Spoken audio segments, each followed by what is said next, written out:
Okay, ലക്ഷ്യയുടെ online വീഡിയോയിലോട്ട് സ്വാഗതം. അപ്പോൾ ഇത് ലക്ഷ്യയുടെ സ്റ്റുഡൻസിന് വേണ്ടിയുള്ള ഓഫ്ലൈൻ സ്റ്റുഡൻസിന് വേണ്ടിയുള്ള ലൈവാണ്. നമ്മളിപ്പോൾ ഇത് ധനനയം എന്ന് പറയുന്ന ഭാഗം ഒരു പാർട്ട് പഠിച്ചു കഴിഞ്ഞു, അതിന്റെ ബാലൻസ് പാർട്ടാണ്.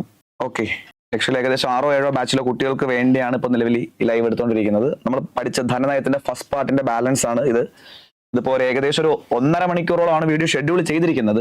ഈ 1.5 മണിക്കൂറിൽ ഈ ടോപ്പിക്ക് ഫുള്ളും കംപ്ലീറ്റ് ചെയ്യാൻ വേണ്ടിയാണ് ഷെഡ്യൂൾ ചെയ്തിരിക്കുന്നത്. എങ്കിലും ടൈമിൽ ചിലപ്പോൾ അങ്ങോട്ടും ചെറിയൊരു ചേഞ്ച് വരാം. അത് നമ്മൾ എടുത്ത് പോകുന്നതനുസരിച്ച് ഓൺലൈനിൽ എടുക്കുന്നത് കൊണ്ട് എങ്ങനെയാണെന്ന് അറിയത്തില്ല, ചെറിയൊരു ചേഞ്ച് അങ്ങോട്ടോ വരാം. എങ്കിലും ഏകദേശം 1.5 മണിക്കൂറോളമാണ് വീഡിയോ ഷെഡ്യൂൾ ചെയ്തിരിക്കുന്നത്. ഓക്കെ, അപ്പോൾ ധനനയം ഫസ്റ്റ് പാർട്ട് ഓൾറെഡി നമ്മൾ പഠിച്ചു കഴിഞ്ഞായിരുന്നു.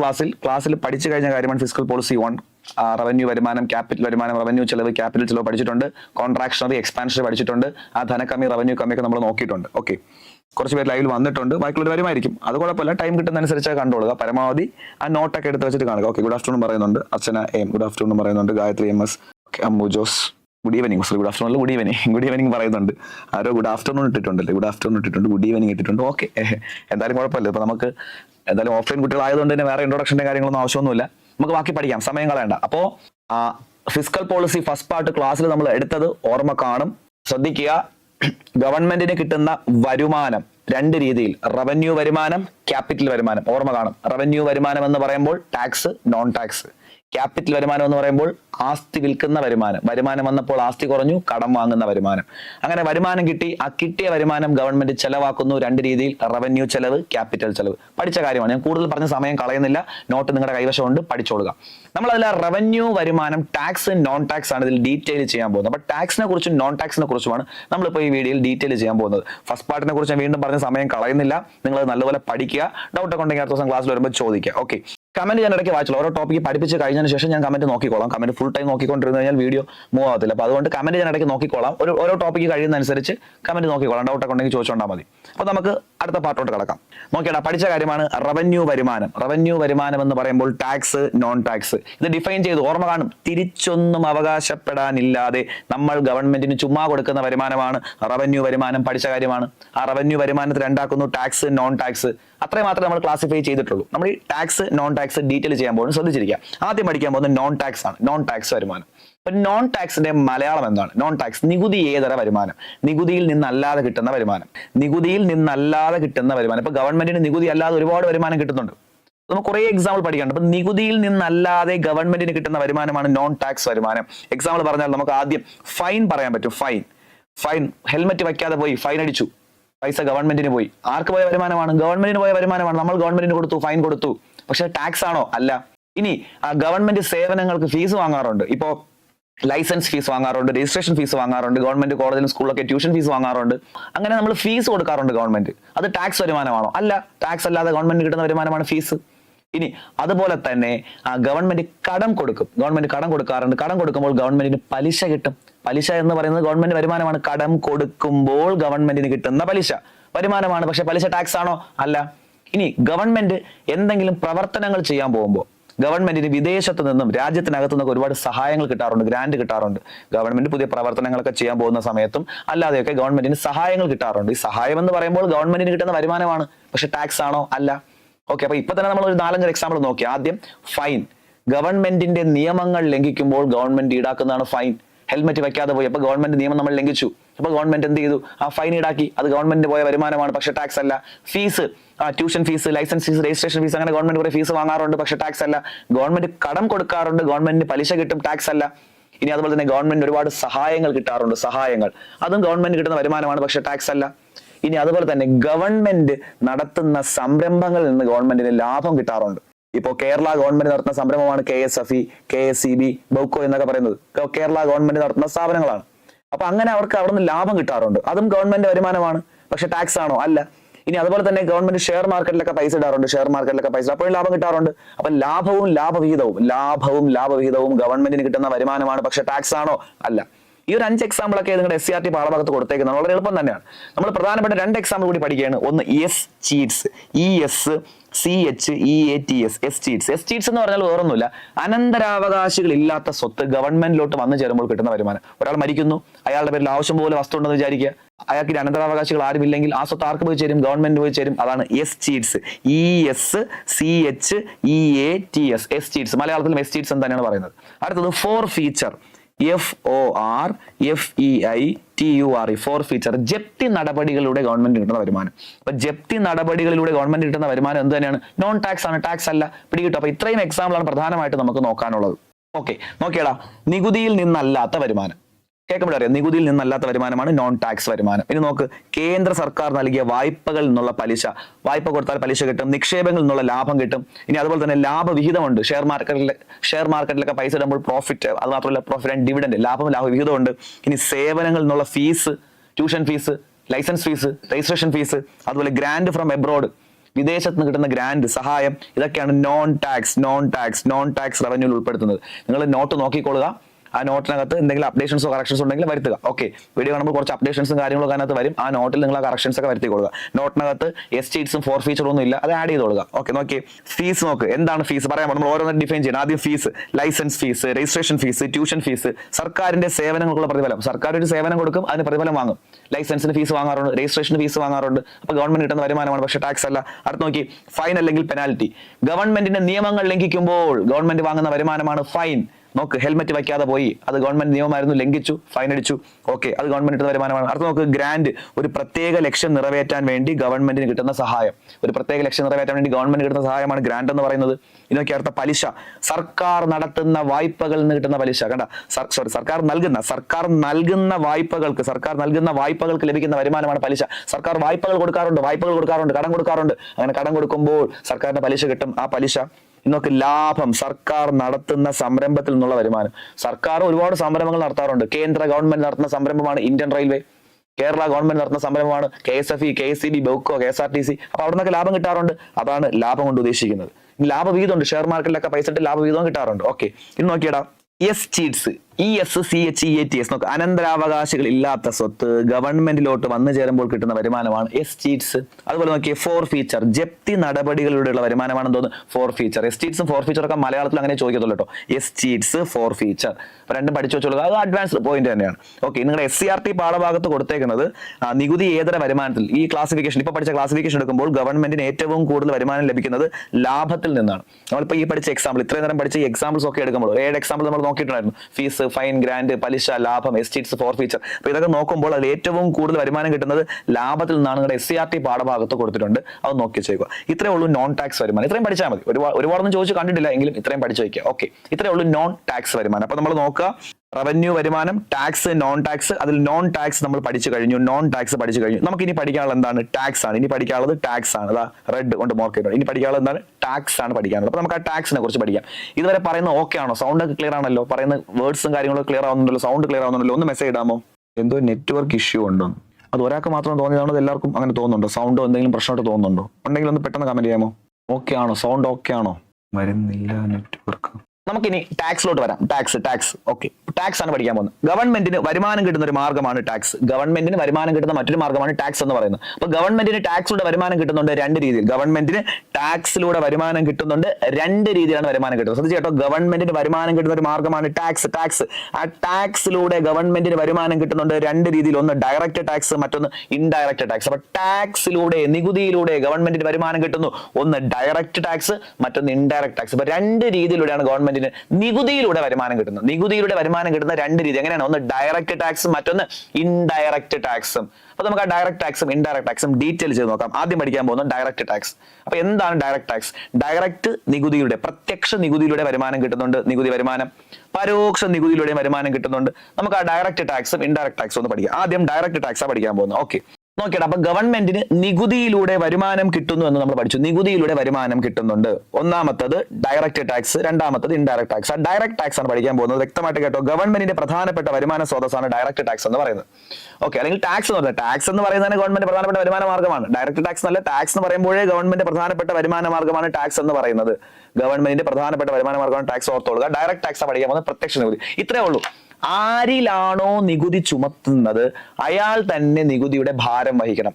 ഒന്നും കൂടെ, ആരിലാണോ നികുതി ചുമത്തുന്നത് അയാൾ തന്നെ നികുതിയുടെ ഭാരം വഹിക്കണം. അതാണ് ഡയറക്റ്റ് ടാക്സ് എന്ന് പറയുന്നത്. അതായത് എന്റെ മേൽ നികുതി ഈടാക്കി കഴിഞ്ഞാൽ എന്റെ വരുമാനം പോയി. ഇപ്പൊ ഗവൺമെന്റ് എന്നോട് പറയാണ്, നീ ഡയറക്റ്റ് ടാക്സ് ആയിട്ട് 5000 രൂപ അടയ്ക്കണം എന്ന് പറഞ്ഞാൽ എന്റെ വരുമാനം പോയി. എനിക്കത് മറ്റൊരാളിലേക്ക് ട്രാൻസ്ഫർ ചെയ്ത് കൊടുക്കാൻ പറ്റൂല. ഇപ്രാവശ്യം എന്റെ പൈസ ഒന്നുമില്ല, അതുകൊണ്ട് എന്റെ അനി അടച്ചോളും, അല്ലെങ്കിൽ എന്റെ ഫ്രണ്ട് അടച്ചോളും, ഞാൻ അടുത്ത പ്രാവശ്യം അടയ്ക്കാം എന്നൊന്നും പറയാൻ പറ്റില്ല. അല്ലെങ്കിൽ പകുതി വേറൊരാൾക്ക് കൊടുക്കോ, ഞാൻ പകുതി അടച്ചാൽ മതിയോ, അങ്ങനെയൊന്നും പറയാൻ പറ്റില്ല. എന്റെ മേൽ നികുതി ഈടാക്കി കഴിഞ്ഞാൽ എന്റെ വരുമാനം പോയി, അതിന്റെ ഭാരം ഞാൻ തന്നെ വഹിച്ചേ പറ്റൂ. അതാണ് ഡയറക്റ്റ് ടാക്സ്. അപ്പോൾ ആരിലാണോ നികുതി ചുമത്തുന്നത് അയാൾ തന്നെ നികുതിയുടെ ഭാരം വഹിച്ചേ പറ്റൂ. അതാണ് എന്തോന്ന് ഡയറക്റ്റ് ടാക്സ് എന്ന് പറയുന്നത്. അങ്ങനെ നികുതി ചുമത്തുന്നതും അതിന്റെ ഭാരം വഹിക്കുന്നതും ഒരാളായതുകൊണ്ടാണ് നമ്മൾ ടാക്സിന്റെ ഇമ്പാക്റ്റും അതിന്റെ ഇൻസിഡൻസും ഒരു വ്യക്തിയിലാണെന്ന് പറയുന്നത്. ടാക്സിന്റെ ഇമ്പാക്റ്റും അതുപോലെ ഇൻസിഡൻസും ഒരു വ്യക്തിയിൽ എന്നാ പറയുന്നത്. പിടികിട്ടോ? അപ്പോ ആരിലാണോ നികുതി ചുമത്തുന്നത് അയാൾ തന്നെ നികുതിയുടെ ഭാരം വഹിക്കണം. അതുകൊണ്ട് തന്നെ ടാക്സിന്റെ ഇമ്പാക്ട് അതിന്റെ റിസൾട്ട് ഇൻസിഡൻസും ഒരു വ്യക്തിയിൽ തന്നെയാണ്. പിടികിട്ടെ? ഇനി വളരെ സിമ്പിൾ ആയിട്ട് പറഞ്ഞാൽ ഒരു വ്യക്തിയുടെ വരുമാനത്തിന് മേലും കമ്പനികളുടെ ലാഭത്തിന് മേലും ഒക്കെ ഈടാക്കുന്ന നികുതിയാണ്. ഒരു വ്യക്തിയുടെ വരുമാനത്തിന് മേൽ അല്ലെങ്കിൽ കമ്പനികളുടെ ലാഭത്തിന് മേൽ ഈടാക്കുന്ന നികുതിയാണ് ഡയറക്റ്റ് ടാക്സ്. ഇതാണ് 3 ഡെഫിനിഷൻ നമുക്ക് പറയാൻ പറ്റുന്നത്, അല്ലെങ്കിൽ ഡിഫൈൻ ചെയ്യാൻ പറ്റുന്ന ഈ 3 രീതിയിലാണ്. ഒന്നുകൂടെ, ആരിലാണോ നികുതി ചുമത്തുന്നത് അയാൾ തന്നെ നികുതിയുടെ ഭാരം വഹിക്കണം. രണ്ടാമത് എന്താണ്? വ്യക്തികളുടെ വരുമാനത്തിന് മേൽ അല്ലെങ്കിൽ കമ്പനികളുടെ ലാഭത്തിന് മേൽ, വ്യക്തികളുടെ വരുമാനത്തിന് മേൽ അല്ലെങ്കിൽ കമ്പനികളുടെ ലാഭത്തിന് മേൽ ഈടാക്കുന്ന വരുമാനം ഡയറക്റ്റ് ടാക്സ്. ഇനി അതുപോലെ തന്നെ ആരിലാണോ നികുതി ചുമത്തുന്നത് അയാൾ തന്നെ നികുതിയുടെ ഭാരം വഹിക്കണം എന്നുള്ളത് കൊണ്ട് തന്നെ ടാക്സിന്റെ ഇമ്പാക്റ്റും അതിന്റെ ഇൻസിഡൻസും ഒരു വ്യക്തിയിൽ തന്നെ ആയിരിക്കും. പിടികിട്ടുമല്ലോ? ഇത്രയാണ് ഡയറക്റ്റ് ടാക്സിനെ കുറിച്ച് പറയാനുള്ളത്. നമുക്ക് ഈ ഡയറക്റ്റ് ടാക്സിന്റെ എക്സാമ്പിൾ ആണ് പ്രധാനമായിട്ടും പഠിക്കാനുള്ളത്. എക്സാമ്പിൾ ഓക്കെ, ഡയറക്റ്റ് ടാക്സിന്റെ എക്സാമ്പിൾ ചോദിക്കും. പ്രധാനമായിട്ടും ആദ്യത്തെ എക്സാമ്പിൾ പേഴ്സണൽ ഇൻകം ടാക്സ് ആണ്. പേഴ്സണൽ ഇൻകം ടാക്സ്, ഡയറക്റ്റ് ടാക്സിന്റെ എക്സാമ്പിൾ ആണ്. ഇൻകം ടാക്സ് ആദായ നികുതി, വരുമാന നികുതി എന്ന് പറയുമെങ്കിൽ പ്രോപ്പർ യൂസേജ് ആദായ നികുതി എന്നാണ്. ഇൻകം ടാക്സ് ആദായ നികുതി വേറൊന്നുമില്ല. ഒരു വ്യക്തിക്ക് ഒരു വരുമാനം ഉണ്ടെങ്കിൽ ആ വരുമാനം ഒരു നിശ്ചിത ലെവലിന് അപ്പുറത്തോട്ടാണെങ്കിൽ ഗവൺമെന്റിലോട്ട് ടാക്സ് അടയ്ക്കണം. അതിപ്പോ എന്ത് ജോലിയായാലും ഒരു വ്യക്തിക്ക് ഒരു വരുമാനമുണ്ട്, ആ വരുമാനം ഒരു നിശ്ചിത ലെവലിന് അപ്പുറത്തോട്ടാണെങ്കിൽ ഗവൺമെന്റിലോട്ട് ടാക്സ് അടച്ചേ പറ്റൂ. അതാണ് ഇൻകം ടാക്സ് എന്ന് പറയുന്നത്. നിലവിൽ നമ്മുടെ കേന്ദ്ര ഗവൺമെന്റ് ഇപ്പൊ ബജറ്റ് പറഞ്ഞേക്കുന്നത് ഒരു വർഷം 12 ലക്ഷം രൂപയ്ക്ക് മുകളിലാണെങ്കിൽ എന്തടച്ചാൽ മതി? ഇൻകം ടാക്സ് അടച്ചാൽ മതി. പിടികിട്ടുമല്ലോ? അപ്പൊ ഇൻകം ടാക്സ് എന്ന് പറയുന്നത് ഒരു വ്യക്തിയുടെ വരുമാനത്തിന് മേൽ ഈടാക്കുന്ന നികുതിയാണ്. അതൊരു പ്രോഗ്രസീവ് ടാക്സ് ആണ്. അതായത് വരുമാനം കൂടുന്നതനുസരിച്ച് നികുതി കൂടും, വരുമാനം കുറയുന്നതനുസരിച്ച് നികുതി കുറയും. അതാണ് പ്രോഗ്രസീവ് ടാക്സ് എന്ന് പറയുന്നത്. ഓക്കെ, ഈ ഇൻകം ടാക്സ് നിലവിൽ വന്നത് 1962-ലാണ്. 62-ലാണ് നിലവിൽ വരുന്നത്. ആക്ട് വരുന്നത് 61-ലും. Income ടാക്സിന്റെ act 61-ൽ. അപ്പൊ നോക്കി, ഇൻകം ടാക്സ് നിലവിൽ വന്നത് 1962-ലാണ്. എന്നാൽ ഇൻകം ടാക്സ് ആക്ട് വന്നത് 1961-ൽ. അപ്പൊ 61-ലെ ആക്ട് പ്രകാരം 62-ലാണ് ഇൻകം ടാക്സ് നിലവിൽ വന്നത്. 61-ലെ ആക്ട് പ്രകാരം 62-ലാണ് ഇൻകം ടാക്സ് നിലവിൽ വന്നത്. പഠിച്ചോളുക. ഇനി ഇൻകം ടാക്സ് കളക്ട് ചെയ്യുന്നത് സെൻട്രൽ ഗവൺമെന്റ് ആണ് കേട്ടോ. സെൻട്രൽ ഗവൺമെന്റ് ആണ് ഇൻകം ടാക്സ് കളക്ട് ചെയ്യുന്നത്. നമ്മൾ കേരളത്തിൽ ജോലി ചെയ്താലും കേരളത്തിൽ ബിസിനസ് ചെയ്താലും കേരളത്തിലാണ് വരുമാനം ഉള്ളതെങ്കിലും ഇൻകം ടാക്സ് കളക്ട് ചെയ്യുന്നത് സെൻട്രൽ ഗവൺമെന്റ് ആണ്. അതാണ് 61-ലെ ആക്ട് പ്രകാരം. 61-ലെ ആക്ട് പ്രകാരം ഇൻകം ടാക്സ് കളക്ട് ചെയ്യാനുള്ള അധികാരം ആർക്കാണ്? കേന്ദ്ര ഗവൺമെന്റിന്. ആർക്കാണ്? കേന്ദ്ര ഗവൺമെന്റിന്. അപ്പൊ ക്വസ്റ്റ്യൻ ചോദിക്കും, ഇൻകം ടാക്സ് കളക്ട് ചെയ്യുന്നത് ഏത് ഗവൺമെന്റ് ആണ്? കേന്ദ്ര ഗവൺമെന്റ്. അപ്പൊ ഇതാണ് ആദ്യത്തെ എക്സാമ്പിൾ. ഡയറക്റ്റ് ടാക്സിന്റെ ആദ്യത്തെ എക്സാമ്പിൾ ആണ് ഇൻകം ടാക്സ്, ഒരു വ്യക്തിയുടെ വരുമാനത്തിന് മേൽ ഈടാക്കുന്ന നികുതി. അത്രേ ഉള്ളൂ, എളുപ്പമാണ്. രണ്ടാമത്തെ എക്സാമ്പിൾ കോർപ്പറേറ്റ് ടാക്സ്, കമ്പനികളുടെ ലാഭത്തിന് മേൽ ഈടാക്കുന്ന നികുതി. ഇപ്പൊ എനിക്കൊരു കമ്പനി ഉണ്ടെന്ന് വിചാരിക്കുക. ആ കമ്പനി ഞാൻ കമ്പനീസ് ആക്ട് പ്രകാരം രജിസ്റ്റർ ചെയ്തിട്ടുണ്ടെങ്കിൽ, എനിക്കൊരു കമ്പനി ഉണ്ട്, കമ്പനീസ് ആക്ട് പ്രകാരം ഞാൻ ഇത് രജിസ്റ്റർ ചെയ്തിട്ടുണ്ട് ഗവൺമെന്റിലെങ്കിൽ, ആ കമ്പനിയുടെ ലാഭത്തിന് മേൽ ഗവൺമെന്റ് നികുതി ഈടാക്കും. അതാണ് കോർപ്പറേറ്റ് ടാക്സ്. കമ്പനികളുടെ ലാഭത്തിന് മേൽ ഈടാക്കുന്ന നികുതി. അതും കളക്ട് ചെയ്യുന്നത് കേന്ദ്ര ഗവൺമെന്റ് തന്നെയാണ്. പിടികിട്ടോ? നോക്കിയടാ, പേഴ്സണൽ ഇൻകം ടാക്സ് നമ്മൾ നോക്കി, പ്രോഗ്രസീവ് ടാക്സ് ആണ്. വരുമാനം കൂടുന്നതനുസരിച്ച് നികുതി നിരക്ക് കൂടുന്നുണ്ട്. പേഴ്സണൽ ഇൻകം ടാക്സ് കളക്ട് ചെയ്യുന്ന സെൻട്രൽ ഗവൺമെന്റ് ആണ്. പഠിച്ച കാര്യം അത് നോക്കി. കോർപ്പറേറ്റ് ടാക്സ്, കമ്പനികളുടെ ലാഭത്തിന് മേൽ ചുമത്തുന്ന നികുതി. പഠിച്ച കാര്യം. ഇനി അതുപോലെ നിങ്ങളുടെ +2 പാഠഭാഗത്ത് കൊടുത്തേക്കുന്ന ഒരു എക്സാമ്പിൾ ആണ് wealth tax, gift tax, estate duty. Wealth tax, gift tax, estate duty. ഒരു 3 example. Okay, wealth tax, gift tax, estate duty. ഇതും ഡയറക്റ്റ് ടാക്സിന് എക്സാമ്പിൾ ആയിരുന്നു. ഒരു 3 പേരാണ്. Wealth tax, gift tax, estate duty. ഇത് 3ഉം ഡയറക്റ്റ് ടാക്സിന് എക്സാമ്പിൾ ആയിരുന്നു. ഡയറക്റ്റ് ടാക്സിന് എക്സാമ്പിൾ ആയിരുന്നു എന്ന് പറയുമ്പോൾ അത് ശ്രദ്ധിക്കേണ്ട കാര്യം ഇപ്പൊ നിലവിലില്ല. അതാണ് പ്രത്യേകത. വെൽത്ത്, ഗിഫ്റ്റ്, എസ്റ്റേറ്റ്, ഈ 3 ടാക്സ് ഇപ്പൊ നിലവിലില്ല. അത് ഡയറക്റ്റ് ടാക്സിന് എക്സാമ്പിൾ ആയിരുന്നു. പക്ഷേ വെൽത്ത് ടാക്സ് ഒക്കെ ഒരുപാട് പരീക്ഷയ്ക്ക് ഓപ്ഷനിൽ വന്നിട്ടുണ്ട് കേട്ടോ. വെൽത്ത് ടാക്സ് ഒക്കെ ഒരുപാട് എക്സാമിന് ഓപ്ഷനിൽ വന്നിട്ടുണ്ട്. അതുകൊണ്ട് പഠിച്ചു വെച്ചോളുക. വെൽത്ത്, ഗിഫ്റ്റ്, എസ്റ്റേറ്റ്, ഇത് 3 ഇപ്പൊ നിലവിലില്ല. ഇത് 3നെയും ചേർത്ത് വിളിച്ചിരുന്ന ഒരു പേരുണ്ട്, പേപ്പർ ടാക്സ്. ഈ വെൽത്തിനെയും ഗിഫ്റ്റിനെയും എസ്റ്റേറ്റിനെയും ചേർത്ത് വിളിച്ചിരുന്ന പേരാണ് പേപ്പർ ടാക്സ്. അപ്പൊ അങ്ങനെയാണെങ്കിൽ ചോദിക്കാം, പേപ്പർ ടാക്സിൽ ഉൾപ്പെട്ടിരുന്നത് ഏത്, ഉൾപ്പെടാത്തത് ഏത്? Wealth tax, gift tax, estate duty. ഇത് 3ഉം ഡയറക്റ്റ് ടാക്സിന് എക്സാമ്പിൾ ആയിരുന്നു. ഇപ്പൊ നിലവിലില്ല. എസ്റ്റേറ്റ് ഡ്യൂട്ടി എന്നൊക്കെ പറയുന്നത് ഒരാൾ മരിച്ചിട്ട് അയാളുടെ പേരുള്ള വസ്തു നെക്സ്റ്റ് ജനറേഷന് കൈമാറുമല്ലോ, ആ സമയത്ത് ഈടാക്കിയിരുന്ന നികുതിയാണ് എസ്റ്റേറ്റ് ഡ്യൂട്ടി എന്ന് പറയുന്നത് കേട്ടോ. വെൽത്ത് ടാക്സ് എന്ന് പറഞ്ഞാൽ ഇൻകം ടാക്സ് ഒക്കെ വരുന്നതിന് മുന്നേ വന്ന ടാക്സ് ആണ്. 1957 വെൽത്ത് ടാക്സ് വരുന്നത്. ഇൻകം ടാക്സ് ഒക്കെ വരുന്നതിന് മുന്നേ വന്ന ടാക്സ്. പക്ഷെ പിന്നീട് ഇൻകം ടാക്സ് വന്നു, കെട്ടിട നികുതി, ഭൂനികുതി, ഇങ്ങനെയൊക്കെ നികുതി വന്നപ്പോൾ വെൽത്ത് ടാക്സിന്റെ പ്രാധാന്യം കുറഞ്ഞാൽ വെൽത്ത് ടാക്സും കട്ട് ചെയ്തു. പിന്നെ ഗിഫ്റ്റ് ടാക്സ് എന്ന് പറയുന്നത് ഒരിക്കലും പോസിബിൾ അല്ല, നമുക്ക് തന്നെ അറിയാന്നുള്ളതേ ഉള്ളൂ. അപ്പൊ വെൽത്ത്, ഗിഫ്റ്റ്, എസ്റ്റേറ്റ്, ഇത് 3 ഇപ്പൊ നിലവിലില്ല. ഇത് 3നെയും ചേർത്ത് വിളിച്ചിരുന്ന പേരാണ് പേപ്പർ ടാക്സ്. അപ്പൊ 5 എക്സാമ്പിൾ നോക്കി. ആദ്യം ഇൻകം ടാക്സ്, 2 കോർപ്പറേറ്റ് ടാക്സ്, ഇപ്പൊ വെൽത്ത്, ഗിഫ്റ്റ്, എസ്റ്റേറ്റ്. 2 ടാക്സ് നോക്കി. കെട്ടിട നികുതി, ഭൂനികുതി. കെട്ടിട നികുതി എന്ന് പറയുന്നത് ശ്രദ്ധിക്കുക, നമ്മളറിയാം, നമ്മൾ ഇരിക്കുന്ന ബിൽഡിംഗ്, നമ്മളിപ്പോൾ വീട്ടിലിരിക്കണമെങ്കിൽ ആ വീട്, ഇപ്പോൾ ഓഫീസിലിരിക്കണമെങ്കിൽ ഓഫീസ്, നമ്മളിരിക്കുന്ന ബിൽഡിംഗ് ഏതാണോ ആ ബിൽഡിംഗ് നമ്മളൊരു ടാക്സ് അടയ്ക്കണം, അതാണ് കെട്ടിട നികുതി. ഇനി ബിൽഡിംഗ് ഇരിക്കുന്ന വസ്തുവിനും ഒരു ടാക്സ് അടയ്ക്കണം, ബിൽഡിങ്ങിന് ഒരു ടാക്സ് അടയ്ക്കണം, ബിൽഡിംഗ് ഇരിക്കുന്ന വസ്തുവിന് ഒരു ടാക്സ് അടയ്ക്കണം. ബിൽഡിംഗിന് അടയ്ക്കുന്ന ടാക്സ് ആണ് നമ്മൾ കെട്ടിട നികുതി എന്ന് പറയുന്നത്, കെട്ടിട നികുതി. ഓക്കെ, ബിൽഡിംഗ് അടയ്ക്കുന്ന ടാക്സ് ആണ് കെട്ടിട നികുതി. അത് അടയ്ക്കുന്നത് നമ്മൾ പഞ്ചായത്തിലാണ് നമ്മൾ അടയ്ക്കുന്നത്, പഞ്ചായത്ത് അല്ലെങ്കിൽ മുനിസിപ്പാലിറ്റി അല്ലെങ്കിൽ കോർപ്പറേഷൻ, ഏതായാലും നിങ്ങളുടെ തദ്ദേശ സ്വയംഭരണ സ്ഥാപനം ഏതാണോ അത്. അപ്പൊ തദ്ദേശ സ്വയംഭരണ സ്ഥാപനങ്ങളിലാണ് നമ്മൾ ഈ കെട്ടിട നികുതി അടയ്ക്കുന്നത്. എന്നാൽ ഭൂനികുതി അടയ്ക്കുന്നത്, ആ ബിൽഡിംഗ് ഇരിക്കുന്ന വസ്തുവിനൊരു ടാക്സ് അടയ്ക്കണം, അതാണ് ഭൂനികുതി. അത് അടയ്ക്കുന്നത് വില്ലേജ് ഓഫീസിലാണ്, വില്ലേജ് ഓഫീസ്. അപ്പൊ ഭൂനികുതി അടയ്ക്കുന്നത് വില്ലേജ് ഓഫീസിലാണ്. വില്ലേജ് ഓഫീസിൽ അടയ്ക്കുന്ന പൈസ നേരെ പോകുന്നത് സ്റ്റേറ്റ് ഗവൺമെന്റിലോട്ടാണ്, സംസ്ഥാന സർക്കാരിലോട്ട്. പക്ഷെ പഞ്ചായത്തിലും മുനിസിപ്പാലിറ്റിയിലും കോർപ്പറേഷനിലും അടയ്ക്കുന്ന പൈസ അത് നേരെ സംസ്ഥാന സർക്കാരിലോട്ട് പോകില്ല, അത് പഞ്ചായത്തുകളുടെയൊക്കെ പ്രവർത്തനത്തിന് വേണ്ടി എടുക്കുന്നത്. പിടികിട്ടും ഒന്നും കൂടെ, പഞ്ചായത്ത്, മുനിസിപ്പാലിറ്റി, കോർപ്പറേഷൻ എന്ന് പറയുമ്പോൾ ലോക്കൽ സെൽഫ് ഗവൺമെന്റ് ആണ്, തദ്ദേശ സ്വയംഭരണ സ്ഥാപനങ്ങൾ. അവിടെ അടയ്ക്കുന്ന പൈസ അത് അവരുടെ പ്രവർത്തനത്തിന് എടുക്കുന്നത്, സംസ്ഥാന സർക്കാരിലോട്ട് കൊടുക്കൂല. എന്നാൽ വില്ലേജ് ഓഫീസിൽ നമ്മൾ ഭൂനികുതി അടയ്ക്കുമ്പോൾ അത് നേരെ പോകുന്ന സംസ്ഥാന സർക്കാരിലോട്ട്. പിടികിട്ടും. അപ്പൊ അതിനുള്ള ഡിഫറൻസ് നോക്കിക്കോളാം. കെട്ടിട നികുതിയും ഭൂനികുതിയും എന്താണ്, ഡയറക്റ്റ് ടാക്സിന് എക്സാമ്പിൾ ആണ്. കെട്ടിട നികുതിയും ഭൂനികുതിയും ഡയറക്റ്റ് ടാക്സിന് എക്സാമ്പിൾ ആണ്. പക്ഷേ കെട്ടിട നികുതി എന്ന് പറയുന്നത് നമ്മൾ അടയ്ക്കുന്ന പഞ്ചായത്തിൽ, ഭൂനികുതി നമ്മൾ അടയ്ക്കുന്നത് വില്ലേജ് ഓഫീസിലാണ്. പഠിച്ചോളുക. ഓക്കെ ആണേ. ഇനി രണ്ട് എക്സാമ്പിൾ, ഒന്ന് സെക്യൂരിറ്റി ട്രാൻസാക്ഷൻ ടാക്സും മറ്റൊന്ന് ഡിവിഡൻഡ് ഡിസ്ട്രിബ്യൂഷൻ ടാക്സും. സെക്യൂരിറ്റി ട്രാൻസാക്ഷൻ ടാക്സ് പറഞ്ഞാൽ ഗവൺമെന്റിന്റെ കൈവശമുള്ള കുറെ സെക്യൂരിറ്റീസ്, സ്വർണം, ബോണ്ട് പോലുള്ള സെക്യൂരിറ്റീസ്, ആ സെക്യൂരിറ്റീസ് ഒക്കെ ട്രാൻസാക്ഷൻ ചെയ്യുന്ന സമയത്ത് ഈടാക്കുന്ന നികുതിയാണ് security transaction tax. Dividend distribution tax എന്ന് പറഞ്ഞാൽ ഷെയർ മാർക്കറ്റുമായിട്ട് ബന്ധപ്പെട്ട നികുതി ആയിരുന്നു. ഷെയർ മാർക്കറ്റ് ഈ ഷെയറിലൊക്കെ പൈസ ഇട്ടിട്ട് പ്രോഫിറ്റ് ഡിവൈഡ് ചെയ്യുന്ന സമയത്ത് ഈടാക്കിയിരുന്ന നികുതിയായിരുന്നു ഡിവിഡൻഡ് ഡിസ്ട്രിബ്യൂഷൻ ടാക്സ് എന്ന് പറയുന്നത്. ഈ രണ്ട് ടാക്സും ഡയറക്റ്റ് ടാക്സിന് എക്സാമ്പിൾ ആയിരുന്നു. ഡയറക്റ്റ് ടാക്സിന് എക്സാമ്പിൾ ആയിരുന്നു പറയുമ്പോൾ ശ്രദ്ധിക്കുക, ഡിവിഡൻഡ് ഡിസ്ട്രിബ്യൂഷൻ ടാക്സ് ഡയറക്റ്റ് ടാക്സിന് എക്സാമ്പിൾ ആയിരുന്നു. അതായത് 2020 ഈ ഡിവിഡൻഡ് ഡിസ്ട്രിബ്യൂഷൻ ടാക്സ് കട്ട് ചെയ്തു. പക്ഷേ സെക്യൂരിറ്റി ട്രാൻസാക്ഷൻ ടാക്സ് ഇപ്പോഴും ഉണ്ട്, ഡയറക്റ്റ് ടാക്സ് ആണ്. അപ്പൊ ഡിവിഡൻഡ് ഡിസ്ട്രിബ്യൂഷൻ ടാക്സ് ആണ് കട്ട് ചെയ്തത് 2020. അപ്പൊ 2020 ഡിവിഡൻഡ് ഡിസ്ട്രിബ്യൂഷൻ ടാക്സ് കട്ട് ചെയ്തു, അത് ഓർമ്മ വേണം, പഠിച്ചോളുക.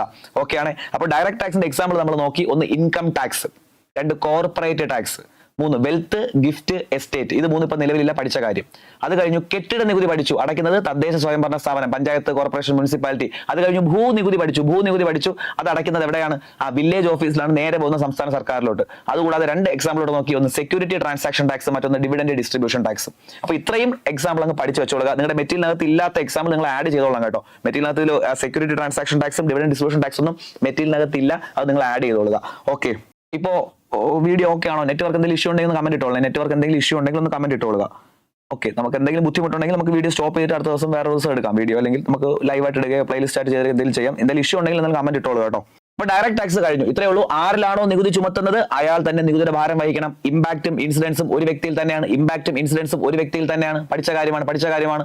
ഓക്കെ. ഇനി അതുപോലെ തന്നെ എക്സാമ്പിൾ നമ്മൾ നോക്കി. അടുത്ത പഠിക്കാൻ പോകുന്നത് ഇൻഡയറക്റ്റ് ടാക്സ് ആണ്. ഇൻഡയറക്റ്റ് ടാക്സ് നമ്മൾ ഇനി പഠിക്കാൻ പോകുന്നത്. ഇൻഡയറക്റ്റ് ടാക്സ് എളുപ്പമാണ്. ഡയറക്റ്റ് അറിയാമെങ്കിൽ ഇൻഡയറക്റ്റ് വളരെ എളുപ്പമാണ്. ഡയറക്റ്റ് നമ്മൾ പഠിച്ചു, ആരിലാണോ നികുതി ചുമത്തുന്നത് അയാൾ തന്നെ നികുതിയുടെ ഭാരം വഹിക്കണമെന്ന് പഠിച്ചു. അപ്പം പരോക്ഷ നികുതി, ഇൻഡയറക്റ്റ് നേരെ ഓപ്പോസിറ്റ്. നികുതിയുടെ ഭാരം ഒരാളിൽ നിന്ന് മറ്റൊരാളിലേക്ക് കൈമാറ്റം ചെയ്യപ്പെടാൻ പറ്റും. നികുതിയുടെ ഭാരം ഒരാളിൽ നിന്നും മറ്റൊരാളിലേക്ക് കൈമാറ്റം ചെയ്യപ്പെടാൻ പറ്റും. ഓക്കെ. അപ്പം നികുതിയുടെ ഭാരം ഒരാളിൽ നിന്നും മറ്റൊരാളിലേക്ക് കൈമാറ്റം ചെയ്താൽ അതാണ് ഇൻഡയറക്റ്റ് ടാക്സ്. ഓർത്തോളുക. ഒരാളിൽ നിന്നും മറ്റൊരാളിലേക്ക് കൈമാറ്റം ചെയ്യുന്നത് കൊണ്ട് തന്നെ അവിടെ ഇമ്പാക്റ്റും ഇൻസിഡൻസും ഒരു വ്യക്തിയിലായിരിക്കില്ല. ഓർത്തോളുക. അപ്പൊ ടാക്സിന്റെ ഇമ്പാക്റ്റും ഇൻസിഡൻസും ഒരു വ്യക്തിയിലല്ല. ഏതാണ്? Indirect tax. പഠിച്ചോളുക. ഇനി വളരെ സിമ്പിൾ ആയിട്ട് പറഞ്ഞാൽ സാധനങ്ങൾക്കും സേവനങ്ങൾക്കും ഈടാക്കുന്ന നികുതി. സാധനങ്ങൾ, ഗുഡ്സ്, അതുപോലെ സേവനങ്ങൾ, സർവീസ്. ഇപ്പോ ഡ്രസ്സ്, ഫുഡ്, ഇതുപോലെയുള്ള സാധനങ്ങൾ, ആശുപത്രി പോലുള്ള സേവനങ്ങൾ, അതിനൊക്കെ ഈടാക്കുന്ന നികുതിയാണ് ഏത്? ഇൻഡയറക്റ്റ് ടാക്സ്, പരോക്ഷ നികുതി. ഇനി ഇൻഡയറക്റ്റ് ടാക്സിന് ഒരുപാട് എക്സാമ്പിൾ നമുക്ക് പറയാൻ പറ്റും. ഇൻഡയറക്റ്റ് ടാക്സിന്റെ എക്സാമ്പിൾ നോക്കിയാൽ ഒരുപാട് എക്സാമ്പിൾ നമുക്ക് പറയാൻ പറ്റും. നോക്കിക്കോ, നമുക്ക് ഓരോ എക്സാമ്പിൾ ആയിട്ട് നോക്കാം. നോക്കിയേ. ഒന്ന് കേന്ദ്ര എക്സൈസ് ഡ്യൂട്ടി, ഒരു ഇൻഡയറക്റ്റ് ടാക്സിന്റെ എക്സാമ്പിൾ ആണ്. കേന്ദ്ര എക്സൈസ് ഡ്യൂട്ടി. ഇവിടെ നോക്കിയേ, ഇവിടെ ഒരു മിനിറ്റ്. ഇവിടെ നമ്മൾ ഈ പരോക്ഷ നികുതികൾ പഠിച്ച സമയത്ത്, പരോക്ഷ നികുതി എക്സാമ്പിൾ പഠിക്കാൻ പോകുന്ന ഈ സമയത്ത് നമുക്ക് കസ്റ്റംസ് നികുതി എന്നും പറഞ്ഞ് ഞാനൊരു നികുതി റൈറ്റ് സൈഡിലോട്ട് വേറൊരു കളറിൽ കൊടുത്ത് ഒരു ബോക്സിനകത്ത് ഇട്ടേക്കാണ്, കസ്റ്റംസ് നികുതി. അപ്പൊ കസ്റ്റംസ് നികുതി എന്തൊരു എക്സാമ്പിൾ ആണ്? പരോക്ഷ നികുതിക്ക് എക്സാമ്പിൾ ആണ് കസ്റ്റംസ്. ഇത് ഓർത്തോളാം കേട്ടോ. കസ്റ്റംസ് പരോക്ഷ നികുതിക്ക് ഉദാഹരണമാണ് കസ്റ്റംസ് നികുതി എന്ന് പറയുന്നത്. നമുക്ക് ബാക്കി ഓരോ നികുതിയായിട്ട് നോക്കാം. നോക്കി. കേന്ദ്ര എക്സൈസ് നികുതി ഉണ്ട്. എക്സൈസ് നികുതി എന്ന് പറഞ്ഞാൽ ഇന്ത്യക്കകത്ത് ഉൽപ്പാദിപ്പിക്കുന്ന സാധനങ്ങൾക്ക് ഈടാക്കുന്ന നികുതിയാണ് എക്സൈസ് നികുതി. അത്രേ ഉള്ളൂ. രാജ്യത്തിനകത്തൊരു സാധനം ഉൽപ്പാദിപ്പിച്ചാൽ അതിന് ഈടാക്കുന്ന നികുതിയാണ് എക്സൈസ് നികുതി. അത്രേ ഉള്ളൂ.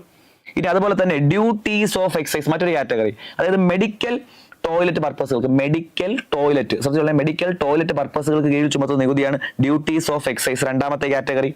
ഇനി അധിക എക്സൈസ് ഡ്യൂട്ടി ഉണ്ട്, പ്രത്യേകം പ്രാധാന്യമുള്ള വസ്തുക്കൾക്ക് ഈടാക്കുന്ന നികുതിയാണ് അധിക എക്സൈസ് ഡ്യൂട്ടി. പ്രത്യേകം പ്രാധാന്യമുള്ള വസ്തുക്കൾക്ക് ഈടാക്കുന്ന നികുതിയാണ് അധിക എക്സൈസ് ഡ്യൂട്ടി. ഓക്കെ, ഇനി അതുപോലെ നമുക്ക് അധിക കസ്റ്റംസ് ഡ്യൂട്ടി ഉണ്ട്. അത് ടെക്സ്റ്റൈൽ ആൻഡ് ടെക്സ്റ്റൈൽ പ്രോഡക്റ്റുകൾക്ക് വേണ്ടിയുള്ളതാണ്. തുണിത്തരങ്ങൾ. ഓക്കെ, പിടിയിട്ടുള്ള തുണിത്തരങ്ങളുമായിട്ട് ബന്ധപ്പെട്ടതാണ് അധിക customs duty. Counter vailing duty എന്ന് പറഞ്ഞാൽ ഇറക്കുമതി ചെയ്യുന്ന വസ്തുക്കൾക്ക് ഈടാക്കിയിരുന്ന ഒരുതരം നികുതിയാണ് കൗണ്ടർ വെയിലിംഗ് ഡ്യൂട്ടി. ഇവിടെ ശ്രദ്ധിക്കേണ്ട കാര്യം, ഞാൻ പറയാൻ പോകുന്ന കാര്യം നല്ലതുപോലെ കണക്ട് ചെയ്യുക. നമ്മൾ ആദ്യം പഠിച്ചൊരു എക്സാമ്പിൾ ഉണ്ട്, കസ്റ്റംസ്. ഈ നീല കളർ നോക്കിയേ, കസ്റ്റംസ്. എന്തിനു വേണ്ടിയാണ് കസ്റ്റംസ് നികുതി ഈടാക്കുന്നത്? കയറ്റുമതിക്കും ഇറക്കുമതിക്കും വേണ്ടി ചുമത്തുന്ന നികുതിയാണ് എന്തോന്ന്? കസ്റ്റംസ് നികുതി. ഇറക്കുമതി കയറ്റുമതിയുമായി ബന്ധപ്പെട്ട നികുതിയാണ് എന്തോന്ന്? കസ്റ്റംസ് നികുതി. ഇറക്കുമതിയും കയറ്റുമതിയുമായി ബന്ധപ്പെട്ട നികുതിയാണ് എന്തോന്ന്? കസ്റ്റംസ് നികുതി. ആ കസ്റ്റംസ് നികുതിക്ക് പുറമെ, കസ്റ്റംസ് നികുതി ഈടാക്കുന്നതിന് പുറമെ ഇറക്കുമതി ചെയ്യുന്ന വസ്തുക്കൾക്ക് ഈടാക്കുന്ന മറ്റൊരു തരം നികുതിയാണ് ഏത്? ആ കൗണ്ടർ വെയിലിംഗ് ഡ്യൂട്ടി. ശ്രദ്ധിച്ച് പഠിക്കണേ, ഇറക്കുമതിക്കും കയറ്റുമതിക്കും വേണ്ടി കസ്റ്റംസ് ഡ്യൂട്ടി ഉണ്ട്.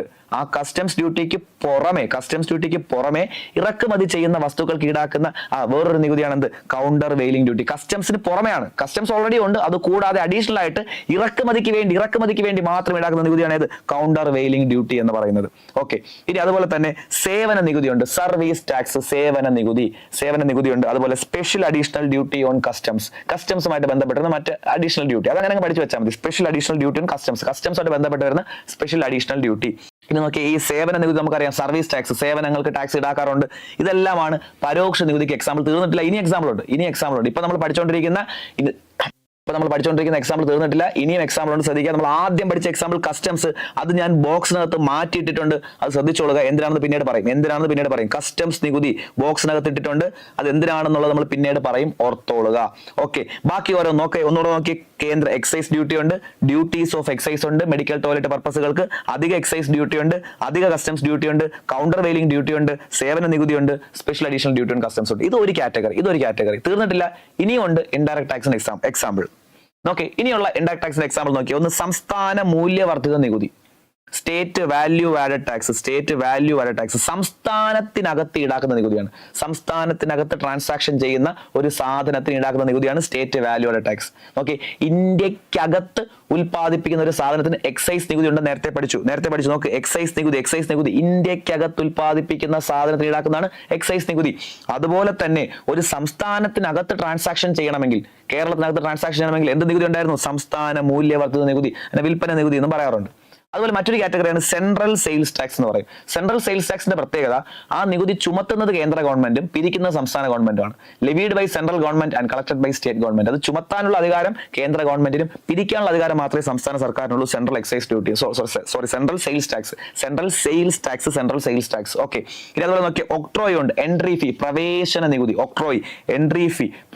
നികുതി. അതൊക്കെ കേൾക്കുമ്പോൾ നമുക്കറിയാം, പ്രവേശന നികുതി. ഇനി വാങ്ങൽ നികുതി, പർച്ചേസ് ടാക്സ്.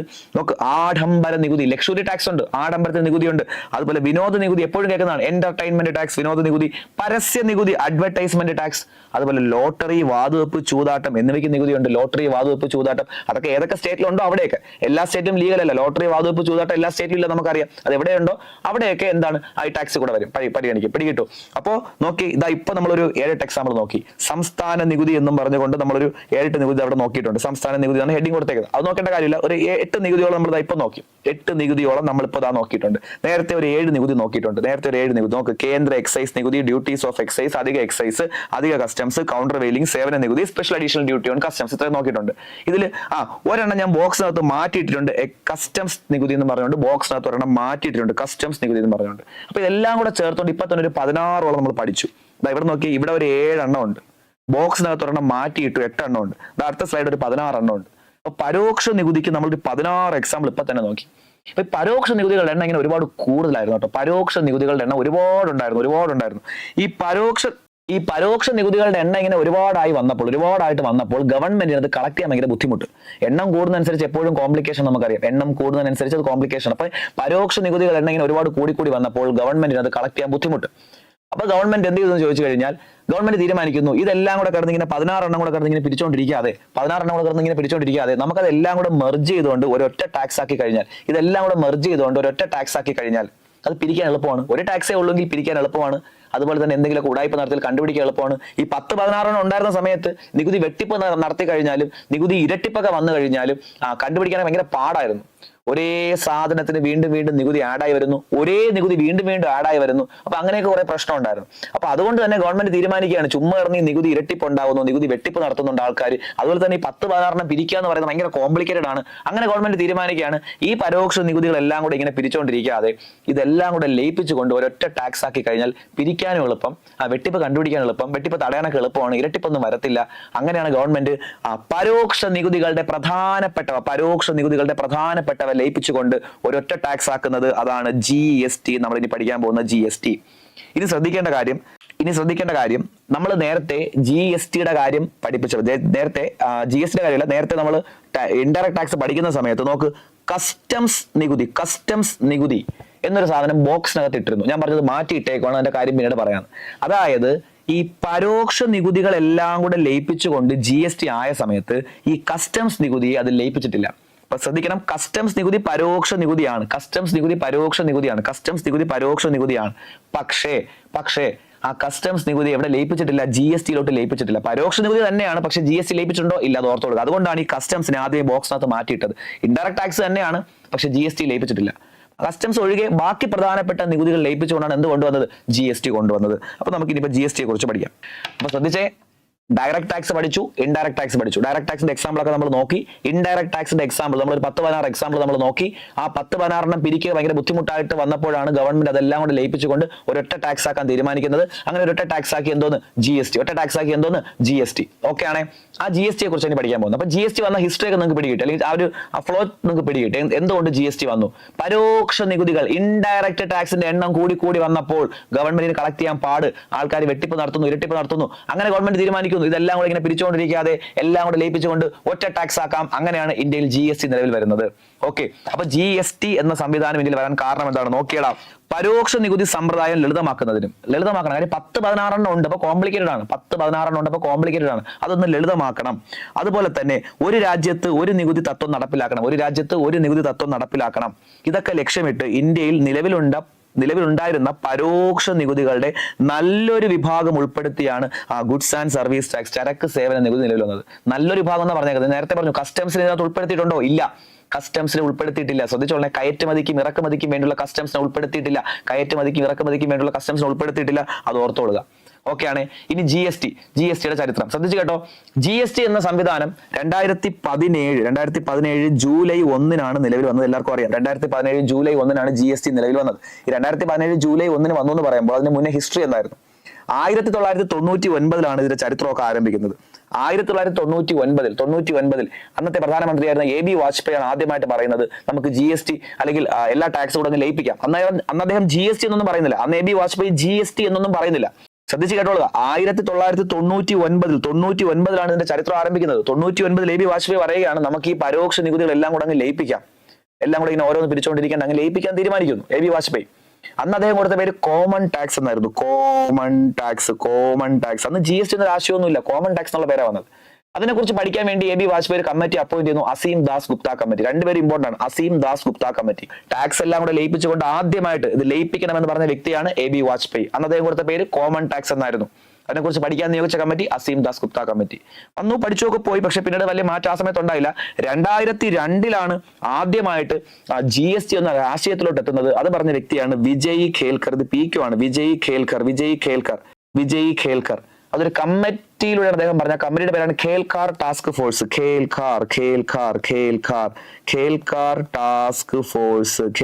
Task force.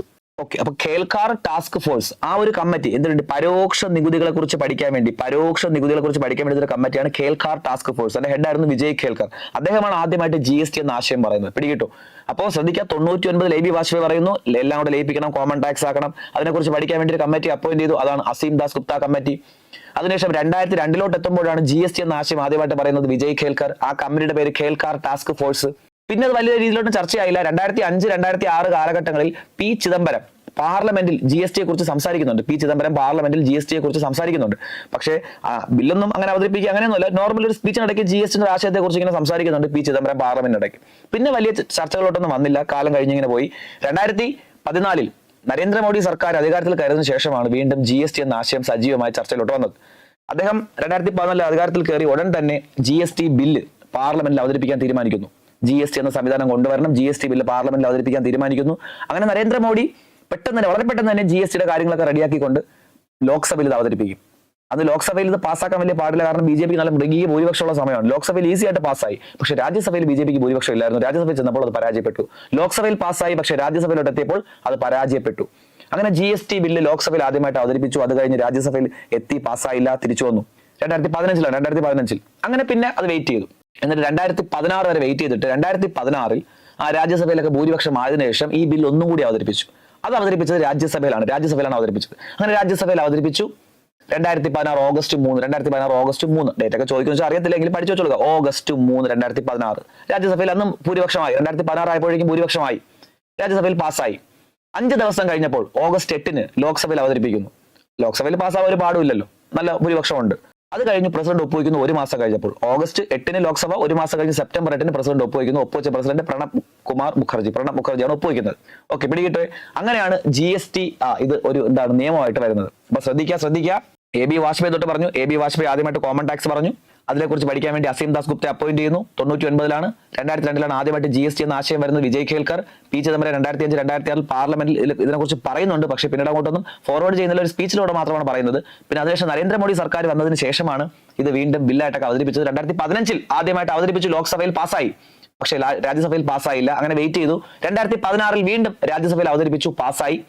ലോക്സഭയിൽ വന്നു, പാസ്സായി. പ്രസിഡന്റ് ഒപ്പുവെച്ച പ്രസിഡന്റ് പ്രണബ് കുമാർ മുഖർജി. ആ ഡേറ്റ് ഒക്കെ നമ്മൾ നോക്കി. ഓഗസ്റ്റ് 3 രാജ്യസഭ, 5 ദിവസം കഴിഞ്ഞ് ലോക്സഭ ഓഗസ്റ്റ് 8, കൃത്യം 1 മാസം കഴിഞ്ഞപ്പോൾ പ്രസിഡന്റ് ഒപ്പുവയ്ക്കുന്നു സെപ്റ്റംബർ 8. ഇനി GST എന്ന ബില്ലൊരു പ്രത്യേകതയുണ്ട്. ലോക്സഭയും രാജ്യസഭയും പാസ്സാക്കി പ്രസിഡന്റ് ഒപ്പുവെച്ചാൽ മാത്രം പോരാ, അത് നിലവിൽ വരണമെന്നുണ്ടെങ്കിൽ പകുതിയിൽ കൂടുതൽ സംസ്ഥാനങ്ങളുടെ റാറ്റിഫിക്കേഷൻ കൂടി വേണം. പകുതിയിൽ കൂടുതൽ സംസ്ഥാനങ്ങൾ കൂടി സമ്മതിച്ചാൽ മാത്രമേ GST ബില്ല് നിലവിൽ വരത്തുള്ളൂ. അതിന്റെ കാര്യങ്ങളൊക്കെ നിങ്ങൾ കോൺസ്റ്റിറ്റ്യൂഷനിൽ പഠിക്കുന്നതാണ്. എങ്ങനെയാണ് ഒരു നിയമം നിലവിൽ വരുന്നത്, അതിന് എന്തൊക്കെ തരത്തിലുള്ള ഭേദഗതിയും കാര്യങ്ങളൊക്കെ ഉണ്ടെന്ന് നിങ്ങൾ പഠിക്കുന്ന കാര്യമാണ്. അപ്പോൾ ഞാൻ കൂടുതൽ പറഞ്ഞ സമയം കളയുന്നില്ല. GST ബില്ല് പ്രാബല്യത്തിൽ വരണമെന്നുണ്ടെങ്കിൽ ലോക്സഭയും പാസ്സാക്കി രാജ്യസഭയും പാസ്സാക്കി പ്രസിഡന്റ് ഒപ്പുവെച്ചാൽ മാത്രം പോരാ, പകുതിയിൽ കൂടുതൽ സംസ്ഥാനങ്ങൾ കൂടി പാസ്സാക്കണം, അല്ലെങ്കിൽ അവരുടെ സമ്മതം കൂടി വേണം. അങ്ങനെ ഇന്ത്യയിൽ സംസ്ഥാനങ്ങൾ പാസ്സാക്കാൻ തുടങ്ങി. ആദ്യം പാസ്സാക്കിയ സംസ്ഥാനമാണ് ആസാം. രണ്ടാമത് പാസ്സാക്കിയത് ബീഹാർ. ഇനി 16ാമത് പാസ്സാക്കിയത് ഒഡീഷ കൂടി പാസ്സാക്കിയപ്പോഴാണ് ആ ഒരു കോറം തടഞ്ഞത്. ഒഡീഷ കൂടി പാസ്സാക്കിയപ്പോഴാണ് പകുതിയിൽ കൂടുതൽ സംസ്ഥാനങ്ങളായത്. അന്നത്തെ കണക്കനുസരിച്ച് 16 പേര് പാസ്സാക്കണം. 16ാമത് പാസ്സാക്കിയത് ഒഡീഷയാണ്. ഓക്കെ ആണല്ലോ? അപ്പൊ ഈ കണക്ക് ഓർത്തോളുക. ഇത്രയും കാര്യങ്ങൾ വളരെ പെട്ടെന്ന് നമുക്ക് നോക്കാം. നോക്കിയേ, 1999 കോമൺ ടാക്സ് എന്ന ആശയം മുന്നോട്ട് വെച്ചത് AB വാജ്പേയി. കോമൺ ടാക്സിനെ കുറിച്ച് പഠിക്കാൻ AB വാജ്പേയി നിയോഗിച്ച കമ്മിറ്റി അസീം ദാസ് ഗുപ്ത കമ്മിറ്റി. ഈ GSTയുടെ പിതാവെന്നോ GSTയുടെ ഉപജ്ഞാതാവെന്നോ അല്ലെങ്കിൽ GST വരാൻ കാരണക്കാരന്റെ വ്യക്തി എന്നൊക്കെ ചോദിച്ചാൽ ഈ രണ്ടുപേരുടെ പേരും പറയാറുണ്ട് കേട്ടോ. AB വാജ്പേയും പറയാറുണ്ട്, അസീം ദാസ് ഗുപ്തയും പറയാറുണ്ട്. GSTയുടെ പിതാവ് ആര് എന്ന് ചോദിച്ചാൽ AB വാജ്പേയും അസീം ദാസ് ഗുപ്തയും പറയാറുണ്ട്. ഓക്കെ, ഓപ്ഷനിൽ ഏതാണോ അത് എഴുതിക്കൊള്ളുക. AB വാജ്പേയി ഉണ്ടെങ്കിൽ അതാണ് കൂടുതൽ പ്രയോറിറ്റി. നോക്കി, 2002 GST മോഡൽ ആശയം മുന്നോട്ട് വെച്ചത് വിജയ് ഖേൽക്കർ. ആ കമ്മിറ്റിയുടെ പേരാണ് Khelkar task force on indirect tax. ഇത് PQ പഞ്ചായത്ത് സെക്രട്ടറി ഫിലിംസിന്റെ ക്വസ്റ്റൻ ആണ്. Khelkar task force on indirect tax എന്ന് പറയുന്നത്. ഇനി നോക്കി, 2005 പാർലമെന്റിൽ ആദ്യമായിട്ട് GST കുറിച്ച് പറഞ്ഞത് 2005 2006 ആ സമയത്ത് എപ്പോഴാണ് പാർലമെന്റിൽ GST കുറിച്ച് പറഞ്ഞത്? P ചിദംബരം. അത് ജസ്റ്റ് ഒരു സ്പീച്ച് മാത്രമേ ഉണ്ടായിരുന്നുള്ളൂ. ഓക്കെ ആണ്, ഞാൻ പറഞ്ഞു. അതിനുശേഷം 2015 ആ GST ബില്ല് പാർലമെന്റിൽ അവതരിപ്പിക്കുന്നു. ലോക്സഭയിൽ പാസ്സാവും, രാജ്യസഭയിൽ പാസ്സാവത്തില്ല, തിരിച്ചു വരുന്നു. പിന്നീട് 2016 അത് വീണ്ടും രാജ്യസഭയിൽ അവതരിപ്പിക്കുന്നു. നോക്ക്, GST ലോക്സഭ പാസ്സാക്കിയത് 8 ഓഗസ്റ്റിനാണ്. പക്ഷെ ആദ്യം പാസ്സായത് രാജ്യസഭയിലാണ് 3 ഓഗസ്റ്റ്. കറക്റ്റ് പഠിച്ചോളെ, ആദ്യം പാസ്സാവുന്ന രാജ്യസഭയിൽ 3 ഓഗസ്റ്റ്. അതിനുശേഷമാണ് ലോക്സഭയിൽ പാസ്സാകുന്നത് 8 ഓഗസ്റ്റ്. ആദ്യം പാസ്സായത് എവിടെയാണ്? ആദ്യം പാസ്സായത് രാജ്യസഭയാണ്. Rajya Sabha 3 August 2016 August 3. 5 ദിവസം കഴിഞ്ഞപ്പോൾ ലോക്സഭ ഓഗസ്റ്റ് 8. കൃത്യം 1 മാസം കഴിഞ്ഞപ്പോൾ പ്രസിഡന്റ് ഒപ്പുവയ്ക്കുന്നു സെപ്റ്റംബർ 8 2016. അപ്പോൾ 2016 നമുക്കറിയാം, എളുപ്പമാണ് കാര്യം. 2017 പ്രാബല്യത്തിൽ വന്നത്. അപ്പോൾ 2016 ഇതെല്ലാം പാസ്സാവുന്നത്. 2016 ഓഗസ്റ്റ് 3 രാജ്യസഭ, 5 ദിവസം കഴിഞ്ഞ് ലോക്സഭ, 1 മാസം കഴിഞ്ഞ് പ്രസിഡന്റ്. ഒപ്പുവെച്ച പ്രസിഡന്റ് ആര്? പ്രണബ് മുഖർജി. അങ്ങനെ GST നിലവിൽ വന്നതെന്നാണ് 2017 ജൂലൈ 1. അതുകൊണ്ട് തന്നെ ജൂലൈ 1 GST ദിനമായിട്ട് ആചരിക്കുന്നു. ഇനി GST പോലൊരു സംവിധാനമൊക്കെ ഇന്ത്യയിൽ നടപ്പിലാക്കണമെങ്കിൽ ഭരണഘടനയിൽ ഭേദഗതി വരുത്തണം.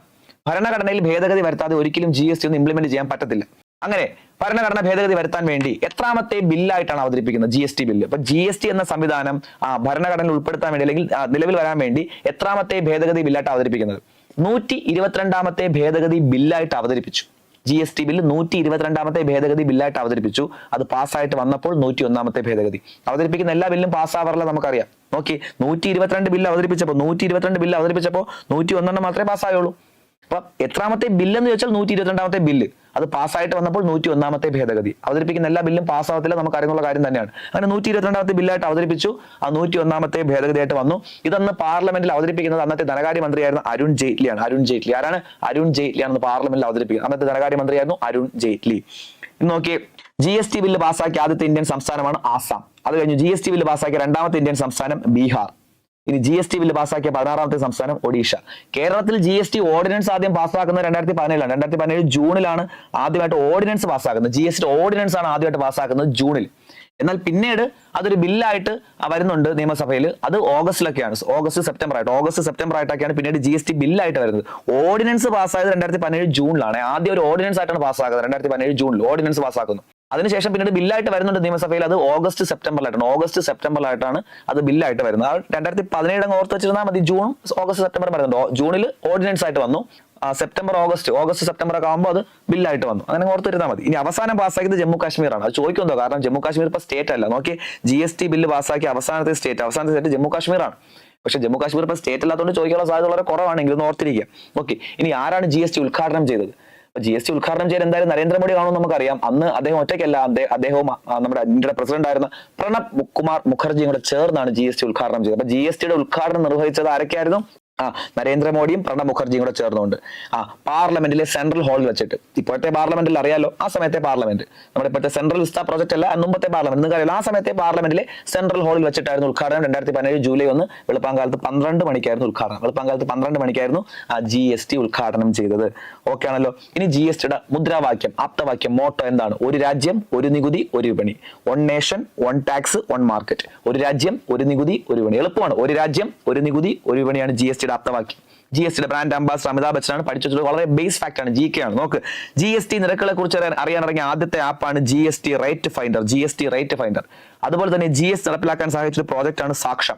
ഇത് ശ്രദ്ധിക്കുക, സാക്ഷം എന്ന് കേൾക്കുമ്പോൾ അത് GSTക്ക് വേണ്ടി മാത്രമുള്ള പ്രോജക്റ്റ് ആണെന്ന് വിചാരിക്കരുത്.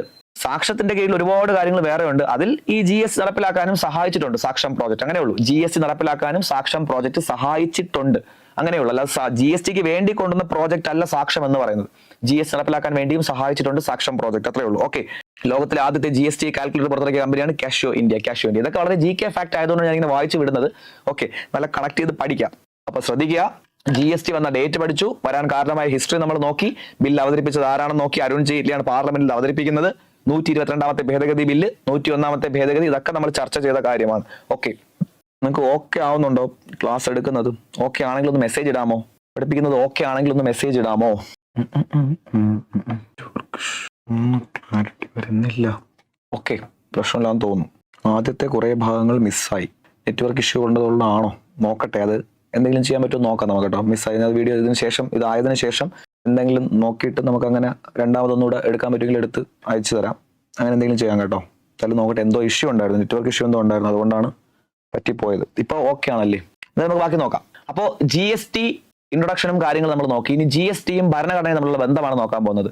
രണ്ട് കാര്യം നമ്മൾ നോക്കി, GSTയും ഭരണഘടനയും തമ്മിലുള്ള ബന്ധം. ഒന്നാമത്തെ കാര്യം, എത്രാമത്തെ ഭേദഗതി ബില്ല്? 122ാമത്തെ ഭേദഗതി ബില്ല്. എത്രാമത്തെ ഭേദഗതി? 101ാമത്തെ ഭേദഗതി. മാറിപ്പോയത്. അവതരിപ്പിക്കുന്ന എല്ലാ ബില്ലും പാസ്സാവൂല. 122ാമത്തെ ബില്ലായിട്ട് അവതരിപ്പിച്ചു, അത് പാസ്സായിട്ട് വന്നപ്പോൾ 101ാമത്തെ ഭേദഗതി. അങ്ങനെ തന്നെ പഠിച്ചു വെക്കണം. ഇനി GSTയുമായി ബന്ധപ്പെട്ട പ്രധാനപ്പെട്ട ഒരു ആർട്ടിക്കിളാണ് ആർട്ടിക്കിൾ 279A. ഒരു പ്രധാനപ്പെട്ട ആർട്ടിക്കിളാണ്. അത് വേറൊന്നുമല്ല, GSTയുടെ എല്ലാ കാര്യങ്ങളും തീരുമാനിക്കുന്നത് GST കൗൺസിലാണ്. അല്ല പ്രധാനമന്ത്രിയോ ആഭ്യന്തരമന്ത്രിയോ അങ്ങനെയൊന്നുമല്ല. GSTയുടെ കംപ്ലീറ്റ് കാര്യങ്ങൾ തീരുമാനിക്കാൻ വേണ്ടി ഒരു GST കൗൺസിൽ രൂപീകരിച്ചിട്ടുണ്ട്. GST കൗൺസിൽ എന്ന് പറയുന്ന ഒരു ഭരണഘടനാ സ്ഥാപനമാണ്. ആ GST കൗൺസിലിനെ കുറിച്ച് പറയുന്ന ആർട്ടിക്കിളാണ് 279. GSTയുടെ റെഗുലേറ്റിംഗ് ബോഡി എന്നറിയപ്പെടുന്നത് GST കൗൺസിലാണ്. അപ്പൊ GSTയുടെ കംപ്ലീറ്റ് കാര്യങ്ങളും തീരുമാനിക്കാൻ വേണ്ടി ഒരു GST കൗൺസിൽ ഉണ്ട്. ആ GST കൗൺസിലിനെ കുറിച്ച് പറയുന്ന ആർട്ടിക്കിളാണ് 279A. അതുപോലെ തന്നെ GST പിരിച്ചെടുക്കുന്നതിന് കേന്ദ്ര ഗവൺമെന്റിനും സംസ്ഥാന ഗവൺമെന്റിനും അധികാരം കൊടുക്കുന്നുണ്ട്. ആ ആർട്ടിക്കിളാണ് 246. ആർട്ടിക്കിൾ 246A പ്രകാരമാണ് കേന്ദ്ര ഗവൺമെന്റും സംസ്ഥാന ഗവൺമെന്റും GST പിരിക്കുന്നത്. അപ്പൊ കേന്ദ്രത്തിന്റെയും സംസ്ഥാനത്തിന്റെയും GST പിരിക്കാനുള്ള അധികാരം എത്രയാണ്? ആർട്ടിക്കിൾ 246. എത്രയാണ്? 246. ഇനി അതുപോലെ തന്നെ ഒരു സംസ്ഥാനത്ത് നിന്ന് മറ്റ് സംസ്ഥാനങ്ങളിലോട്ടുള്ള സാധനങ്ങളുടെ ട്രാൻസാക്ഷൻ, ക്രയവിക്രയം, ഇന്റർ സ്റ്റേറ്റ് ട്രേഡ് അതിനെക്കുറിച്ച് പറയുന്ന ആർട്ടിക്കിളാണ് 269A. നോക്കി, ഒരു സംസ്ഥാനത്ത് നിന്ന് മറ്റ് സംസ്ഥാനങ്ങളിലേക്കുള്ള വ്യാപാരത്തെയും വാണിജ്യത്തെയും കുറിച്ച് പരാമർശിക്കുന്ന വകുപ്പാണ് 269A. അപ്പോൾ ഒരു സ്റ്റേറ്റിൽ നിന്ന് മറ്റു സ്റ്റേറ്റിലോട്ട് കൊണ്ടുപോകുമ്പോൾ GST എങ്ങനെ ഈടാക്കണം അതൊക്കെ പറഞ്ഞിരിക്കുന്ന ആർട്ടിക്കിൾ എത്രയാണ്? 269. ഒരു സ്റ്റേറ്റിൽ നിന്ന് മറ്റൊരു സ്റ്റേറ്റിലോട്ട് സാധനങ്ങൾ കൊണ്ടുപോകുമ്പോൾ GST ഒക്കെ എങ്ങനെ ഈടാക്കണം അതിനെക്കുറിച്ചൊക്കെ പറഞ്ഞിരിക്കുന്ന ആർട്ടിക്കിൾ 269. അപ്പൊ ഈ 3 ആർട്ടിക്കിൾ പ്രധാനമായിട്ട് connect ചെയ്തുകൊള്ളുക. 279A GST council. 246A എന്താണ്? കേന്ദ്രത്തിന്റെയും സംസ്ഥാനത്തിന്റെയും GST പിരിക്കാനുള്ള അധികാരം. 269A എന്താണ്? Inter state trade. ഒരു സംസ്ഥാനത്ത് നിന്ന് മറ്റ് സംസ്ഥാനങ്ങളിലോട്ട് സാധനങ്ങൾ കൊണ്ടുപോകുമ്പോൾ അവിടുത്തെ കാര്യങ്ങളൊക്കെ പറയുന്നതാണ് 269. ആ സമയത്ത് എങ്ങനെ നികുതി ഈടാക്കാം, GST എങ്ങനെ ഈടാക്കാം അതിനെക്കുറിച്ച് പറയുന്നതാണ് 269A. ഓക്കെ ആണേ. ഇനി GST ലയിപ്പിച്ച നികുതികൾ ഓൾറെഡി നമ്മൾ നേരത്തെ പഠിച്ചു. ഇൻഡയറക്റ്റ് ടാക്സുകളുടെ എണ്ണം പഠിക്കുന്ന സമയത്ത്, ഇൻഡയറക്റ്റ് ടാക്സ് പരോക്ഷ നികുതികളുടെ എണ്ണം പറയുന്ന സമയത്ത് നമ്മൾ നേരത്തെ പഠിച്ചിരുന്നു GST ലയിപ്പിച്ച നികുതികൾ. നോക്കി, സെൻട്രൽ എക്സൈസ് ഡ്യൂട്ടി, കേന്ദ്ര എക്സൈസ് നികുതി GST ലയിപ്പിച്ചതാണ്. അതുപോലെ ഡ്യൂട്ടീസ് ഓഫ് എക്സൈസ് GST ലയിപ്പിച്ചതാണ്. അധിക എക്സൈസ് ഡ്യൂട്ടി GST ലയിപ്പിച്ചതാണ്. അധിക കസ്റ്റംസ് ഡ്യൂട്ടി GST ലയിപ്പിച്ചതാണ്. കൗണ്ടർ വെയിലിംഗ് ഡ്യൂട്ടി GST ലയിപ്പിച്ചതാണ്. സേവന നികുതി GST ലയിപ്പിച്ചതാണ്. Special additional duty on customs GST ലയിപ്പിച്ചതാണ്. ഈ കൂട്ടത്തിൽ GST ലയിപ്പിക്കാത്ത ഒരു സാധനം നമ്മൾ പഠിച്ചായിരുന്നു, കസ്റ്റംസ് നികുതി. ഇറക്കുമതിക്കും കയറ്റുമതിക്കും വേണ്ടിയുള്ള കസ്റ്റംസ് നികുതി GST ലയിപ്പിച്ചിട്ടില്ല. പക്ഷെ അല്ലാതെ നമ്മൾ വേറൊരു കാര്യം പറയുന്നുണ്ട്. നോക്ക്, അധിക കസ്റ്റംസ് ഡ്യൂട്ടി. ഈ അധിക കസ്റ്റംസും തമ്മിൽ ബന്ധമൊന്നുമില്ല കേട്ടോ. അധിക കസ്റ്റംസ് ഉദ്ദേശിക്കുന്ന ടെക്സ്റ്റൈൽ പ്രോഡക്റ്റുകൾക്ക് വേണ്ടിയാണ്, തുണിത്തരങ്ങൾക്ക് വേണ്ടി. അല്ലാതെ വെറും കസ്റ്റംസ് എന്ന് പറഞ്ഞാൽ കയറ്റുമതി ഇറക്കുമതി. കസ്റ്റംസ് വെറുതെ പറഞ്ഞാൽ കയറ്റുമതി ഇറക്കുമതി. ആ കസ്റ്റംസ് നികുതി, കയറ്റുമതിക്കും ഇറക്കുമതിക്കും വേണ്ടിയുള്ള കസ്റ്റംസ് നികുതി GST ലയിപ്പിച്ചിട്ടില്ല. പക്ഷെ അധിക കസ്റ്റംസ് നികുതിയൊക്കെ GST ലയിപ്പിച്ചിട്ടുണ്ട്. അത് ടെക്സ്റ്റൈൽ പ്രൊഡക്റ്റുകൾക്ക് വേണ്ടിയുള്ളതാണ്, ഓർത്തോളുക. നോക്കി, ഇപ്പൊ പഠിപ്പിച്ച ഏഴ് എക്സാമ്പിൾ: കേന്ദ്ര എക്സൈസ് നികുതി, ഡ്യൂട്ടീസ് ഓഫ് എക്സൈസ്, അധിക എക്സൈസ് നികുതി, അധിക കസ്റ്റംസ് നികുതി, കൗണ്ടർ വെയിലിംഗ് ഡ്യൂട്ടി, സേവന നികുതി, special additional duty on customs. ഇത്രയും ടാക്സുകൾ പിരിച്ചുകൊണ്ടിരുന്നത് സെൻട്രൽ ഗവൺമെന്റ് ആണ്. ഇപ്പൊ ഈ പഠിച്ച ഇത്രയും ടാക്സുകൾ പിരിച്ചുകൊണ്ടിരുന്നത് സെൻട്രൽ ഗവൺമെന്റ് ആണ്. അതുകൊണ്ട് തന്നെ ഇതെല്ലാം കൂടെ ലയിപ്പിച്ചുകൊണ്ട് CGST എന്ന ഫോർമാറ്റിലേക്ക് വന്നു. CGST മീൻസ് സെൻട്രൽ GST, കേന്ദ്ര ഗവൺമെന്റ് ചുമത്തുന്ന GST. അപ്പോൾ ഇതാ നോക്കി, പ്രധാനമായിട്ട് ഈ 7 നികുതി, കേന്ദ്ര എക്സൈസ് നികുതി പഠിച്ച കാര്യം. ഇന്ത്യക്കകത്ത് ഉൽപ്പാദിപ്പിക്കുന്ന ഏതൊരു സാധനത്തിന് എന്തുണ്ട്? കേന്ദ്ര എക്സൈസ് നികുതിയുണ്ട്. മെഡിക്കൽ ടോയ്ലറ്റ് പർപ്പസുകൾക്ക് വേണ്ടി എന്തുണ്ട്? ഡ്യൂട്ടീസ് ഓഫ് എക്സൈസ് ഉണ്ട്. പ്രത്യേകം പ്രാധാന്യമുള്ള വസ്തുക്കൾക്ക് വേണ്ടി എന്തുണ്ട്? അധിക എക്സൈസ് നികുതിയുണ്ട്. ഇനി അതുപോലെ തന്നെ അധിക കസ്റ്റംസ് നികുതിയുണ്ട്. ടെക്സ്റ്റൈൽ പ്രൊഡക്റ്റുകൾക്ക് വേണ്ടി. ഇറക്കുമതി ചെയ്യുന്ന വസ്തുക്കൾക്ക് കസ്റ്റംസിന് പുറമെ എന്തുണ്ട്? ഒരു കൗണ്ടർ വെയിലിംഗ് ഡ്യൂട്ടി, CVD ഉണ്ട്. കസ്റ്റംസിന് പുറമെയാണ്. കസ്റ്റംസ് ഓൾറെഡി ഉണ്ട്. അതുകൂടാതെ ഇറക്കുമതി ചെയ്യുന്ന സാധനത്തിന് വേണ്ടി മാത്രം കൗണ്ടർ വെയിലിംഗ് ഡ്യൂട്ടി ഉണ്ട്. അതുപോലെ തന്നെ സേവന നികുതി, സർവീസ് ടാക്സ് ഉണ്ട്. Special additional duty on customs. ഇത്രയും പിരിച്ചുകൊണ്ടിരുന്നത് കേന്ദ്ര ഗവൺമെന്റ് ആണ്. അതെല്ലാം കൂടെ ലയിപ്പിച്ചുകൊണ്ടാണ് CGST ആയത്. ഇനി അതുപോലെ നോക്കിയേ, നമ്മൾ നേരത്തെ പഠിച്ചു സംസ്ഥാന മൂല്യവർദ്ധിത നികുതി. സംസ്ഥാനത്തിനകത്ത് ട്രാൻസാക്ഷൻ ചെയ്യണമെങ്കിൽ എന്തുണ്ട്? സ്റ്റേറ്റ് വാല്യൂ ആഡഡ് ടാക്സ് ഉണ്ട്, സംസ്ഥാന മൂല്യവർദ്ധിത നികുതി. അതുപോലെ തന്നെ സെൻട്രൽ സെയിൽസ് ടാക്സ്, കേന്ദ്ര ഗവൺമെന്റ് ചുമത്തുന്നു, സംസ്ഥാന ഗവൺമെന്റ് പിരിക്കുന്നു. Central sales tax. അതുപോലെ ഒക്ട്രോ, എൻട്രി ഫീ, പ്രവേശന നികുതി, വാങ്ങൽ നികുതി, പർച്ചേസ് ടാക്സ്, വാങ്ങൽ നികുതി, ആഡംബര നികുതി, ലക്ഷറി ടാക്സ്, ലക്ഷറി ആഡംബര നികുതി. അതുപോലെ വിനോദ നികുതി, അമ്യൂസ്മെന്റ് അല്ലെങ്കിൽ എന്റർടൈൻമെന്റ് ടാക്സ്, പരസ്യ നികുതി, അഡ്വർടൈസ്മെന്റ് ടാക്സ്, ഇനി ലോട്ടറി, വാതുവെപ്പ്, ചൂതാട്ടം. ഇത്രയും നികുതി, ഇപ്പൊ ഈ പഠിച്ച ഇത്രയും നികുതി. ഇതാണ്ട് ഈ സ്റ്റേറ്റ് വാല്യൂ ആഡഡ് ടാക്സ് തൊട്ട് നമ്മൾ ഈ പഠിച്ചൊരു 8 നികുതി. ഈ 8 നികുതി പിരിച്ചുകൊണ്ടിരുന്ന സ്റ്റേറ്റ് ഗവൺമെന്റുകളായിരുന്നു, സംസ്ഥാന ഗവൺമെന്റുകൾ. ലോട്ടറി, വാതുവെപ്പ്, ചൂതാട്ടം ഏതൊക്കെ സ്റ്റേറ്റിലുണ്ടോ ആ സ്റ്റേറ്റ് മാത്രം, എല്ലാ സ്റ്റേറ്റും വരത്തില്ല. ഇത്രയും പിരിച്ചുകൊണ്ടിരുന്നത് സ്റ്റേറ്റ് ഗവൺമെന്റ് ആണ്. അതുകൊണ്ട് തന്നെ ഇവയെല്ലാം കൂടെ ലയിപ്പിച്ചുകൊണ്ടാണ് SGST ആയത്. SGST, സംസ്ഥാന GST. അപ്പൊ കേന്ദ്ര ഗവൺമെന്റ് പിരിച്ചുകൊണ്ടിരുന്ന നികുതി എല്ലാം കൂടെ ലയിപ്പിച്ചുകൊണ്ട് കേന്ദ്ര GST, സംസ്ഥാന സർക്കാർ പിരിച്ചുകൊണ്ടിരുന്ന നികുതി എല്ലാം കൂടെ ലയിപ്പിച്ചുകൊണ്ട് സംസ്ഥാന GST. ഇതിലൊന്നും ഉൾപ്പെടാതെ മാറി നിൽക്കുന്ന ഒരു പ്രധാനപ്പെട്ട പരോക്ഷ നികുതിയാണ് കസ്റ്റംസ്. ഓർത്തോളുക, കസ്റ്റംസ് GST ലയിപ്പിച്ചിട്ടില്ല. പിടികിട്ടെ. ഇനി നമുക്ക് ഡിഫറെന്റ് ടൈപ്സ് ഓഫ് GST നോക്കാം. വിവിധ തരത്തിലുള്ള GST എന്ന് പറയുമ്പോൾ ഓൾറെഡി 2 പേര് ഇപ്പൊ നമ്മൾ പഠിച്ചു, CGST, SGST. നമ്മൾ വെറുതെ 2 പേര് ഇപ്പൊ നോക്കിയിട്ടുണ്ട്, CGST, SGST. ഓക്കെ, ശ്രദ്ധിച്ച് കേട്ടോളാം. നമ്മളിപ്പോ കേരളത്തിൽ ഒരു കടയിൽ പോയി ഒരു സാധനം വാങ്ങിക്കഴിഞ്ഞാൽ GST ഉള്ളൊരു സാധനമാണെങ്കിൽ ബില്ല് തരുമ്പോൾ അതിനകത്ത് CGST എന്നുണ്ട്, SGST എന്നുണ്ട്. അല്ലാതെ CGST മാത്രമുള്ള ഒരു ബില്ല് എവിടെയും കണ്ടിട്ടുണ്ടോ? SGST മാത്രമുള്ള ഒരു ബില്ല് എവിടെയും കണ്ടിട്ടുണ്ടോ? ഇല്ല. ഏതൊരു സാധനം വാങ്ങിയാലും CGST ഉണ്ട്, SGST ഉണ്ട്. ഇന്ന കടയിൽ കയറിയാൽ CGST മാത്രമേ ഉള്ളൂ, ഇന്ന കടയിൽ കയറിയാൽ SGST മാത്രമേ ഉള്ളൂ. അങ്ങനെയല്ല ഉണ്ടോ? ഇല്ല, ഒരിക്കലും ഇല്ല. ഏതൊരു കടയിൽ നമ്മൾ ട്രാൻസാക്ഷൻ ചെയ്ത് കഴിഞ്ഞാലും GST ഉള്ള കടയാണെന്നുണ്ടെങ്കിൽ അവിടെ ബില്ല് തരുമ്പോൾ CGST ഉണ്ട്, SGST ഉണ്ട്. അപ്പൊ ശ്രദ്ധിച്ച് കേട്ടെ, ഒരു സംസ്ഥാനത്തിനകത്ത്, കേരളത്തിനകത്ത് ട്രാൻസാക്ഷൻ ചെയ്യുന്ന എല്ലാ സാധനത്തിനും CGST ഉണ്ട്, SGST ഉണ്ട്. രണ്ട് ഏർപ്പെടുത്തിയേ പറ്റൂ, ഒരെണ്ണമായിട്ട് ഏർപ്പെടുത്താൻ പറ്റൂല. പിടികിട്ടു? കേരളത്തിനകത്ത് ട്രാൻസാക്ഷൻ ചെയ്യുന്ന എല്ലാ സാധനത്തിനും GST പരിധിയിൽ വരുന്ന സാധനമാണെങ്കിൽ ഏതൊക്കെയുണ്ട്? CGST ഉണ്ട്, SGST ഉണ്ട്. ഗുജറാത്തിനകത്ത് ട്രാൻസാക്ഷൻ ചെയ്യുന്ന എല്ലാ സാധനവും GST പരിധിയിൽ വരുമെങ്കിൽ ഏതൊക്കെയുണ്ട്? CGST ഉണ്ട്, SGST ഉണ്ട്. അപ്പൊ ഏതൊരു സ്റ്റേറ്റ് എടുത്തു കഴിഞ്ഞാലും ആ സംസ്ഥാനത്തിനകത്ത് ട്രാൻസാക്ഷൻ ചെയ്യുന്ന എല്ലാ സാധനത്തിനും CGST ഉണ്ട്, SGST ഉണ്ട്. CGST ആര് ചുമത്തുന്ന GST? കേന്ദ്ര ഗവൺമെന്റ് ചുമത്തുന്ന GST. SGST ആര് ചുമത്തുന്ന GST? സ്റ്റേറ്റ് ഗവൺമെന്റ് ചുമത്തുന്ന GST. ഇനി സ്റ്റേറ്റ് ഗവൺമെന്റിന് പകരം കേന്ദ്ര ഭരണ പ്രദേശമാണെങ്കിലോ? ഇപ്പൊ ലക്ഷദ്വീപ്, ആൻഡമാൻ നിക്കോബാർ ഇതൊക്കെ ഉണ്ടല്ലോ. അപ്പൊ ലക്ഷദ്വീപ്, ആൻഡമാൻ നിക്കോബാർ പോലുള്ള കേന്ദ്ര ഭരണ പ്രദേശങ്ങൾ എന്താണ്? അത് കേന്ദ്ര ഭരണ പ്രദേശമാണ്, യൂണിയൻ ടെറിട്ടറി. അപ്പൊ അതുകൊണ്ട് യൂണിയൻ ടെറിട്ടറി GST അത്രേ ഉള്ളൂ. UTGST അതിൽ പ്രത്യേകിച്ച് ഇതിൽ ഘടനയിൽ വ്യത്യാസമൊന്നുമില്ല. ശ്രദ്ധിച്ചു കേട്ടോ, UTGST കേൾക്കുമ്പോൾ പ്രത്യേക ഒരു സംഭവമൊന്നുമില്ല. സ്റ്റേറ്റ് GST പോലെ തന്നെയാണ്. സ്റ്റേറ്റ് GSTയുടെ വേറൊരു രൂപം.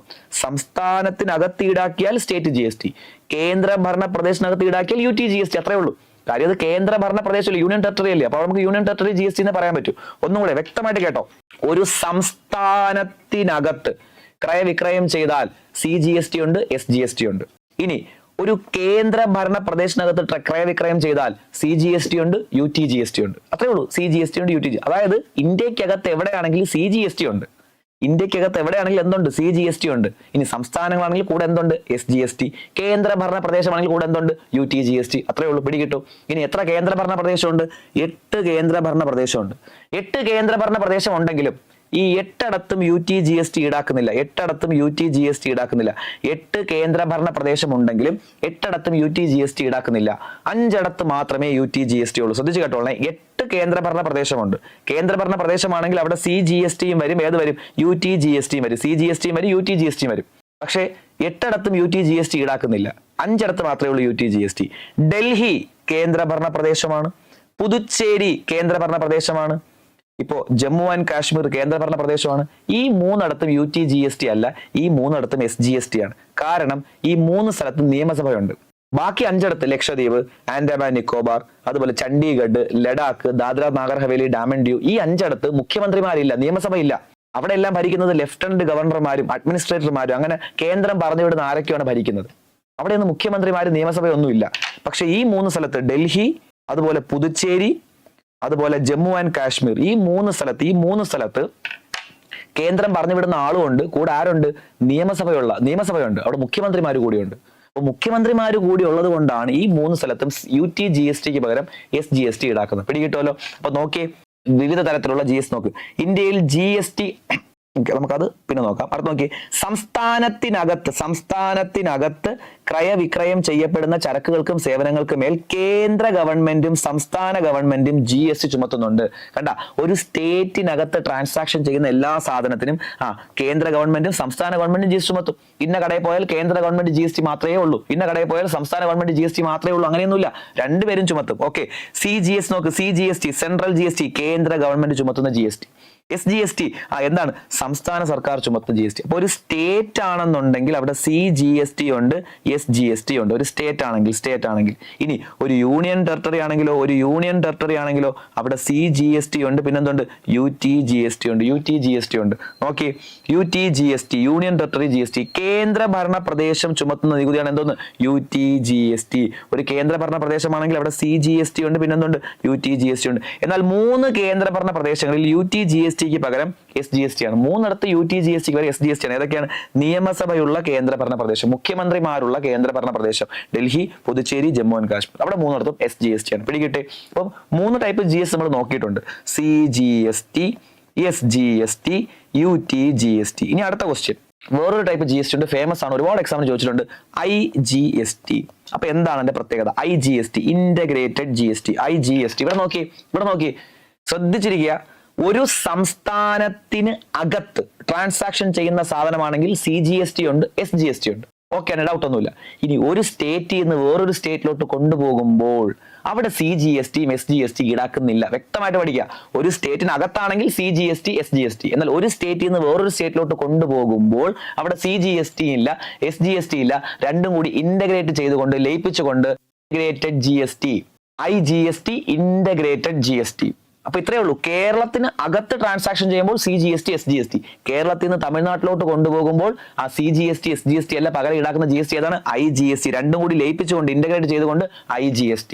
ഇനി IGST ഈടാക്കുന്നത് ഒരു സ്റ്റേറ്റിൽ നിന്ന് വേറൊരു സ്റ്റേറ്റിലോട്ട് കൊണ്ടുപോകുമ്പോൾ മാത്രമേ ഉള്ളൂ എന്ന് ചോദിച്ചാൽ അല്ല.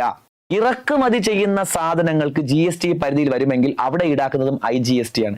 ഇറക്കുമതിക്ക് കീഴിൽ ചുമത്തുന്ന GST ഏതാണ്? IGST. അപ്പൊ IGST രണ്ട് കാറ്റഗറി പറയുന്നുണ്ട്. IGST എന്ന് പറയുമ്പോൾ ഇന്റർ സ്റ്റേറ്റ് ട്രേഡ് എന്ന ഇംഗ്ലീഷ് പറയുന്നത്, ഇന്റർ സ്റ്റേറ്റ് ട്രേഡ്. ഈ ഇന്റർ സ്റ്റേറ്റ് ട്രേഡ് ഒരു ബ്രോഡ് കാറ്റഗറിയിലാണ് പറയുന്നത്. രണ്ട് കോൺസെപ്റ്റ് ഉണ്ട് ഇന്റർ സ്റ്റേറ്റ് ട്രേഡിൽ. ഇന്റർ സ്റ്റേറ്റ് ട്രേഡ് എന്ന് പറയുമ്പോൾ ഒന്ന് ഒരു സംസ്ഥാനത്ത് നിന്ന് മറ്റൊരു സംസ്ഥാനം, കേരളത്തിൽ നിന്ന് തമിഴ്നാട്, തമിഴ്നാട്ടിൽ നിന്ന് ഗുജറാത്ത്, അതാണ് IGST ആണ്, ഇന്റർ സ്റ്റേറ്റ് ട്രേഡ് IGST ആണ്. ഇനി ഇറക്കുമതി ചെയ്യുന്ന സാധനങ്ങൾ GST പരിധിയിൽ വരുന്നതാണെന്നുണ്ടെങ്കിൽ അവിടെ ചുമത്തുന്ന ഏത് തന്നെയാണ്? IGST തന്നെയാണ്. ഇത് പഞ്ചായത്ത് സെക്രട്ടറി പ്രിലിംസിന്റെ ക്വസ്റ്റ്യൻ ആണ്, 2024 ഡിഗ്രി പ്രിലിംസിന്റെ ക്വസ്റ്റ്യൻ. ഇറക്കുമതിക്ക് കീഴിൽ ചുമത്തുന്ന GST ഏതാണ്? IGST. ഒരു സ്റ്റേറ്റിൽ നിന്ന് മറ്റൊരു സ്റ്റേറ്റിലോട്ട് കൊണ്ടുപോകുമ്പോൾ ചുമത്തുന്ന GST ഏതാണ്? IGST. ഇതൊക്കെ നിങ്ങളുടെ മെറ്റീരിയലിനകത്ത് കാണണമെന്നില്ല. മെറ്റീരിയലിനകത്ത് ഇല്ലാത്ത ഏതെങ്കിലും പോയിന്റ് ആണെങ്കിൽ അത് അപ്ഡേറ്റ് ചെയ്ത് പഠിക്കുക. മെറ്റീരിയലിനകത്ത് ഇല്ലാത്ത പോയിന്റ് ആണെന്നുണ്ടെങ്കിൽ ദയവ് ചെയ്ത് അപ്ഡേറ്റ് ചെയ്ത് പഠിക്കുക, വീഡിയോ കണ്ട് അപ്ഡേറ്റ് ചെയ്ത് പഠിക്കുക. ഓക്കെ ആണേ? അപ്പോൾ IGST ഒരു ബ്രോഡ് കാറ്റഗറിയാണ്. ഒരു സ്റ്റേറ്റിൽ നിന്ന് മറ്റൊരു സ്റ്റേറ്റിലോട്ട് കൊണ്ടുപോകുമ്പോഴും IGST ആണ്, ഇറക്കുമതി ചെയ്യുന്ന സാധനങ്ങൾക്ക് ചുമത്തുന്നതും IGST ആണ്. പഠിച്ചു വെച്ചോളുക. നോക്കിയടാ, IGST ഇന്റഗ്രേറ്റഡ് GST ഒരു സംസ്ഥാനത്ത് നിന്ന് മറ്റു സംസ്ഥാനത്തിലേക്ക് ക്രയവിക്രയം ചെയ്യുന്ന സാധനങ്ങൾക്ക് ഈടാക്കുന്ന നികുതി, ഈടാക്കുന്ന GST. ഒരു സ്റ്റേറ്റിൽ നിന്ന് മറ്റൊരു സ്റ്റേറ്റ്, ഇന്റർ സ്റ്റേറ്റ്. ഇനി ഇന്റർ സ്റ്റേറ്റ് എന്ന് പറയുമ്പോഴും ബ്രോഡ് കാറ്റഗറി നോക്ക്, GSTക്ക് കീഴിലുള്ള ഇറക്കുമതിക്കും IGST ആണ് ചുമത്തുന്നത്. GST പരിധിയിൽ വരുന്ന ഇറക്കുമതി ഏത് GST ആണ്? IGST. അപ്പൊ ഇറക്കുമതിക്ക് ഏത്? IGST. ഇന്റർസ്റ്റേറ്റ് ട്രേഡ് ഏത്? IGST. ഓർത്തോളുക. ഇനി നോക്കി, ഇതിലെ സംസ്ഥാന വിഹിതം കേന്ദ്ര ഗവൺമെന്റ് ആണ് നൽകുന്നത്. IGST പിരിക്കുന്ന കേന്ദ്ര ഗവൺമെന്റ് ആണ്. IGST പിരിക്കുന്നത് സെൻട്രൽ ഗവൺമെന്റ്. IGST പിരിക്കുന്നത് സെൻട്രൽ ഗവൺമെന്റ് ആണ്. കേരളത്തിൽ നിന്ന് തമിഴ്നാട്ടിലോട്ട് സാധനം കൊണ്ടുപോകുന്നു, കേരളവും തമിഴ്നാടും അല്ല പിരിക്കുന്നത്, അത് പിരിക്കുന്നത് കേന്ദ്ര ഗവൺമെന്റ് ആണ്. ഇറക്കുമതി ചെയ്യുന്നു, ഏത് സ്റ്റേറ്റിലോട്ടാണ് ഇറക്കുമതി ചെയ്യുന്നത് ആ സ്റ്റേറ്റിലെ പിരിക്കുന്നത് കേന്ദ്ര ഗവൺമെന്റ് ആണ് പിരിക്കുന്നത്. പിടികിട്ടു? അപ്പൊ IGST പിരിക്കുന്ന കേന്ദ്ര ഗവൺമെന്റ് ആണ്, എന്നിട്ട് സംസ്ഥാനങ്ങളുടെ വിഹിതം കൊടുക്കുക ചെയ്യുന്നത്. IGST കേന്ദ്ര ഗവൺമെന്റ് പിരിച്ചിട്ട് സംസ്ഥാനങ്ങളുടെ വിഹിതം കൊടുക്കും. നോക്കി, ഇതിലെ സംസ്ഥാന വിഹിതം കേന്ദ്ര ഗവൺമെന്റ് ആണ് നൽകുന്നത്, കേന്ദ്ര ഗവൺമെന്റ് ആണ് നികുതി പിരിക്കുന്നത്. പഠിച്ചു വെച്ചോളുക. ഇനി GSTക്ക് കീഴിൽ ചുമത്ത സെസ് ഉണ്ട്. അതായത് ചില സാധനങ്ങൾക്ക് GST ഈടാക്കും, എന്നിട്ട് GST കൗൺസിൽ, നേരത്തെ പഠിച്ചില്ലേ GST കൗൺസിൽ, ആ GST കൗൺസിൽ ഈ GSTക്ക് പുറമെ കുറച്ച് സെസ് ഏർപ്പെടുത്തും. അതായത് ഈ ചില സാധനങ്ങൾക്ക് അവർക്ക് GSTയുടെ പരിധി കൂട്ടാനും പറ്റൂല, എന്നാൽ എക്സ്ട്രാ വരുമാനം വാങ്ങുകയും വേണം. അങ്ങനെയൊക്കെ ഉണ്ട്. ഇപ്പോൾ മോട്ടോർ വാഹനങ്ങൾക്ക് ജനറലി 28% GST പിരിക്കുന്നത്. മോട്ടോർ വാഹനങ്ങൾക്ക് 28% GST. പക്ഷെ ചില മോട്ടോർ വാഹനങ്ങൾക്ക് 28% ഈടാക്കി കഴിഞ്ഞാൽ മുതലാവൂല. ഭയങ്കരമായ ലക്ഷൂറിയസ് വണ്ടിയൊക്കെ ആണെന്നുണ്ടെങ്കിൽ ആ GST എന്ത് ചെയ്യേണ്ടി വരും? കൂട്ടേണ്ടി വരും. അപ്പോൾ ഒരു വണ്ടിക്ക് വേണ്ടി മാത്രം GSTയുടെ സ്ലാബ് മാറ്റാനും പറ്റില്ല. 28 കൂട്ടാൻ വരും. ഇന്ന വണ്ടിക്ക് 50% GST, ഇന്ന വണ്ടിക്ക് 28% GST, അങ്ങനെ വെക്കാൻ പറ്റൂല. ഒരു കാറ്റഗറി ഉണ്ട്, മോട്ടോർ വാഹനങ്ങൾക്ക് ജനറലി 28% GST, അങ്ങനെ വെക്കാൻ പറ്റൂ. അല്ല വില കൂടിയ വണ്ടിക്ക് 50% GST, കുറഞ്ഞ വണ്ടിക്ക് 28% GST, അങ്ങനെ വെക്കാൻ പറ്റൂല. അപ്പൊ ഗവൺമെന്റ് കണ്ടുപിടിച്ച മാർഗ്ഗമാണ്, വണ്ടിക്ക് മോട്ടോർ വാഹനങ്ങൾക്ക് ജനറലി 28% GST, ഇതല്ല ലക്ഷറി വണ്ടി ഉണ്ടെന്നുണ്ടെങ്കിൽ GST ഒന്നും നമ്മൾ ഈടാക്കണ്ട, പകരം ഒരു എക്സ്ട്രാ സെസ് ഏർപ്പെടുത്താം. പിടികിട്ടു? അപ്പൊ 28% GSTയും കാണും, കൂടാതെ ഒരു സെസ്സും കൂടെ കാണും. പിടികിട്ടോ? അങ്ങനെ GST കൗൺസിലാണ് ആ സെസ് ഏർപ്പെടുത്തുന്നുണ്ടെങ്കിൽ, GST കൗൺസിലാണ് അങ്ങനെ സെസ് ഏർപ്പെടുത്തുന്നതെന്നുണ്ടെങ്കിൽ അത് GSTയുടെ ഭാഗമാണ്. GST കൗൺസിൽ ഏർപ്പെടുത്തുന്ന സെസ് GSTയുടെ ഭാഗമാണ്. എല്ലാ സെസ്സും GSTയുടെ ഭാഗമല്ല. ഇപ്പൊ സംസ്ഥാന ഗവൺമെന്റ് സെസ് ഏർപ്പെടുത്താറുണ്ട്, പ്രളയ സെസ് എന്നും അങ്ങനെ സെസ്, അങ്ങനെ കുറെ സെസ് ഏർപ്പെടുത്താറുണ്ട്. കേന്ദ്ര ഗവൺമെന്റ് സെസ് ഏർപ്പെടുത്താറുണ്ട്. അങ്ങനെയുള്ള സെസ് ഒന്നും GSTയുടെ പരിധി വരില്ല. GST കൗൺസിൽ GSTക്ക് പുറമെ ഈടാക്കുന്ന സെസ് മാത്രമാണ് എന്ത് വരുന്നത്? GSTയുടെ പരിധിയിൽ വരുന്നത്. അപ്പൊ നോക്ക്, GSTക്ക് കീഴിൽ ചുമത്തുന്ന സെസ്, സെസ് GSTയുടെ ഭാഗമാണ്. അപ്പൊ GST കൗൺസിൽ ഏർപ്പെടുത്തുന്ന സെസ് എന്തിന്റെ ഭാഗമാണ്? GSTയുടെ ഭാഗമാണ്. ഓർത്തോളുക. ഓക്കെ ആണ്? അപ്പൊ നമ്മൾ CGST നോക്കി, SGST നോക്കി, UTGST നോക്കി, IGST നോക്കി, അതുപോലെ സെസ്സിന്റെ കാര്യം നോക്കി. ഇനി വേറൊരു കൺഫ്യൂസിങ് ഫാക്ട് നേരത്തെ ഞാൻ പറയാൻ വന്നതാണ്, പിന്നെ ഇത് കളഞ്ഞിട്ട് പറയാമെന്ന് വിചാരിച്ചു. വേറൊന്നുമല്ല, ഇന്ത്യ ഡുവൽ GST ഫോളോ ചെയ്യുന്ന രാജ്യം എന്നാണ് പറഞ്ഞേക്കുന്നത്. ഇരട്ട GST ഫോളോ ചെയ്യുന്ന രാജ്യമാണ് ഇന്ത്യ എന്നാണ് പറഞ്ഞേക്കുന്നത്. അതെന്തുകൊണ്ടാണ് അങ്ങനെ പറയാൻ കാരണം? ഇരട്ട GST ഫോളോ ചെയ്യുന്ന രാജ്യമെന്ന് നമ്മളിപ്പോ പഠിച്ചതേ ഉള്ളൂ. ഇന്ത്യക്കകത്ത് CGST ഉണ്ട്, SGST ഉണ്ട്, UTGST ഉണ്ട്, IGST ഉണ്ട്. ഇനി സെസ് പറഞ്ഞാലും GSTക്ക് കീഴിൽ വരുന്ന സെസ്സും GSTയുടെ ഭാഗമാണ്, GSTക്ക് കീഴിൽ വരുന്ന സെസ് GSTയുടെ ഭാഗമാണ്. ഇതൊക്കെ GSTയുടെ ഭാഗമാണ്. പക്ഷെ ഇതൊക്കെ പറഞ്ഞേക്കുന്നത് ഇന്ത്യ ഡുവൽ GST ഫോളോ ചെയ്യുന്ന രാജ്യമാണ്. ഇന്ത്യ ഡുവൽ GST ഫോളോ ചെയ്യുന്ന രാജ്യമെന്ന് പറഞ്ഞാൽ അതിനർത്ഥം ഇന്ത്യയിൽ 2 GST ഉള്ളൂ എന്നല്ല. പിന്നെ എന്തുകൊണ്ട് ഡുവൽ GST എന്ന പേര് കൊടുത്തിരിക്കുന്നു? ഇന്ത്യയിൽ GST പിരിക്കാനുള്ള അധികാരം 2 പേർക്കേ ഉള്ളൂ. ഇന്ത്യയിൽ GST കളക്ട് ചെയ്യാനുള്ള അധികാരം 2 പേർക്കേ ഉള്ളൂ. ഒന്ന് കേന്ദ്ര ഗവൺമെന്റിനും മറ്റൊന്ന് സംസ്ഥാന ഗവൺമെന്റിനും. ഇന്ത്യയിൽ GST കളക്ട് ചെയ്യാനുള്ള അധികാരം കേന്ദ്ര ഗവൺമെന്റിനും സംസ്ഥാന ഗവൺമെന്റിനും മാത്രമാണ്. ആ അർത്ഥത്തിലാണ് ഡുവൽ GST എന്ന് പറഞ്ഞത്. അല്ലാതെ ഇന്ത്യക്കകത്ത് ആകെ 2 GST ഉള്ളൂ എന്നല്ല അർത്ഥം. വ്യക്തമായിട്ട് പഠിച്ചോളാം. ഡുവൽ GST എന്ന് ഇന്ത്യയെ വിളിക്കാൻ കാരണം ഇന്ത്യയിൽ GST പിരിക്കുന്നത് 2 ഗവൺമെന്റ് ആണ്. ഒന്ന് കേന്ദ്ര ഗവൺമെന്റും സംസ്ഥാന ഗവൺമെന്റും. അതല്ലാതെ വേറെ ആർക്കും GST പിരിക്കാൻ അധികാരമില്ല. തദ്ദേശ സ്വയംഭരണ സ്ഥാപനങ്ങൾക്ക്, ലോക്കൽ സെൽഫ് ഗവൺമെന്റിന് GST പിരിക്കാൻ അധികാരം ഉണ്ടോ? ഇല്ല. വേറെ ആർക്കും GST പിരിക്കാൻ അധികാരമില്ല. ഇന്ത്യയിൽ GST ചുമത്തുന്നത് പിരിക്കുന്നത് ആര് മാത്രമാണ്? കേന്ദ്ര ഗവൺമെന്റും സംസ്ഥാന ഗവൺമെന്റും. ആ അർത്ഥത്തിലാണ് ഇന്ത്യ ഡുവൽ GST എന്ന് പറയുന്നത്. അല്ലാതെ ഡുവൽ GST എന്ന് കേട്ടോണ്ട് ചാടിക്കയറി ഇന്ത്യയിൽ ആകെ 2 GST ഉള്ളൂ എന്നല്ല. ഇന്ത്യയിൽ CGST ഉണ്ട്, SGST ഉണ്ട്, UTGST ഉണ്ട്, IGST ഉണ്ട്. സെസ്സും GSTയുടെ ഭാഗമാണ്. GST കൗൺസിൽ ഏർപ്പെടുത്തുന്ന സെസ്സും GSTയുടെ ഭാഗമാണ്. പക്ഷെ അതൊക്കെ ശരി തന്നെയാണ്. ഇവിടെ പറഞ്ഞേക്കുന്ന ഡുവൽ GST എന്ന് പറയാൻ കാരണം വേറൊന്നുമല്ല, GST പിരിക്കാനുള്ള അധികാരം 2 പേർക്കേ ഉള്ളൂ. ആ അർത്ഥത്തിലാണ് ഡുവൽ GST എന്ന് പറഞ്ഞേക്കുന്നത്. ഓക്കെ, ഇന്ത്യയിൽ GST ചുമത്താനുള്ള അധികാരം കേന്ദ്ര ഗവൺമെന്റിനും സംസ്ഥാന ഗവൺമെന്റിനും മാത്രമാണ്. ആ അർത്ഥത്തിലാണ് ഇന്ത്യ ഡുവൽ GST, ഇരട്ട GST പിന്തുടരുന്ന രാജ്യമാണ്. പിടികിട്ടു. അതാണ് CGST, SGST. നോക്കി, ഡുവൽ GST എന്ന ആശയം ഇന്ത്യ കടമെടുത്തത് കാനഡയിൽ നിന്നാണ്. അതിൽ ചോദിക്കാം, ഡുവൽ GST എന്ന ആശയമല്ല, ഡുവൽ GST എന്ന ആശയം കടമെടുത്തത് കാനഡയിൽ നിന്നാണ്. ഇന്ത്യയും കാനഡയും കൂടാതെ ബ്രസീലിലും ഡുവൽ GST ആണ്. ഡുവൽ GST എന്ന ആശയം കടമെടുത്തത് കാനഡയിൽ നിന്നാണ്. ഇന്ത്യയും കാനഡയും കൂടാതെ ബ്രസീലിലും ഡുവൽ GST ആണ്. പഠിച്ചു വെച്ചോളുക. ഓക്കെ, അപ്പോ ഡിഫറെന്റ് ടൈപ്സ് ഓഫ് GST ആണ് നമ്മൾ നോക്കിയത്. എളുപ്പമുള്ള ഫാക്ട് ആണ്. CGST ഉണ്ട്, SGST ഉണ്ട്, UTGST, IGST ഇതൊക്കെ പഠിച്ച കാര്യമാണ്. സെസ് GSTയുടെ ഭാഗമാണ്. ഏത് സെസ്? GST കൗൺസിൽ ഏർപ്പെടുത്തുന്ന സെസ് GSTയുടെ ഭാഗമാണ്. ഇനി ഇന്ത്യ ഇരട്ട GST എന്ന് വിളിക്കാൻ കാരണം ഇന്ത്യയിൽ GST പിരിക്കാൻ അധികാരം കേന്ദ്ര ഗവൺമെന്റിനും സംസ്ഥാന ഗവൺമെന്റിനും മാത്രമേ ഉള്ളൂ. അത് നമ്മൾ പഠിച്ച കാര്യമാണ്. എളുപ്പമുള്ള ഫാക്ട് ആണ്, ഓർത്തോളുക. ഓക്കെ, അപ്പോ ഒരു സംസ്ഥാനത്തിനകത്ത് ട്രാൻസാക്ഷൻ ചെയ്താൽ CGST, SGST. ഒരു സ്റ്റേറ്റിൽ നിന്ന് വേറൊരു സ്റ്റേറ്റിലോട്ട് കൊണ്ടുപോയാൽ IGST. ഇറക്കുമതി ചെയ്താൽ IGST. ഇനി GST കൗൺസിൽ സെസ് ഏർപ്പെടുത്തിയാൽ അതും GSTയുടെ ഭാഗമാണ്. കേന്ദ്ര ഭരണ പ്രദേശത്തിനകത്താണെങ്കിൽ CGST, UTGST. ഇനി ഇന്ത്യ എന്ത് GST ഫോളോ ചെയ്യുന്ന രാജ്യമാണ്? Dual GST. അതിന്റെ അർത്ഥം എന്താണ്? ഇന്ത്യക്കകത്ത് GST പിരിക്കാനുള്ള അധികാരം കേന്ദ്ര ഗവൺമെന്റിനും സംസ്ഥാന ഗവൺമെന്റിനും മാത്രമേ ഉള്ളൂ. ഓർത്തോളുക. പിടികിട്ടെ. അപ്പൊ ഡിഫറെന്റ് ടൈപ്സ് ഓഫ് GST നമ്മൾ നോക്കി. അടുത്ത് പഠിക്കാൻ പോകുന്ന GST റേറ്റിനെ കുറിച്ചാണ്. ഓക്കെ, അപ്പൊ മാക്സിമം നമുക്ക് ഈ ഒരു സെഷനിൽ തന്നെ ഈ ഒരു ടോപ്പിക്ക് നമുക്ക് തീർക്കണം. ഒറ്റ സെഷൻ തന്നെ തീർക്കാൻ വേണ്ടിയാണ് ഇങ്ങനെ പഠിപ്പിച്ച് പോകുന്നത്. അപ്പൊ നിങ്ങൾ മാക്സിമം ഫോളോ ചെയ്യുക. ദയവ് ഇത് നോട്ട് നിങ്ങൾ അപ്ഡേറ്റ് ചെയ്യുക. വീണ്ടും പറയുന്നത്, നോട്ട് നിങ്ങളൊന്ന് അപ്ഡേറ്റ് ചെയ്തോളുക. നോട്ടിനകത്ത് വരുന്ന കറക്ഷൻസും പുതിയ കാര്യങ്ങളൊക്കെ അപ്ഡേറ്റ് ചെയ്തോളുക. വീഡിയോ കണ്ട് തന്നെ അപ്ഡേറ്റ് ചെയ്യുക. ഓക്കെ, GST നിരക്കുകൾ, GST റേറ്റ് നോക്കി. ഇതെല്ലാവർക്കും അറിയാനുള്ള ഒരു ഫാക്ട് തന്നെയാണ്. എത്ര നിരക്കിലാണ് GST സ്ലാബ് ഇന്ത്യയിലുള്ളത്? ഇന്ത്യയിൽ GST സ്ലാബ് ഉള്ളത് 4 സ്ലാബാണ് ഉള്ളത്. ഒന്ന് നോക്കി, GSTയിൽ ഉൾപ്പെട്ടിട്ടുള്ള സാധനങ്ങളെ ആദ്യം ഒരു ബോക്സിനകത്താക്കും. GSTയിൽ ഉൾപ്പെട്ടിട്ടുള്ള സാധനങ്ങളെ ആദ്യം ഒരു ബോക്സിനകത്താക്കി. ഇത്രയും സാധനങ്ങളാണ് GSTയിൽ ഉൾപ്പെട്ടിട്ടുള്ളത്. എന്നിട്ട് അവർ ചെയ്യുന്നത്, കുറേ സാധനങ്ങൾക്ക് അവർ പറയുന്നത് നമുക്ക് 28% GST ഏർപ്പെടുത്താം. ഇനി കുറേ സാധനങ്ങൾക്ക് 18% GST ഏർപ്പെടുത്താം. ഇനി കുറേ സാധനങ്ങൾക്ക് 12% GST ഏർപ്പെടുത്താം. ഇനി കുറേ സാധനങ്ങൾക്ക് 5% GST ഏർപ്പെടുത്താം. ഇനി ഒരു ഭാഗം കിടപ്പുണ്ട്, ഇത്രയും ഭാഗം. അതായത് ചില സാധനങ്ങൾക്ക് അവർ പറയും GSTയിൽ ഉള്ള സാധനമാണ്, പക്ഷെ തൽക്കാലത്തേക്ക് GST ഒന്നും ഏർപ്പെടുത്തണ്ട. അതിനെ നമ്മൾ 0% എന്ന് പറയുന്നത്. അങ്ങനെ ഒരു സ്ലാബ് ഒന്നുമില്ല. 0% എന്നൊരു സ്ലാബ് ഒന്നുമില്ല. സ്ലാബ് ചോദിച്ചാൽ ഇത്രയേ ഉള്ളൂ: 5, 12, 18, 28. ഈ 4 സ്ലാബ് മാത്രമേ ഉള്ളൂ. സ്ലാബ് ചോദിച്ചാൽ ഈ 4 എണ്ണേ ഉള്ളൂ. ഈ 0 എന്ന് പറയുന്നത് സ്ലാബ് ഒന്നുമല്ല. 0 എന്ന് പറയുന്നത് ആക്ച്വലി GSTയിൽ ഉൾപ്പെട്ടിട്ടും GST കൊടുക്കേണ്ടാത്ത സാധനം. അതായത് നിത്യോപയോഗ സാധനങ്ങളൊക്കെ ആണെങ്കിൽ ചില സമയത്ത് അവർ പറയും ഇപ്പൊ തൽക്കാലത്തേക്ക് നിങ്ങൾ GST തരണ്ട. അതാണ് 0 കൊണ്ട് ഉദ്ദേശിക്കുന്നത്. പിടികിട്ടും. ഇപ്പൊ ക്യാൻസർ പോലെയുള്ള മാരക അസുഖങ്ങളുടെ മരുന്നിന് കുറെ കാലം മുന്നേ വരെ 12% GST. പക്ഷെ ഇപ്പൊ ഗവൺമെന്റ് തീരുമാനിച്ചു തൽക്കാലം GST വാങ്ങണ്ട, അതായത് 0%. പിടികിട്ടും. അങ്ങനെയാണ്. അപ്പൊ GSTയിൽ ഉൾപ്പെട്ടിട്ടും GST കൊടുക്കണ്ട, GSTയിൽ ഉൾപ്പെട്ടിട്ടും GST കൊടുക്കണ്ട. അതാണ് ഈ 0% കൊണ്ട് ഉദ്ദേശിക്കുന്നത്. അത് സ്ലാബായിട്ടൊന്നും പറയാൻ പറ്റില്ല. സാധനം വിൽക്കുന്ന സമയത്ത് GST ഉണ്ടോ ഇല്ല, അപ്പൊ അതുകൊണ്ട് 0%. അങ്ങനെയാണ്. പിടികിട്ടു. നോക്കി, ഇന്ത്യയിൽ നിരക്കുകൾ പ്രധാനമായിട്ടും 4 സ്ലാബിലാണ് ചുമത്തുന്നത്. 5% GST ഉള്ള സാധനം കണ്ടല്ലോ, 12% GST ഉള്ള സാധനം കണ്ടല്ലോ, 18%, അതുപോലെ 28%. എന്നിങ്ങനെ 4 സ്ലാബാണ് ഉള്ളത്. ഇനി സംസ്കരിക്കാത്ത ഭക്ഷ്യവസ്തുക്കൾ ഉൾപ്പെടെയുള്ള നിത്യോപയോഗ സാധനങ്ങൾക്കും അവശ്യ വസ്തുക്കൾക്കും GST നൽകണ്ട. നിത്യോപയോഗ സാധനവും അവശ്യ വസ്തുവാണെങ്കിൽ GST കൊടുക്കേണ്ട. അതാണ് ഈ 0% കൊണ്ട് ഉദ്ദേശിക്കുന്നത് കേട്ടോ. അപ്പം സാധനം വിൽക്കുന്ന സമയത്താണെങ്കിൽ നോക്കി, 28% GST ഉള്ള സാധനമുണ്ട്, 18% GST ഉള്ള സാധനമുണ്ട്, 12% GST ഉള്ള സാധനമുണ്ട്, 5% GST ഉള്ള സാധനമുണ്ട്. ഇനി തൽക്കാലത്തേക്ക് GST കൊടുക്കേണ്ടാത്ത സാധനമുണ്ട്. അതാണ് വിൽപ്പന നടത്തുന്ന സമയത്ത് 0 കൂടെ ചേർത്ത് നമുക്ക് വേണമെങ്കിൽ പറയാം.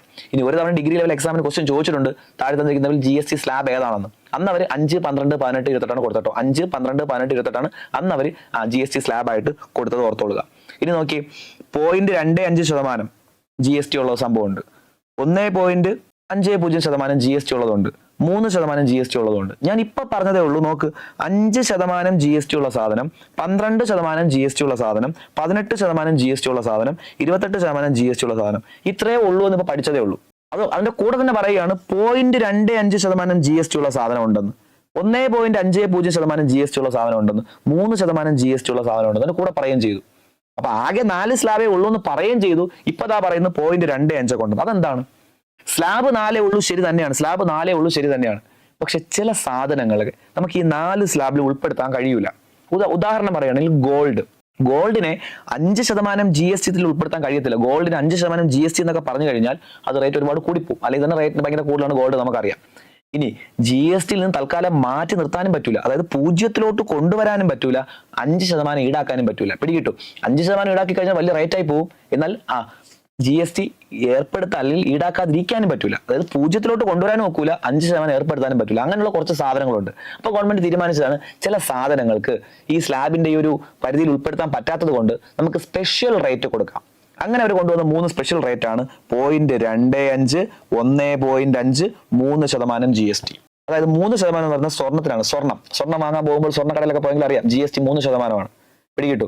ഡയമണ്ടിന്റെ വർക്കുകൾക്ക് 1.5% GST. ഇനി ഈ വില കൂടിയവരുടെ കല്ലുകളൊക്കെ ഉണ്ടല്ലോ, ഈ നമ്മുടെ ആഭരണങ്ങൾ നിർമ്മിക്കാൻ ഉപയോഗിക്കുന്ന വില കൂടിയവരുടെ കല്ലുകളുണ്ട്, അതിന്റെയൊക്കെ കട്ടിങ്ങും പോളിഷിങ്ങും വേണ്ടി 0.25% GST, 0.25% GST. പിടികിട്ടു? അപ്പോ ശ്രദ്ധിക്കുക, GST സ്ലാബ് 4, 5, 12, 18, 28. ഇനി സാധനം വിൽക്കുന്ന സമയത്ത് GST ഇല്ലാത്ത സാധനങ്ങളെ നമുക്ക് വേണമെങ്കിൽ എന്ത് പറയാം? 0% എന്ന് പറയാം. GST ഇല്ലാത്ത സാധനം എന്ന് പറയുമ്പോൾ ഓർത്തോളുക, GST ഉൾപ്പെട്ടിട്ടും തൽക്കാലത്തേക്ക് GST വേണ്ട, GST ഉൾപ്പെട്ടിട്ടും തൽക്കാലത്തേക്ക് GST വേണ്ട, അതാണ് 0%. അങ്ങനെയുണ്ട്. ഇനി ചില സാധനങ്ങളെ ഈ സ്ലാബിൽ ഉൾപ്പെടുത്താൻ കഴിയത്തില്ല, അതുപോലെ തന്നെ 0 കൊണ്ടുവരാനും കഴിയത്തില്ല. GST വേണ്ടാന്ന് പറയാനും പറ്റൂല, എന്നാൽ 5% ഏർപ്പെടുത്താനും പറ്റൂല. അങ്ങനെയുള്ള പ്രധാനപ്പെട്ട ഒരു 3 സാധനമാണ് സ്വർണം, ഡയമണ്ട്, അതുപോലെ തന്നെ വില കൂടിയ കല്ലുകളൊക്കെ. അപ്പൊ അതിനൊക്കെ സ്പെഷ്യൽ റേറ്റ് ആണ്. സ്വർണത്തിന് 3%, ഡയമണ്ട് 1.5%. ഇനി അതുപോലെ തന്നെ ഈ കല്ലുകൾക്കൊക്കെ 0.25% GST ആണ് ഏർപ്പെടുത്തുന്നത്. ഓക്കെ ആണേ? അപ്പൊ റേറ്റ് നമ്മൾ നോക്കി കഴിഞ്ഞു. ഇനി GST നിന്ന് ഒഴിവാക്കിയ കുറെ സാധനങ്ങളുണ്ട്. GST നിന്ന് ഒഴിവാക്കിയ കുറച്ച് സാധനങ്ങൾ പ്രധാനമായിട്ടും പെട്രോളിയം ഒക്കെയാണ്. പെട്രോളിയം നമുക്കറിയാം, കുറെ നാളുകൊണ്ട് ആൾക്കാർ പറയുന്നത് പെട്രോളിയത്തിനെ GST ഉൾപ്പെടുത്തണം. പെട്രോളിയം, മദ്യം, നമ്മുടെ എന്താണ് ഉപഭോഗത്തിലുള്ള മദ്യം, കഴിക്കാൻ ഉപയോഗിക്കുന്ന മദ്യം ആയാലും ശരി, മറ്റ് സാധനങ്ങൾ നിർമ്മിക്കാൻ ഉപയോഗിക്കുന്ന മദ്യം ആയാലും ശരി, മദ്യം, പെട്രോളിയം, അതുപോലെ തന്നെ വിമാന ഇന്ധനം, ഇതൊന്നും GST ഉൾപ്പെടുത്തിയിട്ടില്ല. വൈദ്യുതി, ഇതൊന്നും GST ഉൾപ്പെടുത്തിയില്ല. ഇതൊക്കെ GST നിന്നും ഒഴിവാക്കിയ സാധനമാണ്. അപ്പൊ GST വന്ന സമയത്ത് GST നിന്നും ഒഴിവാക്കിയ സാധനമാണ് എന്തൊക്കെ? മദ്യം, വൈദ്യുതി, മറ്റു ഉപയോഗത്തിനുള്ള മദ്യം, വിമാന ഇന്ധനം, പെട്രോൾ, ഡീസൽ, പ്രകൃതിവാതകം, ഇതൊന്നും GST ഉൾപ്പെടുത്തിയിട്ടില്ല. ഓർത്തോളുക, ഇവയൊക്കെ GST നിന്നും ഒഴിവാക്കിയ സാധനങ്ങളാണ്. പഠിച്ചു വെച്ചോളുക. പിടികിട്ടു? അപ്പൊ GST റേറ്റ് നോക്കി, ഉൾപ്പെടുത്തിയ സാധനം നോക്കി, ഡിഫറെന്റ് ടൈപ്സ് ഓഫ് GST നോക്കി. നമ്മൾ അടുത്ത പഠിക്കാൻ പോകുന്നത് GST കൗൺസിൽ. വളരെ വളരെ വളരെ ഇമ്പോർട്ടന്റ്, പ്രത്യേകിച്ച് ഡിഗ്രി ലെവൽ പരീക്ഷയ്ക്ക് വളരെ ഇമ്പോർട്ടന്റ്. അതിന്റെ കാരണം GST കൗൺസിൽ നമ്മൾ നേരത്തെ പറഞ്ഞ പോലെ ഒരു ഭരണഘടനാ സ്ഥാപനമാണ്. ഭരണഘടനാ സ്ഥാപനമാണ് GST കൗൺസിൽ. നിങ്ങളുടെ സിലബസിനകത്ത് കോൺസ്റ്റിറ്റ്യൂഷനകത്ത് പഠിക്കാനുണ്ട് ഭരണഘടനാ സ്ഥാപനങ്ങളും അവയുടെ പ്രവർത്തനങ്ങളും. ആ ഭാഗത്ത് വരുന്നതാണ് GST കൗൺസിൽ. അതുകൊണ്ട് തന്നെ വളരെ വളരെ വളരെ ഇമ്പോർട്ടന്റ് ആണ് GST കൗൺസിൽ. ഓക്കെ, അപ്പൊ നമുക്ക് GST കൗൺസിലിനെ കുറിച്ച് വിശദമായിട്ടൊന്ന് ചർച്ച ചെയ്യാം. ശ്രദ്ധിച്ചിരിക്കുക, പരമാവധി ശ്രദ്ധിച്ചിരിക്കുക. ഒരുപാട് കുറെ കാര്യങ്ങൾ പഠിക്കാനുണ്ട്, ഇത്ര കേട്ടോണ്ടിരിക്കുക എന്ന് പറയുന്നത് തന്നെ ബുദ്ധിമുട്ടുള്ള കാര്യമാണ്. പക്ഷെ ദയവ് ചെയ്ത് വീഡിയോ ഫുള്ള് കണ്ട് നോട്ട് അപ്ഡേറ്റ് ചെയ്യുക. അതാണ് ഏറ്റവും വലിയ പ്രധാന കാര്യം ഉള്ളത്. നിങ്ങൾക്ക് തന്നിരിക്കുന്ന നോട്ട് നിങ്ങളുടെ കൈവശം പ്രിന്റഡ് നോട്ട് ഇപ്പോൾ ഉണ്ട്, അതിനകത്ത് കുറച്ച് അപ്ഡേഷൻസ് ഉണ്ട്, അത് നിങ്ങൾ വരുത്തിക്കൊള്ളുക. വീഡിയോ കണ്ട് തന്നെ വരുത്തിക്കൊള്ളുക. പരമാവധി ശ്രദ്ധിച്ചിരിക്കുക. ഓക്കെ, ബുദ്ധിമുട്ടാണെന്ന് അറിയാം, ഇത്രയും നേരം കണ്ടിന്യൂസ്ലി ക്ലാസ് കേട്ടോണ്ടിരിക്കുക ബുദ്ധിമുട്ടാണ്, ശരി തന്നെയാണ്. പക്ഷേ സർക്കാർ ജോലി വേണം, അതുകൊണ്ട് ശ്രദ്ധിച്ചിരിക്കുക. നോക്കിയേ, GST കൗൺസിൽ ഭരണഘടനാ സ്ഥാപനമാണെന്ന് പഠിച്ചു. ഇപ്പൊ കോൺസ്റ്റിറ്റ്യൂഷനകത്തും ചോദിക്കാം, എക്കണോമിക്സിനകത്തും ചോദിക്കാം. ആർട്ടിക്കിൾ 279 നേരത്തെ പഠിച്ചത്. അപ്പൊ ആർട്ടിക്കിൾ 279A പ്രകാരമാണ് GST കൗൺസിൽ രൂപീകരിച്ചത്. GST കൗൺസിലാണ് GSTയുടെ എല്ലാ കാര്യങ്ങളും തീരുമാനിക്കുന്നത്. GSTയുടെ റെഗുലേറ്റിംഗ് അതോറിറ്റി എന്നറിയപ്പെടുന്നത് GST കൗൺസിലാണ്. ഇനി 2016 തന്നെയാണ് രൂപീകരിച്ചത്. നിങ്ങൾക്ക് ഡേറ്റ് ഓർമ്മ കാണും, 2016. ശ്രദ്ധിക്കണേ, 2016 രാജ്യസഭയും ലോക്സഭയൊക്കെ പാസ്സാക്കിയ ഡേറ്റ് ഒക്കെ നമ്മൾ നോക്കിയിട്ടുണ്ട്. 2016 ഓഗസ്റ്റ് 3, ഓഗസ്റ്റ് 8 ഒക്കെ. 2016 ഓഗസ്റ്റ് 3, 2016 ഓഗസ്റ്റ് 8, ഇതൊക്കെ നമ്മൾ നോക്കിയ കാര്യമാണ്. പ്രസിഡന്റ് ഒപ്പുവെച്ചു സെപ്റ്റംബർ 8. നേരത്തെ പഠിച്ച ഡേറ്റാണ്. പ്രസിഡന്റ് ഒപ്പുവെച്ചു സെപ്റ്റംബർ 8. അതേ വർഷം 2016 സെപ്റ്റംബർ 12 ഈ GST കൗൺസിൽ വന്നത്. 2016 സെപ്റ്റംബർ 12 GST കൗൺസിൽ നിലവിൽ വന്നത്. 2016 സെപ്റ്റംബർ 12 GSTയുടെ റെഗുലേറ്റിംഗ് ബോഡി എന്നറിയപ്പെടുന്നു. ഭരണഘടനാ സ്ഥാപനമാണ്. 279. GSTയുടെ എല്ലാ കാര്യങ്ങളും തീരുമാനിക്കുന്നത് GST കൗൺസിലാണ്. ഏതൊക്കെ സാധനത്തെ GST ഉൾപ്പെടുത്തണം, ഏതൊക്കെ ഒഴിവാക്കണം, നിരക്ക് എത്രയായിരിക്കണം, 28% ഏതൊക്കെ സാധനം വേണം, ഒഴിവാക്കിയ സാധനം എപ്പോൾ ഉൾപ്പെടുത്തണം, ഇങ്ങനെയുള്ള എല്ലാ കാര്യങ്ങളും തീരുമാനിക്കുന്നത് ജി എസ് ടി കൗൺസിലാണ്. ജി എസ് ടി കൗൺസിലാണ്. അത്രത്തോളം പ്രാധാന്യമുള്ള ഒരു ബോഡിയാണ് G S T council. G S T കൗൺസിലിന്റെ അധ്യക്ഷ എപ്പോഴും കേന്ദ്ര ധനകാര്യമന്ത്രിയാണ്. ജി എസ് ടി കൗൺസിലിന്റെ അധ്യക്ഷൻ ആരാണ്? കേന്ദ്ര ധനകാര്യമന്ത്രി, യൂണിയൻ ഫിനാൻസ് മിനിസ്റ്റർ ആണ് ജി എസ് ടി കൗൺസിലിന്റെ അധ്യക്ഷൻ. അപ്പൊ ഇപ്പോഴത്തെ അധ്യക്ഷ ആരാണ്? ഇപ്പോഴത്തെ അധ്യക്ഷനോ അധ്യക്ഷ അല്ലെങ്കിൽ അധ്യക്ഷ ആരാണ്? നിർമ്മല സീതാരാമൻ, ധനകാര്യമന്ത്രി. അറിയാം. ആദ്യത്തെ അധ്യക്ഷൻ ആരായിരുന്നു? അതായത് ജി എസ് ടി നിലവിൽ വരുമ്പോൾ അല്ലെങ്കിൽ ജി എസ് ടി കൗൺസിലൊക്കെ നിലവിൽ വരുമ്പോൾ ആരായിരുന്നു അധ്യക്ഷൻ? അന്നത്തെ ധനകാര്യമന്ത്രി അരുൺ ജെയ്റ്റ്ലി. അപ്പൊ ആദ്യത്തെ അധ്യക്ഷൻ അരുൺ ജെയ്റ്റ്ലി, ഇപ്പോഴത്തെ അധ്യക്ഷൻ ആരാണ്? നിർമ്മല സീതാരാമൻ. അധ്യക്ഷ ആരാണ്? നിർമ്മല സീതാരാമൻ. ഇനി ജി എസ് ടി കൗൺസിലെ ആകെ അംഗങ്ങളുടെ എണ്ണം എത്രയാണ്? ജി എസ് ടി കൗൺസിൽ ആകെ 33 അംഗങ്ങളാണ് ഉള്ളത് കേട്ടോ. 33 അംഗങ്ങളാണ് ജി എസ് ടി കൗൺസിൽ ഉള്ളത്. ഇത് പരീക്ഷയ്ക്ക് ചോദിച്ചിട്ടുണ്ട്. എത്ര അംഗങ്ങളുണ്ട് എന്ന് എക്സാമിന് ചോദിച്ചിട്ടുണ്ട്. ഡിഗ്രി പ്രിലിംസിനും ഡിഗ്രി മെയിൻസിനുമായിട്ട് എക്സാമിന് ചോദിച്ചിട്ടുണ്ട് ജി എസ് ടി കൗൺസിലിൽ എത്ര അംഗങ്ങളുണ്ട് എന്നുള്ള കാര്യം. ഇവിടെ നോക്കിയടാ, ശ്രദ്ധിച്ച് കേട്ടോളുക. ജി എസ് ടി കൗൺസിലെ അംഗങ്ങൾ 33 പേരുണ്ട്. ഈ 33-ൽ 2 പേര് സെൻട്രൽ ഗവൺമെന്റ് ആണ്. വ്യക്തമായിട്ട് പഠിക്കണേ, സെൻട്രൽ ഗവൺമെന്റ്. 28 പേര് സ്റ്റേറ്റ് ഗവൺമെന്റ് ആണ്. ബാക്കി 3 പേര് യൂണിയൻ ടെറിട്ടറി. ഇങ്ങനെയാണ് 33. അപ്പൊ ജി എസ് ടി കൗൺസിലിൽ ആകെ 33 അംഗങ്ങളുണ്ട്. അതിൽ 2 പേര് സെൻട്രൽ ഗവൺമെന്റിൽ നിന്ന്, 28 പേര് സ്റ്റേറ്റ് ഗവൺമെന്റിൽ നിന്ന്, 33 പേര് യൂണിയൻ ടെറിട്ടറിയിൽ നിന്ന്. 2 പേര് സെൻട്രൽ ഗവൺമെന്റിൽ നിന്നുണ്ട്. ശ്രദ്ധിക്കുക, ധനകാര്യ മന്ത്രിയെയും കൂടെ ചേർത്താണ് 33 പേര്. അത് മറന്നു പോകരുത്. നമ്മുടെ ജി എസ് ടി കൗൺസിലിന്റെ അധ്യക്ഷ ഹെഡ് ധനകാര്യ മന്ത്രി നിർമ്മല സീതാരാമനെ കൂടെ ചേർത്തുകൊണ്ടാണ് 33 പേര്. അപ്പൊ ടോട്ടൽ 33 അംഗങ്ങളുണ്ട്. ആ 33 അംഗങ്ങളിൽ 2 പേര് കേന്ദ്ര ഗവൺമെന്റ്, 28 പേര് സ്റ്റേറ്റ് ഗവൺമെന്റ്, 3 പേര് യൂണിയൻ ടെറിട്ടറി. ഇനി എങ്ങനെയാ പ്രപ്പോർഷൻ നോക്കാം. ഇവിടെ നോക്കിയോ, 2 പേര് കേന്ദ്ര ഗവൺമെന്റിൽ നിന്നുണ്ടെന്ന് പഠിച്ചു. 2 പേര് കേന്ദ്ര ഗവൺമെന്റിൽ നിന്നുണ്ട്. ഈ 2 പേര് ആരൊക്കെയാണെന്ന് ചോദിച്ചാൽ, ഒന്ന് നമുക്കറിയാം ധനകാര്യമന്ത്രി നിർമ്മല സീതാരാമൻ. കാര്യം 33-ൽ അവരും ഉണ്ട്. 33-ൽ ധനകാര്യമന്ത്രിയും ഉണ്ട്. അതുകൊണ്ട് തന്നെ ഒരാൾ ധനകാര്യമന്ത്രി നിർമ്മല സീതാരാമൻ. രണ്ടാമത്തെ വ്യക്തി ആരാണെന്ന് ചോദിച്ചാൽ ധനകാര്യ സഹമന്ത്രി. അപ്പൊ ധനകാര്യ വകുപ്പിന് ഒരു സഹവകുപ്പ് കൂടിയുണ്ട്, ധനകാര്യ സഹമന്ത്രി. അപ്പൊ രണ്ടാമത്തെ ആരാണ്? ധനകാര്യ സഹമന്ത്രിയാണ്. അപ്പൊ ധനകാര്യ മന്ത്രിയുണ്ട്, ധനകാര്യ സഹമന്ത്രി. ധനകാര്യ വകുപ്പ് വലിയ വകുപ്പാണ്, അതുകൊണ്ട് തന്നെ ഒരു സഹമന്ത്രി കൂടിയുണ്ട്. അപ്പൊ ധനകാര്യ മന്ത്രിയുണ്ട്, ധനകാര്യ സഹമന്ത്രിയുണ്ട്. പിടികിട്ടെ. അപ്പൊ അവർ 2 പേരുമാണ് കേന്ദ്രത്തിൽ നിന്നുള്ള ആൾക്കാർ. ധനകാര്യ മന്ത്രിയും അതുപോലെ ധനകാര്യ സഹമന്ത്രിയും. ഇനി സംസ്ഥാനത്ത് നിന്ന് ആരാ പോകുന്നത്? സ്റ്റേറ്റിൽ നിന്ന് ആർക്ക് വേണോ പോകാന്നാ പറയുന്നത്. ആർക്ക് വേണമെന്ന് പറയുമ്പോൾ ഒന്നെങ്കിൽ ധനകാര്യ മന്ത്രിമാര്, ഇല്ലെങ്കിൽ റവന്യൂ മന്ത്രിമാർ. അപ്പൊ സംസ്ഥാനത്തെ 28 പേരെന്ന് പറയുമ്പോൾ ധനകാര്യ മന്ത്രിമാർ തന്നെ ആകണമെന്ന് നിർബന്ധമൊന്നുമില്ല. ഒന്നെങ്കിൽ ധനകാര്യ മന്ത്രി, ഇല്ലെങ്കിൽ റവന്യൂ മന്ത്രി. ഇല്ലെങ്കിൽ മറ്റാരെങ്കിലും പോകണം എന്നേ പറയുന്നുള്ളൂ. പിടികിട്ടോ? അപ്പൊ 28 പേര് സ്റ്റേറ്റ് റെപ്രസെന്റേറ്റീവ് എന്നാ പറയുന്നത്. സ്റ്റേറ്റ് റെപ്രസെന്റേറ്റീവ് പ്രതിനിധികൾ എന്നേ പറയുന്നുള്ളൂ. ധനകാര്യ മന്ത്രിമാർ തന്നെ പോകണമെന്ന് പറയുന്നില്ല, റവന്യൂ മന്ത്രി തന്നെ പോകണമെന്ന് പറയുന്നില്ല. മാക്സിമം 2 പേരും പോവുക. ഇവർ പോയില്ല എന്നുണ്ടെങ്കിൽ മറ്റാരെങ്കിലും പോകണം. ഇനി കേരളത്തിൽ നിന്ന് G S T council represent ചെയ്യുന്ന ധനകാര്യമന്ത്രി തന്നെയാണ് കെ.എൻ. ബാലഗോപാൽ. ഓക്കെ, പിടികിട്ടെ. അപ്പോൾ 28 പേരുടെ കാര്യമായി. ഇനി 3 പേര് യൂണിയൻ ടെറിട്ടറി. ആ 3 യൂണിയൻ ടെറിട്ടറി നമ്മൾ നേരത്തെ പഠിച്ചിട്ടുണ്ട്. ഡൽഹി, പുതുച്ചേരി, ജമ്മു കാശ്മീർ. നിയമസഭയുള്ള 3 കേന്ദ്രഭരണ പ്രദേശം.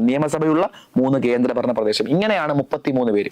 എക്സാമിന് ചോദിച്ചിട്ടുണ്ട് ക്വസ്റ്റ്യൻ. ഇങ്ങനെ ചോദിച്ചിട്ടുള്ളത് 2 കേന്ദ്രമന്ത്രിമാർ ഉൾപ്പെടെ 32 പേർ, 2 കേന്ദ്രമന്ത്രിമാർ ഉൾപ്പെടെ 31 പേർ, 1 കേന്ദ്രമന്ത്രി ഉൾപ്പെടെ 33 പേർ. ഇങ്ങനെയൊക്കെ ചോദിച്ചത്. 2 കേന്ദ്രമന്ത്രി ഉൾപ്പെടെ 33 പേർ. നമുക്കറിയാം കേന്ദ്രമന്ത്രിമാർ 2 പേരാണ്. ഒന്ന് ധനകാര്യമന്ത്രി, മറ്റൊന്ന് ധനകാര്യ സഹമന്ത്രി. അതുപോലെ ധനകാര്യ സഹമന്ത്രി. ഇവർ 2 പേരും കൂടി ചേർന്നുകൊണ്ട്, 2 കേന്ദ്രമന്ത്രിയും കൂടെ ചേർന്നുകൊണ്ട് മൊത്തം 33 പേരാണ് ജി എസ് ടി കൗൺസിലെ അംഗങ്ങൾ. ഓക്കെ, പെട്ടെന്ന് നോക്കി. G S T council 2016 September 12 നിലവിൽ വന്നു. ഹെഡ്ക്വാർട്ടേഴ്സ് ന്യൂഡൽഹിയാണ്.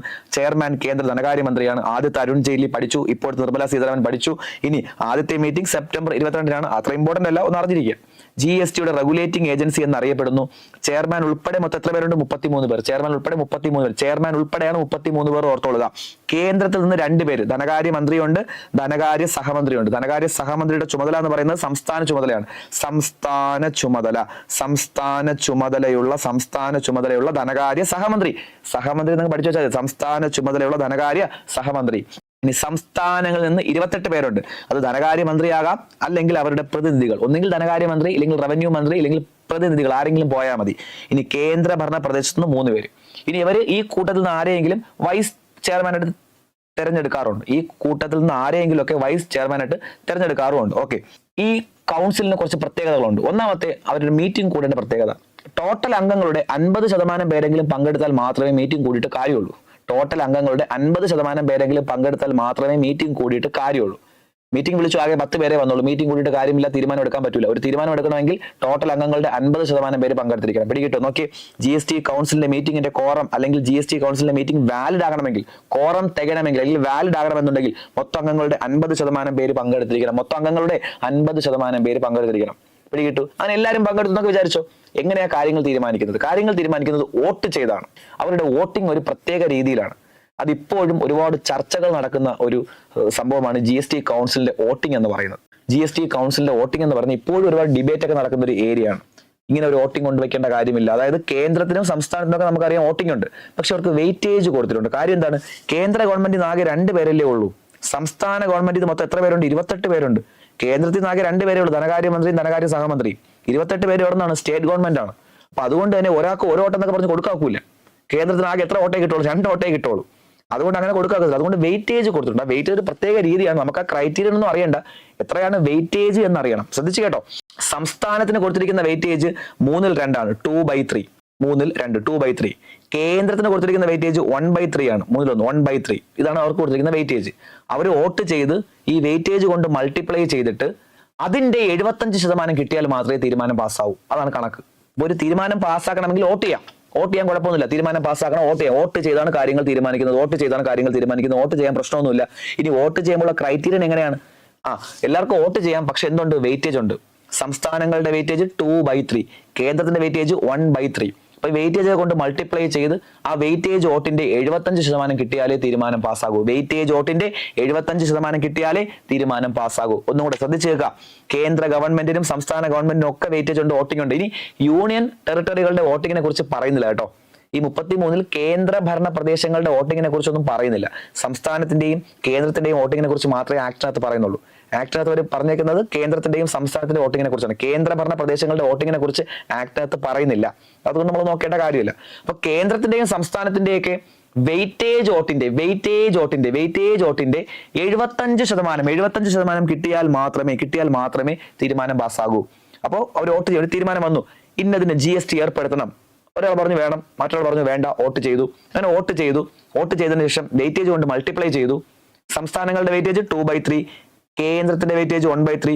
അങ്ങനെ വെയിറ്റേജ് കൊണ്ട് മൾട്ടിപ്ലൈ ചെയ്ത് അവർക്ക് കിട്ടിയ ടോട്ടൽ വോട്ട് 75% ആണെങ്കിൽ മാത്രമേ ആ തീരുമാനം പാസ്സാകത്തുള്ളൂ. നോക്കി, GST കൗൺസിലിന്റെ എല്ലാ തീരുമാനങ്ങളും ഹാജരായ അംഗങ്ങളുടെ വെയിറ്റഡ് വോട്ടിന്റെ 4/3% കുറയാതെ, അതായത് 75% കുറയാതെ കിട്ടിയിരിക്കണം. എങ്കിലേ തീരുമാനം പാസ്സാക്കാൻ പറ്റും. ഇനി ഇവിടുത്തെ വോട്ടിംഗ് മൊത്തത്തിലൊരു പ്രത്യേകതയുള്ള ഒരു വോട്ടിംഗ് ആണ്. നമുക്ക് അതിന്റെ ക്രൈറ്റീരിയൻ ഒന്നും വേണ്ട, കാര്യം അങ്ങ് പഠിച്ചു വെക്കുക. കേന്ദ്രം ഒറ്റയ്ക്ക് വിചാരിച്ചാൽ തീരുമാനം പാസ്സാക്കാൻ കഴിയൂല. സംസ്ഥാനങ്ങൾ ഒറ്റയ്ക്ക് വിചാരിച്ചാലും തീരുമാനം പാസ്സാക്കാൻ കഴിയില്ല. അതുകൊണ്ടാണ് വെയിറ്റേജ് ഇങ്ങനെ കൊടുത്തേക്കുന്നത്. കേന്ദ്രത്തിനും സംസ്ഥാനത്തിനും ഇങ്ങനെ വെയിറ്റേജ് കൊടുക്കാൻ കാരണം, കേന്ദ്രം ഒറ്റയ്ക്ക് വിചാരിച്ചാലും തീരുമാനം പാസ്സാക്കാൻ കഴിയില്ല, സംസ്ഥാനം ഒറ്റയ്ക്ക് വിചാരിച്ചാലും തീരുമാനം പാസ്സാക്കാൻ കഴിയില്ല. 2 പേരും കൂടി ചേർന്ന് വന്നാലേ തീരുമാനം പാസ്സാക്കാൻ കഴിയൂ. 2 പേരും കൂടി ചേർന്ന് വരുമ്പോഴും കേന്ദ്രം നിർബന്ധമായിട്ടും വേണം. 2 പേരും കൂടി ചേർന്ന് വരുമ്പോഴും കേന്ദ്രത്തിന്റെ വോട്ട് ഉണ്ടെങ്കിലേ തീരുമാനം പാസ്സാകൂ. അതാണ് ശ്രദ്ധിച്ചു കേട്ടോളെ. കേന്ദ്രം ഒറ്റയ്ക്ക് വിചാരിച്ചാൽ പാസ്സാവൂല, സംസ്ഥാനം ഒറ്റയ്ക്ക് വിചാരിച്ചാൽ പാസ്സാവില്ല. കേന്ദ്രവും സംസ്ഥാനവും ഒരുമിച്ച് വരെയും വേണം. അതിൽ കേന്ദ്രത്തിന്റെ വോട്ട് നിർബന്ധമാണ്. കേന്ദ്രത്തിന്റെ വോട്ട് ഉണ്ടെങ്കിലേ തീരുമാനം പാസ്സാക്കാൻ കഴിയൂ. അതുകൊണ്ട് ഇതിനൊരു ഇൻഡയറക്റ്റ് വീറ്റോ എന്ന് പറയുന്നുണ്ട്. ഡയറക്റ്റ് വീറ്റോ എന്ന് പറയാൻ പറ്റൂല. ഡയറക്റ്റ് വീറ്റോ ആണെങ്കിൽ എങ്ങനെയാണ്? ആര് എങ്ങനെ വോട്ട് ചെയ്താലും അവസാനം കാര്യങ്ങൾ തീരുമാനിക്കുന്നത് കേന്ദ്ര ഗവൺമെന്റ് ആണെങ്കിൽ ഡയറക്റ്റ് വീറ്റോ നമുക്ക് പറയാം. ഇത് അങ്ങനെയല്ല. കേന്ദ്രം ഒറ്റയ്ക്ക് വിചാരിച്ചാൽ പാസ്സാക്കാൻ കഴിയൂല, സംസ്ഥാനങ്ങളുടെ സഹായം വേണം. സംസ്ഥാനങ്ങൾ ഒറ്റയ്ക്ക് വിചാരിച്ചാലും പറ്റൂല, പക്ഷേ കേന്ദ്രം ഉണ്ടെങ്കിലേ പാസ്സാക്കത്തുള്ളൂ. പിടികിട്ടും. അങ്ങനെ പഠിച്ചു വെച്ചാൽ മതി. കേന്ദ്രം ഒറ്റയ്ക്ക് വിചാരിച്ചാൽ പറ്റൂല, സംസ്ഥാനം ഒറ്റയ്ക്ക് വിചാരിച്ചാൽ പറ്റൂല. 2 പേരും കൂടി ചേർന്ന് വരെയും വേണം, കേന്ദ്രം നിർബന്ധമായിട്ട് വേണം. 2 പേരും കൂടി ചേർന്ന് വരെയും വേണം, കേന്ദ്രം നിർബന്ധമായിട്ട് വേണം. അതാണ് ഒരു പ്രത്യേക രീതിയിലുള്ള വോട്ടിംഗ് ആണ്. സത്യം പറയുകയാണെങ്കിൽ ഇത് കറക്റ്റ് ആർക്കും അറിയത്തോലുമില്ല. GST കൗൺസിലൊക്കെ GSTയിലൊക്കെ വർക്ക് ചെയ്യുന്ന ആൾക്കാരോട് ചോദിച്ചാൽ പോലും ഈ വോട്ടിങ്ങിനെ കുറിച്ച് അവർക്ക് അറിയത്തില്ല. ഇപ്പോഴും ഭയങ്കര ചർച്ചയും ഡിബേറ്റും ഒക്കെയാണ്. എന്തിനാണ് ഇങ്ങനെ വലിയൊരു ക്രൈറ്റീരിയൻ? അവർക്കെങ്കിലും അറിയാമോ? വോട്ട് ചെയ്യുന്ന ആൾക്കാർക്കെങ്കിലും ഇതിങ്ങനെയാണെന്നൊക്കെ അറിയാമെന്ന് ദൈവത്തിന് മാത്രം അറിയാം. അത്രയ്ക്ക് ബുദ്ധിമുട്ടുള്ള വോട്ടിംഗ് ആണ്. നമ്മൾ ഇത്രയും പഠിച്ചു വെച്ചാൽ മതി. കേന്ദ്രത്തിന്റെ വെയിറ്റേജ് 1/3, സംസ്ഥാനത്തിന്റെ വെയിറ്റേജ് 2/3. ആ വെയിറ്റേജ് വോട്ടിന്റെ 75% കിട്ടിയാലേ തീരുമാനം പാസ്സാകൂ. പിടികിട്ടോ? നമ്മൾ അത്രയും പഠിച്ചു വെച്ചാൽ മതി. ഇനി കേന്ദ്രം ഒറ്റയ്ക്ക് വിചാരിച്ചാൽ പാസ്സാവില്ല, സംസ്ഥാനം ഒറ്റയ്ക്ക് വിചാരിച്ചാൽ പാസ്സാവില്ല. 2 പേരും കൂടി ചേർന്ന് വരെയും വേണം, കേന്ദ്രത്തിന്റെ വോട്ട് നിർബന്ധമാണ്. 2 കൂടി ചേർന്ന് വരെയും വേണം, കേന്ദ്രത്തിന്റെ വോട്ട് നിർബന്ധമാണ്. അതുകൊണ്ട് കേന്ദ്രത്തിന് ഒരു ഇൻഡയറക്റ്റ് വീറ്റോ ഉണ്ടെന്ന് പറയാം. പരീക്ഷയ്ക്ക് ചോദിച്ചപ്പോൾ അവർ ഇൻഡയറക്റ്റ് വാക്കൊന്നും ഉപയോഗിച്ചില്ല, ഡയറക്റ്റ് വീറ്റോ ഉണ്ടെന്നാണ് പറഞ്ഞത്. Direct veto. പക്ഷെ ഡയറക്റ്റ് വീറ്റോ എന്ന് പറയുന്നത് തെറ്റാണ്. അതുകൊണ്ട് ആ ക്വസ്റ്റ്യൻ വേണ്ടി ക്യാൻസൽ ചെയ്തു. എക്സാമിന് ചോദിച്ചു കേന്ദ്ര ഗവൺമെന്റ് തീരുമാനങ്ങളിൽ ഫലപ്രദമായ വീറ്റോ അധികാരം ഉണ്ടെന്നൊക്കെ ക്വസ്റ്റ്യൻ ചോദിച്ചു. പക്ഷേ അത് ഡയറക്റ്റ് വീറ്റോ എന്ന് പറയാൻ പറ്റൂല. ഡയറക്റ്റ് വീറ്റോ ആണെങ്കിൽ ആര് എങ്ങനെയൊക്കെ വോട്ട് ചെയ്താലും അവസാനം തീരുമാനിക്കുന്ന കേന്ദ്രമായിരിക്കണം, എങ്കിൽ നമുക്ക് ഡയറക്റ്റ് വീറ്റോ എന്ന് പറയാം. ഇത് അങ്ങനെ പറയാൻ പറ്റൂല. അതുകൊണ്ട് ആ ക്വസ്റ്റ്യൻ പിന്നീട് ക്യാൻസൽ ചെയ്തു. നോക്കി, കേന്ദ്ര ഗവൺമെന്റ് വോട്ടിന്റെ 1/3 വെയിറ്റേജ് 1/3, സംസ്ഥാന സർക്കാരുകളുടെ വോട്ടിന് മൊത്തം 2/3. ഓക്കെ, പിടികിട്ടെ.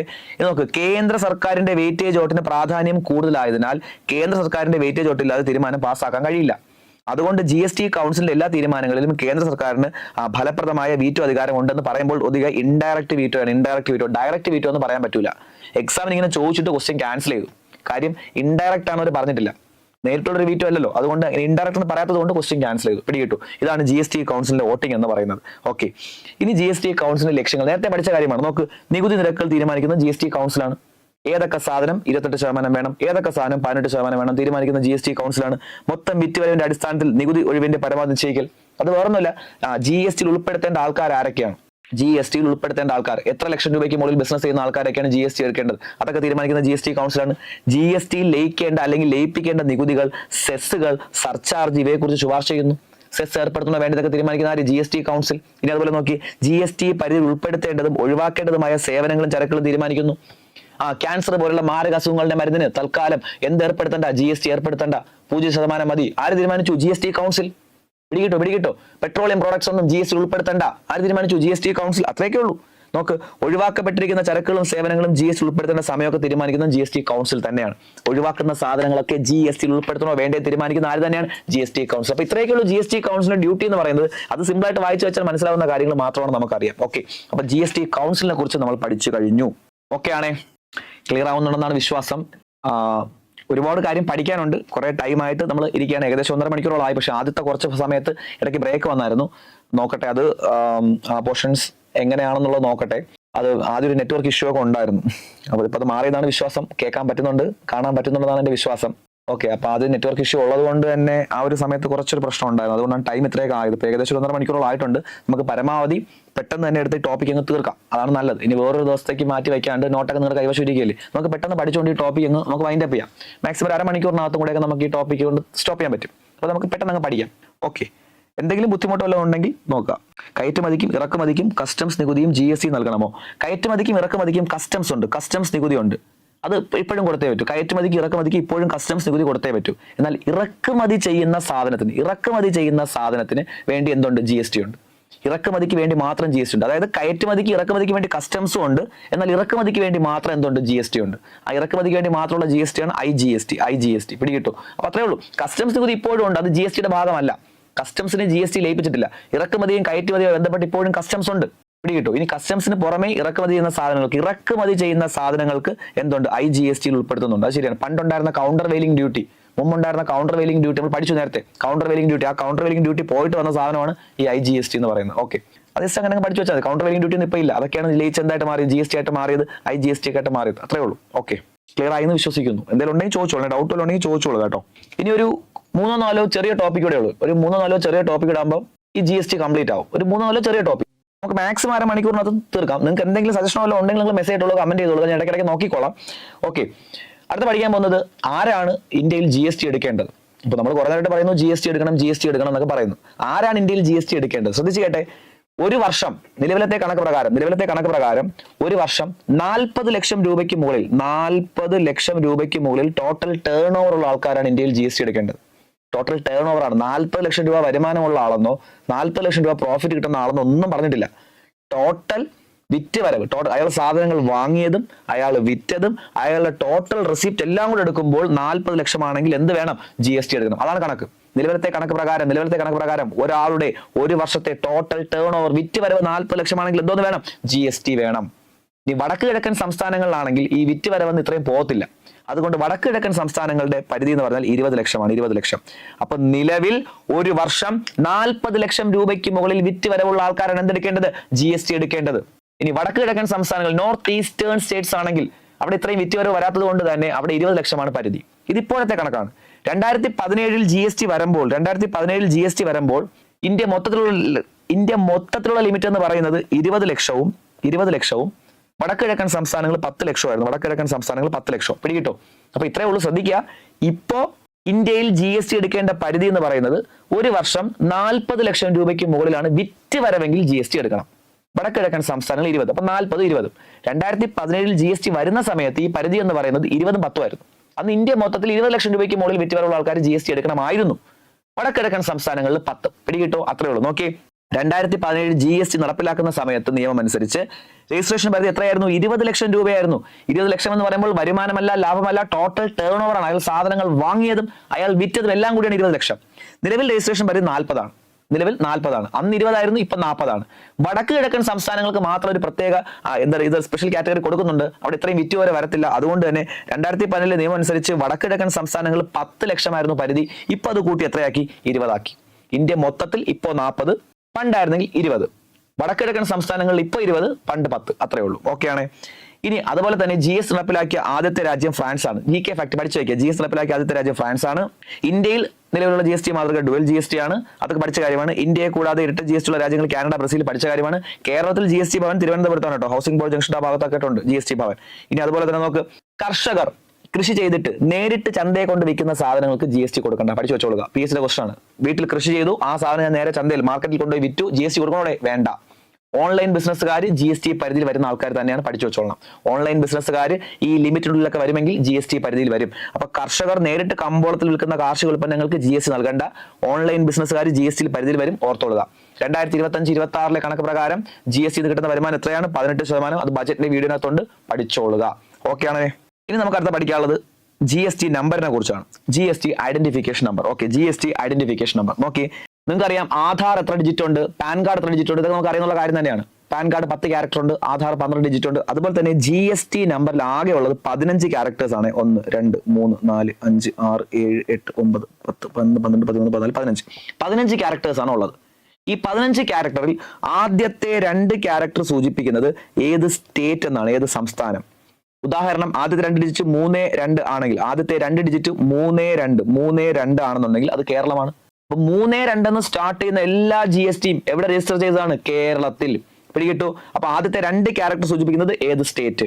ഇനി 3 മുതൽ 12 വരെയുള്ള 10 ക്യാരക്ടർ സൂചിപ്പിക്കുന്നത് പാൻ കാർഡ്. പാൻ കാർഡ് ഉണ്ടെങ്കിൽ GST എടുക്കാൻ പറ്റും. ഓർത്തോളുക. 13ാമത്തെ ക്യാരക്ടർ സൂചിപ്പിക്കുന്നത് ഒരാളുടെ, ഒരു സംസ്ഥാനത്തെ എത്രാമത്തെ GST രജിസ്ട്രേഷൻ. അതായത് 1 മുതൽ 9 വരെയുള്ള നമ്പർ അവിടെ വരാം. അതിന്റെ കാരണം ഒരാൾക്ക് ഒരു സ്റ്റേറ്റിനകത്ത് 9 GST രജിസ്ട്രേഷൻ എടുക്കാം. ഒരാൾക്ക് ഒരു സ്റ്റേറ്റിനകത്ത് 9 രജിസ്ട്രേഷൻ എടുക്കാം. അപ്പൊ അവിടെ വരുന്നത് ഈ 1 മുതൽ 9 വരെയുള്ള നമ്പറാണ്. അവിടെ 5 എന്ന് കണ്ടാൽ അയാളുടെ 5ാമത്തെ രജിസ്ട്രേഷൻ, അവിടെ 7 എന്ന് കണ്ടാൽ അയാളുടെ 7ാമത്തെ രജിസ്ട്രേഷൻ, അവിടെ 3 എന്ന് കണ്ടാൽ അയാളുടെ 3ാമത്തെ രജിസ്ട്രേഷൻ. അപ്പൊ 1 മുതൽ 9 വരെയുള്ള നമ്പർ ഏത് വേണോ വരാം. നിങ്ങൾ ലക്ഷ്യയിൽ വരുന്ന സമയത്ത് ലക്ഷ്യയുടെ ഫ്രണ്ട് ഓഫീസിൽ, മുകളിലത്തെ ഓഫീസിൽ പോയി നോക്കിയാൽ അറിയാം. അവിടെ GST നമ്പർ ഒട്ടിച്ചു വെച്ചിട്ടുണ്ട്. നോക്കിയാൽ മതി. സ്റ്റാർട്ട് ചെയ്യുന്ന 3, 2 ആണ്. അതൊക്കെ ഉണ്ട്. 13ാമത്തെ ക്യാരക്ടർ 1 ആയിരിക്കും കൊടുത്തേക്കുന്നത്. 1ാമത്തെ രജിസ്ട്രേഷൻ. 5 എന്നാണെങ്കിൽ 5ാമത്തെ രജിസ്ട്രേഷൻ. ഒരാൾക്ക് ഒരു സംസ്ഥാനത്തിനകത്ത്, കേരളത്തിനകത്ത് മാത്രം 9 രജിസ്ട്രേഷൻ എടുക്കാം. ഗുജറാത്തിൽ പോയി 9 എടുക്കാം. അപ്പൊ ഒരാൾക്ക് ഒരു സ്റ്റേറ്റിനകത്ത് മാത്രം 9 രജിസ്ട്രേഷൻ എടുക്കാൻ. പഠിച്ചു വെച്ചോളുക. ഇനി 14ാമത്തെ ക്യാരക്ടർ ബ്ലാങ്ക് ആണ്. ഇസഡ് ആണ്. ഒന്നുമില്ല. നിലവിലൊന്നും കൊടുത്തിട്ടില്ല. വെറുതെ ഇസഡ് എന്ന് ഇട്ടേക്കുവാണ്. ബ്ലാങ്ക് ആണ്. ഇനി ഭാവിയിൽ വല്ലത് ആഡ് ചെയ്യാൻ വേണ്ടി ആയിരിക്കാം. ഇപ്പൊ ഇസഡ് എന്ന് വെറുതെ ഇട്ടേക്കുവാണ്. ബ്ലാങ്ക് ആണ്. ഇനി ലാസ്റ്റ് 15ാമത്തെ ക്യാരക്ടർ സൂചിപ്പിക്കുന്നത് 14ന്റെയും കൂടെ ഒരു സമ്മേഷൻ ആണ്. എങ്ങനെയാണ് അവർ കാൽക്കുലേറ്റ് ചെയ്യുന്നതെന്ന് അറിയത്തില്ല. ഈ ആദ്യത്തെ 14 കൂടെയൊക്കെ എടുത്ത് വെച്ചുകൊണ്ട് കാൽക്കുലേറ്റ് ചെയ്ത്, ടാബുലേറ്റ് ചെയ്ത് അവരൊരു ലാസ്റ്റ് ഒരു നമ്പറോ ലെറ്ററോ അങ്ങ് കൊടുക്കും. പിടികിട്ടോ? ഈ 14 കൂടെ എടുത്ത് വെച്ചുകൊണ്ട് കാൽക്കുലേറ്റ് ചെയ്ത്, ടാബുലേറ്റ് ചെയ്ത് ലാസ്റ്റ് അവരൊരു ലെറ്ററോ നമ്പറോ കൊടുക്കും. അതാണ് 15ാമത്തെ ക്യാരക്ടർ. ആ 15നെ വിളിക്കുന്ന പേര് സം ടോട്ടൽ ഓഫ് 14. എങ്ങനെയാണ് കാൽക്കുലേറ്റ് ചെയ്യുന്നതെന്ന് അറിയത്തില്ല. അത് 14 കൂടെ എടുത്ത് വെച്ചുകൊണ്ട് അവർ എങ്ങനെയൊക്കെ ടാബുലേറ്റ് ചെയ്യുന്നു, ലാസ്റ്റ് ഒരു നമ്പറോ ലെറ്ററോ കൊടുക്കുന്നു. അതാണ് സം ടോട്ടൽ ഓഫ് 14. പിടികിട്ടു? Sum total of 14. അല്ലെങ്കിൽ അതിനെ വിളിക്കുന്ന പേര് മെയിൻ ടോട്ടൽ എന്നൊക്കെ വിളിക്കുന്നത്. Main total, sum total, check digit എന്നൊക്കെ പറയും. ചെക്ക് ഡിജിറ്റ് എന്നൊക്കെ വിളിക്കാറുണ്ട്. Check digit, sum total, main total, ഈ 14ന്റെയും കൂടെ ഒരു സമ്മേഷൻ. പിടികിട്ടു? അതാണ് 15ാമത്തെ ക്യാരക്ടർ. നോക്കി, ആകെ 15 അക്കങ്ങൾ. ആദ്യത്തെ 2 അക്കങ്ങൾ സംസ്ഥാനത്തെ സൂചിപ്പിക്കുന്നു. കേരളം 3, 2. 3 മുതൽ 12 വരെ നമ്പർ എന്താണ്? രജിസ്റ്റർ ചെയ്യുന്ന വ്യക്തിയുടെ പാൻ കാർഡ്. 3 മുതൽ 12 വരെ പാൻ കാർഡ്. ഇനി 14 ഒന്നുമില്ല. ഇസഡ് ആണ്. ബ്ലാങ്ക് ആണ്. 13 വളരെ ഇമ്പോർട്ടൻറ്റ്. 13ാമത്തെ നമ്പർ അതൊരു നമ്പറാണ്. ആ നമ്പറിന്റെ പ്രത്യേകത 1 മുതൽ 9 വരെയാണ്. 13ാമത്തത് 1 മുതൽ 9 വരെയുള്ള ഒരു നമ്പറാണ്. ഒരാളുടെ, ഒരു സംസ്ഥാനത്തിലെ എത്രാമത്തെ GST രജിസ്ട്രേഷൻ. ഒരാൾക്ക് ഒരു സ്റ്റേറ്റിനകത്ത് 9 എണ്ണം എടുക്കാം. എനിക്ക് കേരളത്തിൽ 9 എടുക്കാം, ഗുജറാത്തിൽ പോയി 9 എടുക്കാം, തമിഴ്നാട്ടിൽ പോയി 9 എടുക്കാം, അത്രേ ഉള്ളൂ. നോക്കി, ഒരാൾക്ക് പരമാവധി 9 രജിസ്ട്രേഷൻ എടുക്കാം. രജിസ്ട്രേഷൻ ഒരാൾക്ക് പരമാവധി 9 രജിസ്ട്രേഷൻ എടുക്കാം, ഓർത്തോളുക. ഇനി 15ാമത്തെ ക്യാരക്ടർ ചെക്ക് ഡിജിറ്റ് ഓഫ് 14. ആദ്യത്തെ 14നെയും കൂടെ sum total, check digit main ടോട്ടലാണ്. പിടികിട്ടുമല്ലോ.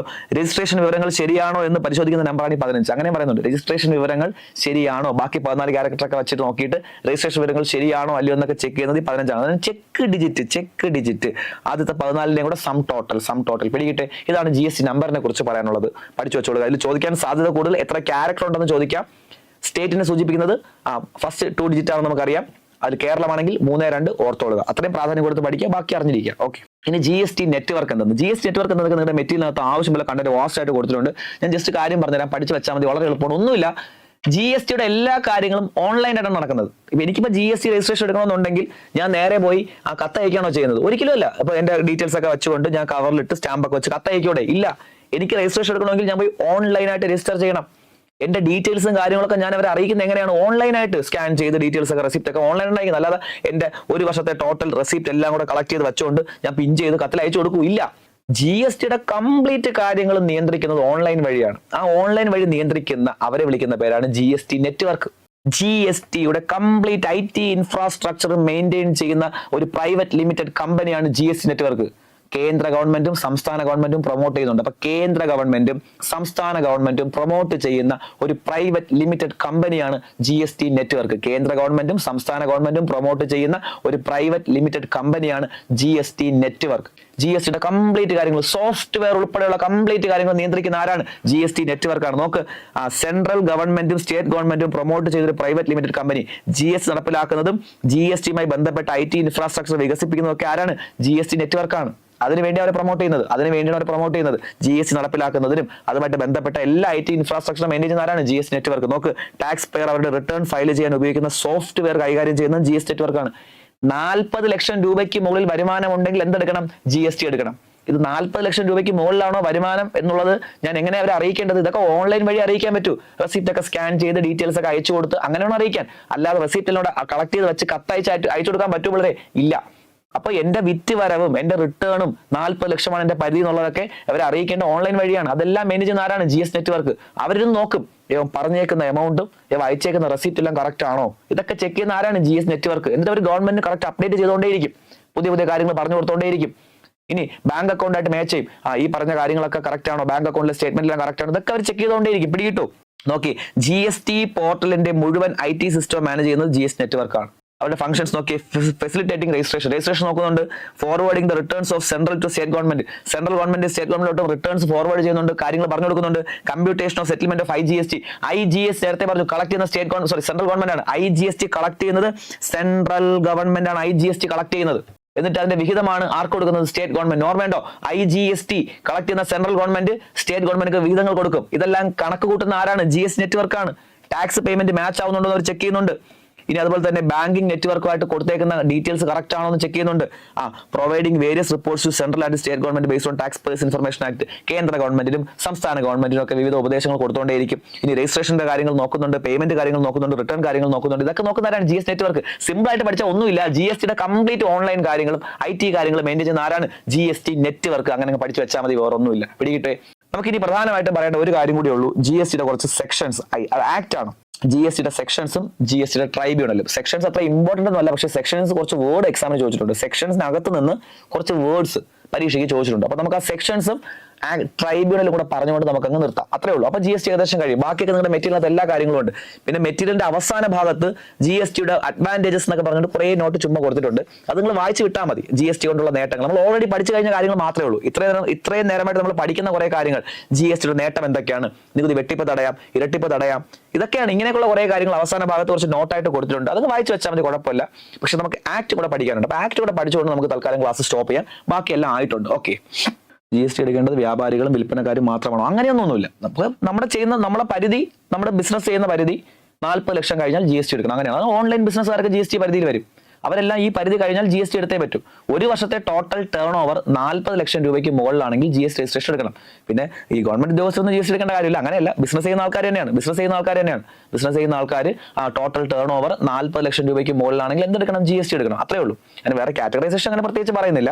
ഇനി എന്താണ്? ഒരു വർഷത്തെ വരുമാനം 40 ലക്ഷത്തിൽ. ഒരു വർഷത്തെ വരുമാനമല്ല, ശ്രദ്ധിക്കണം. ഒരു വർഷത്തെ വരുമാനമല്ല, ഒരു വർഷത്തെ ടോട്ടൽ ടേൺ ഓവർ. ഞാൻ വീണ്ടും പറയാണ്, ഒരു വർഷത്തെ പ്രോഫിറ്റ് എന്നോ ഒരു വർഷത്തെ ലാഭമെന്നോ വരുമാനമൊന്നോ അല്ല പറയുന്നത്. ഒരു വർഷത്തെ ടോട്ടൽ ടേൺ ഓവർ. അയാൾ സാധനങ്ങൾ വാങ്ങിയതും അയാൾ സാധനങ്ങൾ വിറ്റതും, അയാൾ വാങ്ങിയതും വിറ്റതും കൂടെ ചേർത്ത് 40 ലക്ഷമാണെങ്കിലാണ് ജി എസ് ടി എടുക്കേണ്ടത്. അല്ലാതെ അയാളുടെ വരുമാനം മാത്രം 40 ലക്ഷമാണെങ്കിൽ ജി എസ് ടി എടുക്കണം, അത് പോസിബിൾ അല്ല ഒരിക്കലും. ഇപ്പൊ വരുമാനം എന്നുള്ളതല്ല, ലാഭം എന്നുള്ളതൊന്നുമല്ല. അയാൾ സാധനങ്ങൾ വാങ്ങിയതും അത് വിറ്റതും എല്ലാം കൂടി 40 ലക്ഷമാണെങ്കിൽ ജി എസ് ടി എടുക്കണം. പിടികിട്ടോ? അങ്ങനെയാണ്. ഓക്കെ. ബാക്കി എന്തെങ്കിലും ഡൗട്ട് ഉണ്ടെങ്കിൽ ചോദിച്ചോ, ഞാനത് പറഞ്ഞുതരാം, കുഴപ്പമൊന്നുമില്ല. നമുക്ക് important sections of G S നോക്കാം. മൊത്തം 21 പാർട്ടാണുള്ളത്. നമ്മൾ കോൺസ്റ്റിറ്റ്യൂഷൻ പോലെ തന്നെയാണ്. കോൺസ്റ്റിറ്റ്യൂഷനകത്ത് പാർട്ടുണ്ട്, ജി എസ് ടിക്കകത്ത് പാർട്ടുണ്ട്. 21 പാർട്ട്, 174 സെക്ഷൻ ഉണ്ട്, 3 ഷെഡ്യൂൾ ഉണ്ട്, 21 പാർട്ടുണ്ട്, 174 സെക്ഷനൊക്കെ ഉണ്ട്. എല്ലാ സെക്ഷനും പഠിച്ചു വയ്ക്കാൻ ഒക്കൂല, നമുക്ക് കുറച്ച് കാര്യങ്ങൾ അറിയണം. അത് പെട്ടെന്ന് പഠിച്ചു പോകും. ഇമ്പോർട്ടന്റ് മാത്രം ഞാൻ പറഞ്ഞുതരാം, ജസ്റ്റ് കേട്ടോണ്ടിരുന്നാൽ മതി. സെക്ഷൻ 1 നമുക്കറിയാം, ഷോർട്ട് ടൈറ്റിൽ, എക്സ്റ്റെൻഡ്, കമൻസ്മെന്റ്. എന്താണ് ജി എസ് ടി എന്നും അത് ഇന്ത്യയിൽ എവിടെയൊക്കെ ആപ്ലിക്കബിൾ ആണ്, അതാണ് സെക്ഷൻ 1 പറയുന്നത്. അടുത്ത നോക്കിയ section 16, eligibility and conditions of ITC, input tax credit. ഈ വാക്ക് ശ്രദ്ധിക്കണേ, ITC പരീക്ഷയ്ക്ക് ചോദിച്ചു. ITC എന്തുമായിട്ട് ബന്ധപ്പെട്ടതാണ്? ജി എസ് ടിയുമായി ബന്ധപ്പെട്ടത്. ഡിഗ്രി പ്രിലിംസിന്റെ ക്വസ്റ്റ്യൻ, ഡിഗ്രി പ്രിലിംസോ ഡിഗ്രി മെയിൻസ് ആണ്, കറക്റ്റ് ഓർമ്മയില്ല. ഡിഗ്രി പ്രിലിംസ് അല്ലെങ്കിൽ മെയിൻസ്, ഡിഗ്രി ലെവലിന്റെ ക്വസ്റ്റ്യൻ ആണ്.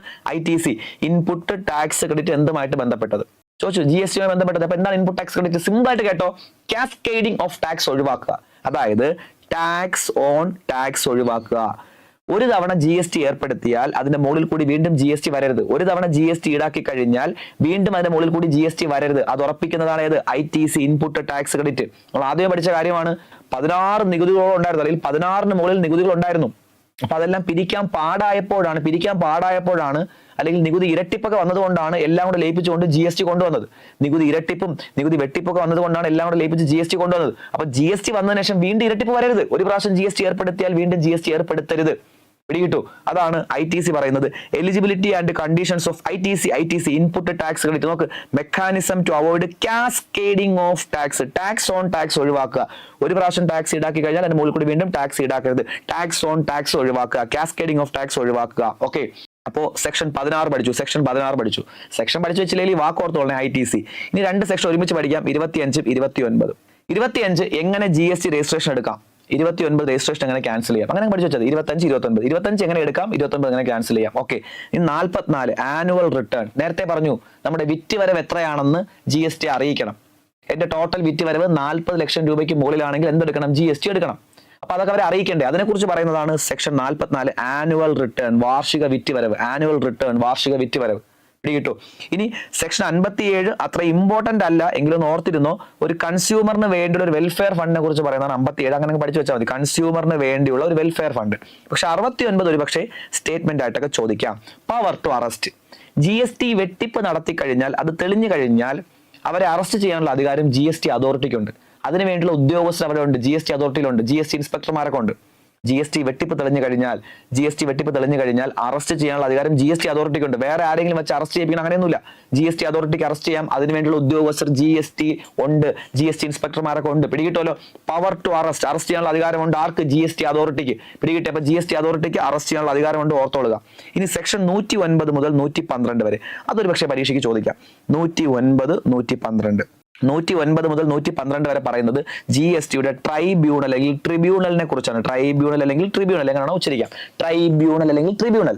109 പറയുന്നത് ഒരു ട്രൈബ്യൂണൽ വേണം ജി എസ് ടിക്ക് വേണ്ടി. ജി എസ് ടിക്ക് വേണ്ടി ഒരു ട്രൈബ്യൂണൽ വേണമെന്നാണ് 109 പറയുന്നത്. അങ്ങനെ പഠിച്ചാൽ 109 ഒരു ട്രൈബ്യൂണൽ വേണം. ഒരു എക്സാമ്പിൾ, ഒരു ഓർത്താൽ ഒരു ബിൽഡിംഗ് വേണം, അങ്ങനെ ഓർത്തോ. 109 ഒരു ബിൽഡിംഗ് വേണം. 4 കാര്യമേ ഉള്ളൂ. ഒരു ബിൽഡിംഗ് ആദ്യം വേണം. ബിൽഡിംഗ് മാത്രം മതിയോടെ. ബിൽഡിങ്ങിനകത്ത് ആര് വേണം? ആൾക്കാർ വേണം. അത് 110. ആദ്യം ഒരു ബിൽഡിംഗ് വേണം, 109. അതിനകത്ത് ആൾക്കാർ വേണം, എന്തോന്ന്? 110. ബിൽഡിങ്ങുമായി ആൾക്കാരുമായി ഇനി അവരെങ്ങനെ പ്രവർത്തിക്കണം, അത് 111. 3 കാര്യമേ. ആദ്യം ബിൽഡിംഗ് വേണം, ബിൽഡിങ്ങിനകത്ത് ആൾക്കാർ വേണം, അവരെങ്ങനെ പ്രവർത്തിക്കണം. ഇനി ട്രൈബ്യൂണൽ എന്ന് കേൾക്കുമ്പോഴേ നമുക്കറിയാം എന്തിനു വേണ്ടി രൂപീകരിച്ചിരിക്കുന്നത്? എനിക്ക് അപ്പീൽ കൊടുക്കാൻ വേണ്ടി. അപ്പൊ എനിക്ക് എങ്ങനെ അപ്പീൽ കൊടുക്കാം, പിടികിട്ടു? ഈ 4 കാര്യമാണ് ഈ 4 സെക്ഷൻ പറയുന്നത്. 109 ബിൽഡിംഗ് വേണം മീൻസ് ട്രൈബ്യൂണൽ വേണം അല്ലെങ്കിൽ ട്രിബ്യൂണൽ വേണം. 110 അതിനകത്ത് ആൾക്കാർ വേണം. ആരൊക്കെയാണ് വേണ്ടത്? ഹെഡ് ആരായിരിക്കണം, അധ്യക്ഷൻ ആരായിരിക്കണം, ഇനി മെമ്പേഴ്സ് ആരൊക്കെ ആയിരിക്കണം, അതാണ് 110 പറയുന്നത്. 111 അവരെങ്ങനെ പ്രവർത്തിക്കണം, അവർക്ക് പ്രവർത്തിക്കാൻ കുറെ മാനുവൽ കാണും, അവരെങ്ങനെ പ്രവർത്തിക്കണം. ഇനി 112 ഒരു വ്യക്തിക്ക് എങ്ങനെ അവിടെ അപ്പീൽ കൊടുക്കാൻ പറ്റും, ഒരു വ്യക്തിക്ക് എങ്ങനെ അപ്പീൽ കൊടുക്കാൻ പറ്റും. ഇത്രയേ ഉള്ളൂ 4 സെക്ഷൻ. 109 ഫോർമേഷൻ ഓഫ് ട്രൈബ്യൂണൽ, 110 അതിനകത്ത് ആരൊക്കെ വേണം, 111 അവരെങ്ങനെ പ്രവർത്തിക്കണം, പ്രൊസീജിയർ, 112 എനിക്ക് എങ്ങനെ അപ്പീൽ കൊടുക്കാം. ഇത്രയേ ഉള്ളൂ 4 സെക്ഷൻ. ഇങ്ങനെ പഠിച്ചു വെച്ചാൽ മതി കേട്ടോ, എളുപ്പമാണ്. ഓക്കെ ആണേ. ശ്രദ്ധിക്കേണ്ട കാര്യം, ബാക്കി സെക്ഷൻസ് നമുക്ക് നോക്കാം. അതിന് മുന്നേ കുറച്ച് കാര്യം പറയാനുണ്ട്, അത് പറഞ്ഞിട്ട് ആ സെക്ഷൻസ് പറയാൻ പറ്റും. നോക്കൂ, GSTയുടെ ട്രൈബ്യൂണലിനെ കുറിച്ചാണ് പഠിച്ചുകൊണ്ടിരിക്കുന്നത്. 109 മുതൽ 112 വരെയുള്ള കാര്യം പഠിച്ചു. 109 മുതൽ 112 വരെയുള്ള കാര്യം പഠിച്ചു. 109 ട്രൈബ്യൂണൽ വേണം, 110 അതിനകത്ത് ആരൊക്കെ വേണം, 111 അവരെങ്ങനെ പ്രവർത്തിക്കണം, 112 എനിക്ക് എങ്ങനെ അപ്പീൽ കൊടുക്കാം. ഇതാണ് 4 സെക്ഷൻസ്. ഓക്കെ, ഇനി നിങ്ങൾ ആലോചിച്ച് നോക്കുക, GST ട്രൈബ്യൂണലിന്റെ ഫാക്ടർ പഠിക്കാൻ പോകുന്നത്. ഇതും കൂടെ ആകുമ്പോൾ ഈ ടോപ്പിക് കംപ്ലീറ്റ് ആവും കേട്ടോ. GST ട്രൈബ്യൂണലിന്റെ ഫാക്ടർ വ്യക്തമായിട്ട് കേട്ടോ. ഞാനും GST അതോറിറ്റിയും തമ്മിൽ ഒരു തർക്കം നടക്കുന്നു. തർക്കം ഉണ്ടാകുമ്പോഴാണല്ലോ ട്രിബ്യൂണലിന്റെ ആവശ്യം വരുന്നത്. അപ്പൊ ഞാനും GST അതോറിറ്റിയും തമ്മിൽ തർക്കം നടക്കുകയാണ്. അപ്പൊ GST അതോറിറ്റി പറയുകയാണ്, എനിക്ക് നഷ്ടപരിഹാരം ഒന്നും ഇല്ല. ഞാൻ പറഞ്ഞു പറ്റൂല, എനിക്ക് നഷ്ടപരിഹാരം കിട്ടിയേ പറ്റൂ. അപ്പൊ തർക്കങ്ങളായി. അപ്പൊ GST അതോറിറ്റി പറഞ്ഞു എനിക്ക് നഷ്ടപരിഹാരം ഇല്ല, ഞാൻ പറഞ്ഞു എനിക്ക് നഷ്ടപരിഹാരം വേണം. അങ്ങനെ GST അതോറിറ്റി ഉത്തരവിറക്കി, നിനക്ക് നഷ്ടപരിഹാരം ഇല്ല എന്നും പറഞ്ഞു ഉത്തരവിറക്കി. അപ്പൊ ഞാൻ പറഞ്ഞു പറ്റൂല, എനിക്ക് നഷ്ടപരിഹാരം കിട്ടിയേ പറ്റൂ. അപ്പൊ നീ കേസിന് പോവാം. ഞാൻ പറഞ്ഞു എനിക്ക് നഷ്ടപരിഹാരം തന്നില്ല എന്നുണ്ടെങ്കിൽ ഞാൻ എവിടെ പോകും, കേസിന് പോകും. അപ്പൊ അയാൾ പറഞ്ഞു പൊക്കോ, കുഴപ്പമില്ല. GST അതോറിറ്റി പറയാണ് നിനക്ക് നഷ്ടപരിഹാരം ഇല്ല, ഉത്തരവിറക്കി. അങ്ങനെയാണെങ്കിൽ ഉത്തരവിറങ്ങി 90 ദിവസത്തിനകം എനിക്ക് ട്രിബ്യൂണലിൽ കേസ് ഫയൽ ചെയ്യാം. 90 ദിവസത്തിനകം എനിക്ക് ട്രിബ്യൂണലിൽ കേസ് ഫയൽ ചെയ്യാം. ശ്രദ്ധിക്കണം, GST അതോറിറ്റിയുടെ ഉത്തരവിറങ്ങി 90 ദിവസത്തിനകം ട്രൈബ്യൂണലിൽ കേസ് ഫയൽ ചെയ്തിരിക്കണം. കേസ് ഫയൽ ചെയ്തത് എന്നാണോ, ശ്രദ്ധിച്ചു കേൾക്കണേ, കേസ് ഫയൽ ചെയ്തത് എന്നാണോ അന്നു മുതൽ 1 വർഷത്തിനകം ട്രൈബ്യൂണൽ ഉത്തരവിറക്കിയിരിക്കും. കോടതി പോലെ അന്ധമായി നീണ്ടുപോകാൻ പറ്റൂല. GST ട്രൈബ്യൂണലിന്റെ പ്രത്യേകത, എന്നാണോ കേസ് ഫയൽ ചെയ്യുന്നത്, ഫയൽ ചെയ്ത തീയതി മുതൽ 1 വർഷത്തിനകം ട്രൈബ്യൂണൽ ഉത്തരവിറക്കിയിരിക്കണം. പഠിച്ചു വെച്ചോളുക. ട്രൈബ്യൂണൽ ഉത്തരവിറക്കി, അതും എനിക്ക് എതിരാണെന്നുണ്ടെങ്കിൽ എനിക്ക് വീണ്ടും അപ്പീൽ ഫയൽ ചെയ്യാം. ട്രൈബ്യൂണൽ വിധിയിൽ എനിക്ക് എതിർപ്പുണ്ടെങ്കിൽ എനിക്ക് വീണ്ടും അപ്പീൽ ഫയൽ ചെയ്യാം. എവിടെയെന്ന് ചോദിച്ചാൽ ഹൈക്കോടതി. എവിടെയാണ്? ഹൈക്കോടതി. അപ്പൊ ട്രൈബ്യൂണൽ വിധിയിൽ എതിർപ്പുണ്ടെങ്കിൽ എനിക്ക് ഹൈക്കോടതി പോകാം. 180 ദിവസത്തിനകം ട്രൈബ്യൂണൽ വിധിയിൽ എതിർപ്പുണ്ടെങ്കിൽ ട്രൈബ്യൂണലിന്റെ ഉത്തരവിറങ്ങി 180 ദിവസത്തിനകം ഹൈക്കോടതിയിൽ പോകാം. ഇനി ജെന്യൂൻ റീസൺ ആണെങ്കിൽ 180 എന്നുള്ളത് നീട്ടിക്കൊടുക്കും. ഇനി ഹൈക്കോടതിയും എനിക്ക് എതിരായിട്ട് പറഞ്ഞെങ്കിൽ എനിക്ക് നേരെ എങ്ങോട്ട് പോകാം? സുപ്രീം കോടതിയിൽ പോകാം. ഇതാണ് അതിന്റെ ആ ഫ്ലോ എന്ന് പറയുന്നത്. പിടികിട്ടും. ഒന്നും കൂടെ, ഞാനും GST അതോറിറ്റി തമ്മിൽ തർക്കം നടക്കുന്നു. ഇവിടെ ഞാൻ കുറച്ച് എക്സ്ട്രാ ഫാക്ട് പറയും, വ്യക്തമായിട്ട് കേട്ടോ. ഞാനും GST അതോറിറ്റി തമ്മിൽ തർക്കം നടക്കുന്നു. GST അതോറിറ്റി പറയുകയാണ് എനിക്ക് നഷ്ടപരിഹാരമില്ല. ഞാൻ പറഞ്ഞു കിട്ടിയേ പറ്റൂ. ഞാൻ അങ്ങനെ കേസ് ഫയൽ ചെയ്തു ട്രൈബ്യൂണലിൽ. എത്ര ദിവസത്തിനകം? 90 ദിവസത്തിനകം. GST അതോറിറ്റിയുടെ ഉത്തരവിറങ്ങി 90 ദിവസത്തിനകം ട്രിബ്യൂണലിൽ കേസ് ഫയൽ ചെയ്തിരിക്കണം. കേസ് പരിഗണിക്കുന്ന സമയത്ത് ട്രിബ്യൂണലിന് സിവിൽ കോടതിയുടെ അധികാരമാണ്. സിവിൽ കോടതിയുടെ അധികാരം. കേസ് പരിഗണിക്കുന്ന സമയത്ത് സിവിൽ കോടതിയുടെ അധികാരമാണ്. പിടികിട്ടോ? 50,000 രൂപയിൽ താഴെയുള്ള തർക്കമാണെങ്കിൽ ട്രിബ്യൂണലിന് വേണമെങ്കിൽ നിരാകരിക്കാം. ഞാനും GST തമ്മിലുള്ള തർക്കം 50,000 രൂപയിൽ താഴെയാണെങ്കിൽ ട്രിബ്യൂണലിന് പറയാം ഞങ്ങൾ എടുക്കത്തില്ല. 50-ന് മുകളിലോട്ടാണെങ്കിൽ അവർക്ക് എടുത്തേ പറ്റൂ. 50-ൽ താഴെയാണെങ്കിൽ എടുക്കണോ വേണ്ടെന്ന് അവർക്ക് തീരുമാനിക്കാം. പിടികിട്ടു? 50-ൽ താഴെയാണെങ്കിൽ എടുക്കണോ വേണ്ടെന്ന് അവർക്ക് തീരുമാനിക്കാം. 50-ന് മുകളിലാണെങ്കിൽ എടുത്തേ പറ്റൂ. ഇനി എത്ര രൂപയുടെ തർക്കമാണോ അതിന്റെ 20% ഫീസായിട്ട് അടയ്ക്കുകയും വേണം. എത്ര രൂപയുടെ തർക്കമാണോ 20% ഫീസായിട്ട് അടയ്ക്കുകയും വേണം. പിടികിട്ടു? ഇതാണ് ട്രൈബ്യൂണലിൽ അല്ലെങ്കിൽ ട്രിബ്യൂണലിലെ പ്രൊസീജിയർ. എന്നിട്ട് ട്രിബ്യൂണൽ വിധി വന്നു, എനിക്ക് എതിർപ്പുണ്ട്, അല്ലെങ്കിൽ വിധി എനിക്ക് എതിരാണ്, എനിക്ക് വീണ്ടും എതിർപ്പുണ്ട്. ഞാൻ പറഞ്ഞു പറ്റൂല, എനിക്ക് വീണ്ടും അപ്പീൽ ഫയൽ ചെയ്യണം. ട്രിബ്യൂണൽ വിധിയിൽ എതിർപ്പുണ്ടെങ്കിൽ, ഒബ്ജക്ഷൻ ഉണ്ടെങ്കിൽ എനിക്ക് നേരെ എങ്ങോട്ട് പോകാം? ഹൈക്കോടതിയിൽ. 180 ദിവസത്തിനകം. 180 ദിവസത്തിനകം. ജെന്യൂൻ റീസൺ ഉണ്ടെങ്കിൽ 180 എന്നുള്ളത് നീട്ടി കൊടുക്കും കേട്ടോ. അപ്പൊ അങ്ങനെ പഠിച്ചു വെച്ചാൽ മതി. 180 ദിവസത്തിനകം ഹൈക്കോടതിയിൽ പോകണം. ഹൈക്കോടതിയും പറഞ്ഞു നിനക്ക് നഷ്ടപരിഹാരം ഒന്നുമില്ല, എനിക്ക് എതിർപ്പുണ്ട്, എനിക്ക് എങ്ങോട്ട് പോകാം? സുപ്രീം കോടതിയിൽ പോകാം. അതായത് GSTയുമായി ബന്ധപ്പെട്ട തർക്കങ്ങളിൽ അന്തിമ അധികാരി സുപ്രീം കോടതിയാണ്. ഫൈനൽ അപ്പലേറ്റ് അതോറിറ്റി ആരാണ്? സുപ്രീം കോടതി. ആരാണ്? സുപ്രീം കോടതി. നോക്കിയടാ, നോക്ക് ആ പ്രൊസീജിയർ. നമ്മളിപ്പോൾ പഠിച്ച പ്രൊസീജിയർ നമുക്ക് നോക്കാം. അതൊക്കെ നിങ്ങൾ മെറ്റീരിയലിനകത്ത് കിടപ്പുണ്ട് കേട്ടോ, വായിച്ച് പഠിച്ചാൽ മതി. മെറ്റീരിയലിനകത്ത് കാര്യങ്ങളൊക്കെ ഉണ്ട്, വായിച്ച് പഠിച്ചാൽ മതി. പ്രൊസീജിയർ നോക്കി. കേസുകൾ വിചാരണ ചെയ്യുമ്പോൾ ട്രൈബ്യൂണൽ ഒരു സിവിൽ കോടതിയായി കണക്കാക്കുന്നു. നേരത്തെ പറഞ്ഞു കേസ് പരിഗണിക്കുന്ന സമയത്ത് സിവിൽ കോടതിയുടെ അധികാരമാണ്. പഠിച്ചോളുക. നോക്കി, GST അതോറിറ്റിയുടെ ഉത്തരവുകൾ പാസ്സായി 3 മാസത്തിനുള്ളിൽ തന്നെ അപ്പീൽ ട്രൈബ്യൂണലിൽ നൽകേണ്ടതാണ്.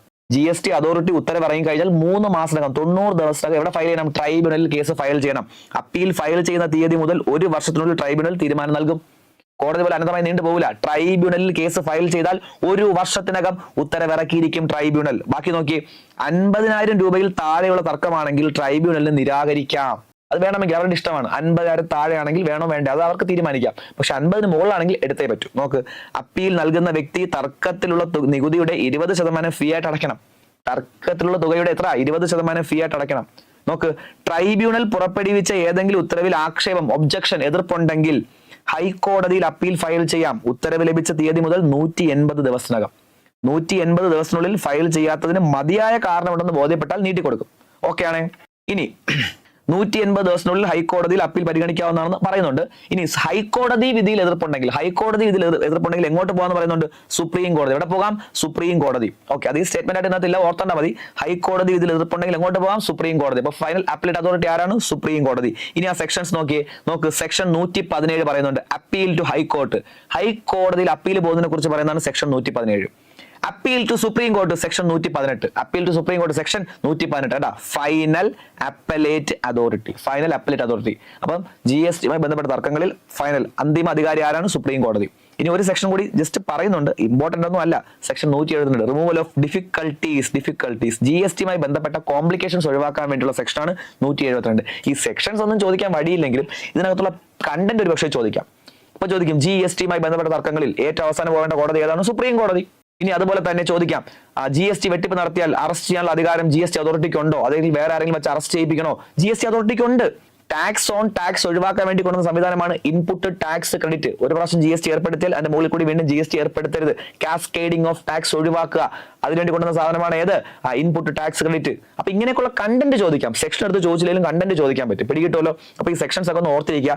ട്രൈബ്യൂണലുമായി ബന്ധപ്പെട്ട കുറച്ച് GK ഫാക്ട് കൂടി പഠിച്ചിട്ട് നമുക്ക് ഈ സെഷൻ അവസാനിപ്പിക്കാം. നോക്കിയേ, GST ട്രൈബ്യൂണലിന്റെ ദേശീയ ബെഞ്ച് സ്ഥിതി ചെയ്യുന്നത് ന്യൂഡൽഹിയിലാണ്. അപ്പൊ ട്രൈബ്യൂണലിൽ എത്ര ബെഞ്ച് ഉണ്ട്? അതാണ് ക്വസ്റ്റ്യൻ. ശ്രദ്ധിക്കുക, മുൻകാലങ്ങളിൽ, ഇപ്പോഴല്ല, മുമ്പ് ഒരു 2-3 വർഷം മുന്നേ വരെ ട്രൈബ്യൂണലിനാകെ വളരെ കുറച്ച് ബെഞ്ചേ ഉണ്ടായിരുന്നുള്ളൂ. നാഷണൽ ബെഞ്ച് ന്യൂഡൽഹിയിലും പിന്നെ റീജിയണൽ ബെഞ്ച് എന്നൊക്കെ പറഞ്ഞുകൊണ്ട് ഹൈദരാബാദ്, മുംബൈ, കൊൽക്കത്ത, അങ്ങനെ ഒരു റീജിയണൽ ബെഞ്ചൊക്കെ ഉണ്ടായിരുന്നുള്ളൂ. പക്ഷേ 50ാമത്തെ GST കൗൺസിൽ മീറ്റിംഗ് തീരുമാനപ്രകാരം ഇപ്പൊ 55ാമത്തെ വരിക കഴിഞ്ഞു. ഓക്കെ, 50 എന്ന് വെച്ചാൽ ഒരു ഏകദേശം 1.5 വർഷം മുന്നേ ആയിരുന്നു 50ാമത്തെ GST കൗൺസിൽ മീറ്റിംഗ് തീരുമാനപ്രകാരം. ഇന്ത്യ മൊത്തത്തിൽ 28 സംസ്ഥാനങ്ങളും കേന്ദ്രഭരണ പ്രദേശങ്ങളൊക്കെ ആയിട്ട് പരിഗണിച്ചുകൊണ്ട് ഇന്ത്യ ഒട്ടാകെ 50 ട്രൈബ്യൂണലുകൾ അല്ലെങ്കിൽ ട്രിബ്യൂണലുകൾ രൂപീകരിക്കാൻ തീരുമാനിച്ചു. വ്യക്തമായിട്ട് പഠിക്കണം. GST കൗൺസിലിന്റെ 50ാമത്തെ മീറ്റിംഗ് തീരുമാനപ്രകാരം ഇന്ത്യ ഒട്ടാകെ 50 ട്രിബ്യൂണലുകൾ രൂപീകരിക്കാൻ തീരുമാനിച്ചു. പിടികിട്ടോ? പക്ഷേ 50 രൂപീകരിക്കാൻ പറ്റിയില്ല. 50 തീരുമാനിച്ചെങ്കിലും 50 രൂപീകരിക്കാൻ പറ്റിയില്ല. ഇപ്പോഴത്തെ കണക്ക് പ്രകാരം മൊത്തം 31 ട്രിബ്യൂണൽ ബെഞ്ചുകളാണ് ഉള്ളത്. എത്രയുണ്ട്?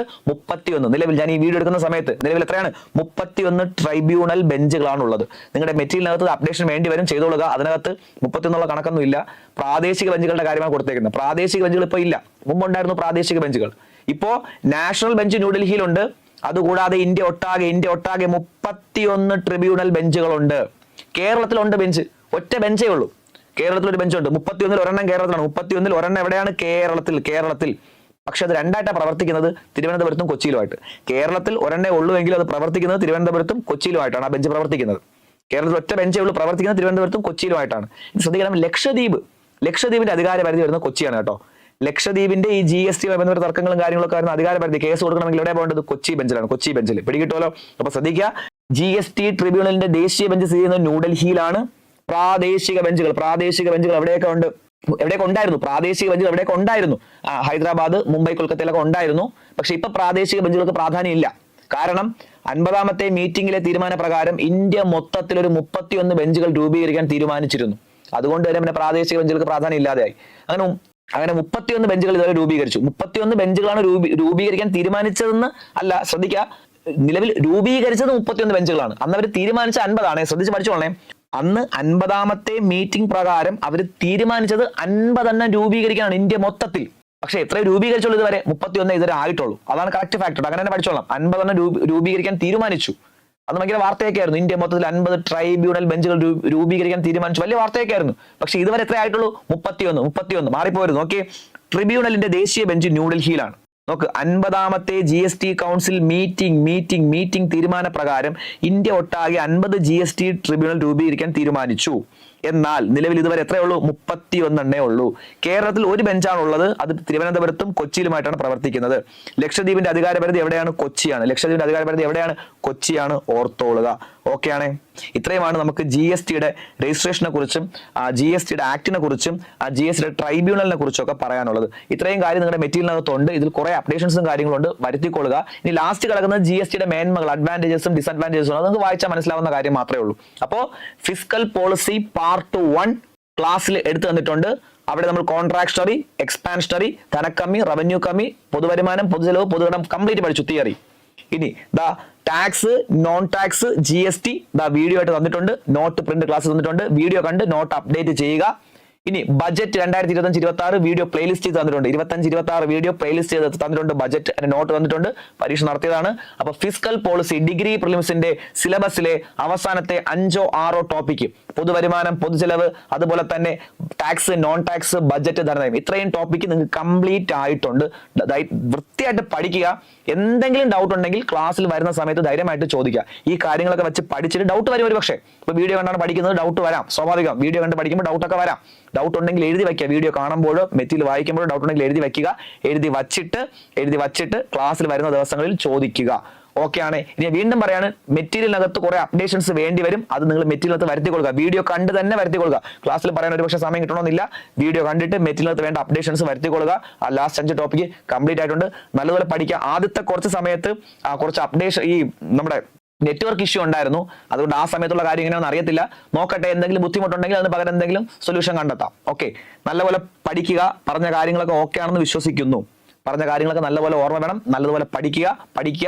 എല്ലാവർക്കും എത്രയും പെട്ടെന്ന് ജോലി കിട്ടട്ടെ. വീണ്ടും കാണാം. Okay, thank you.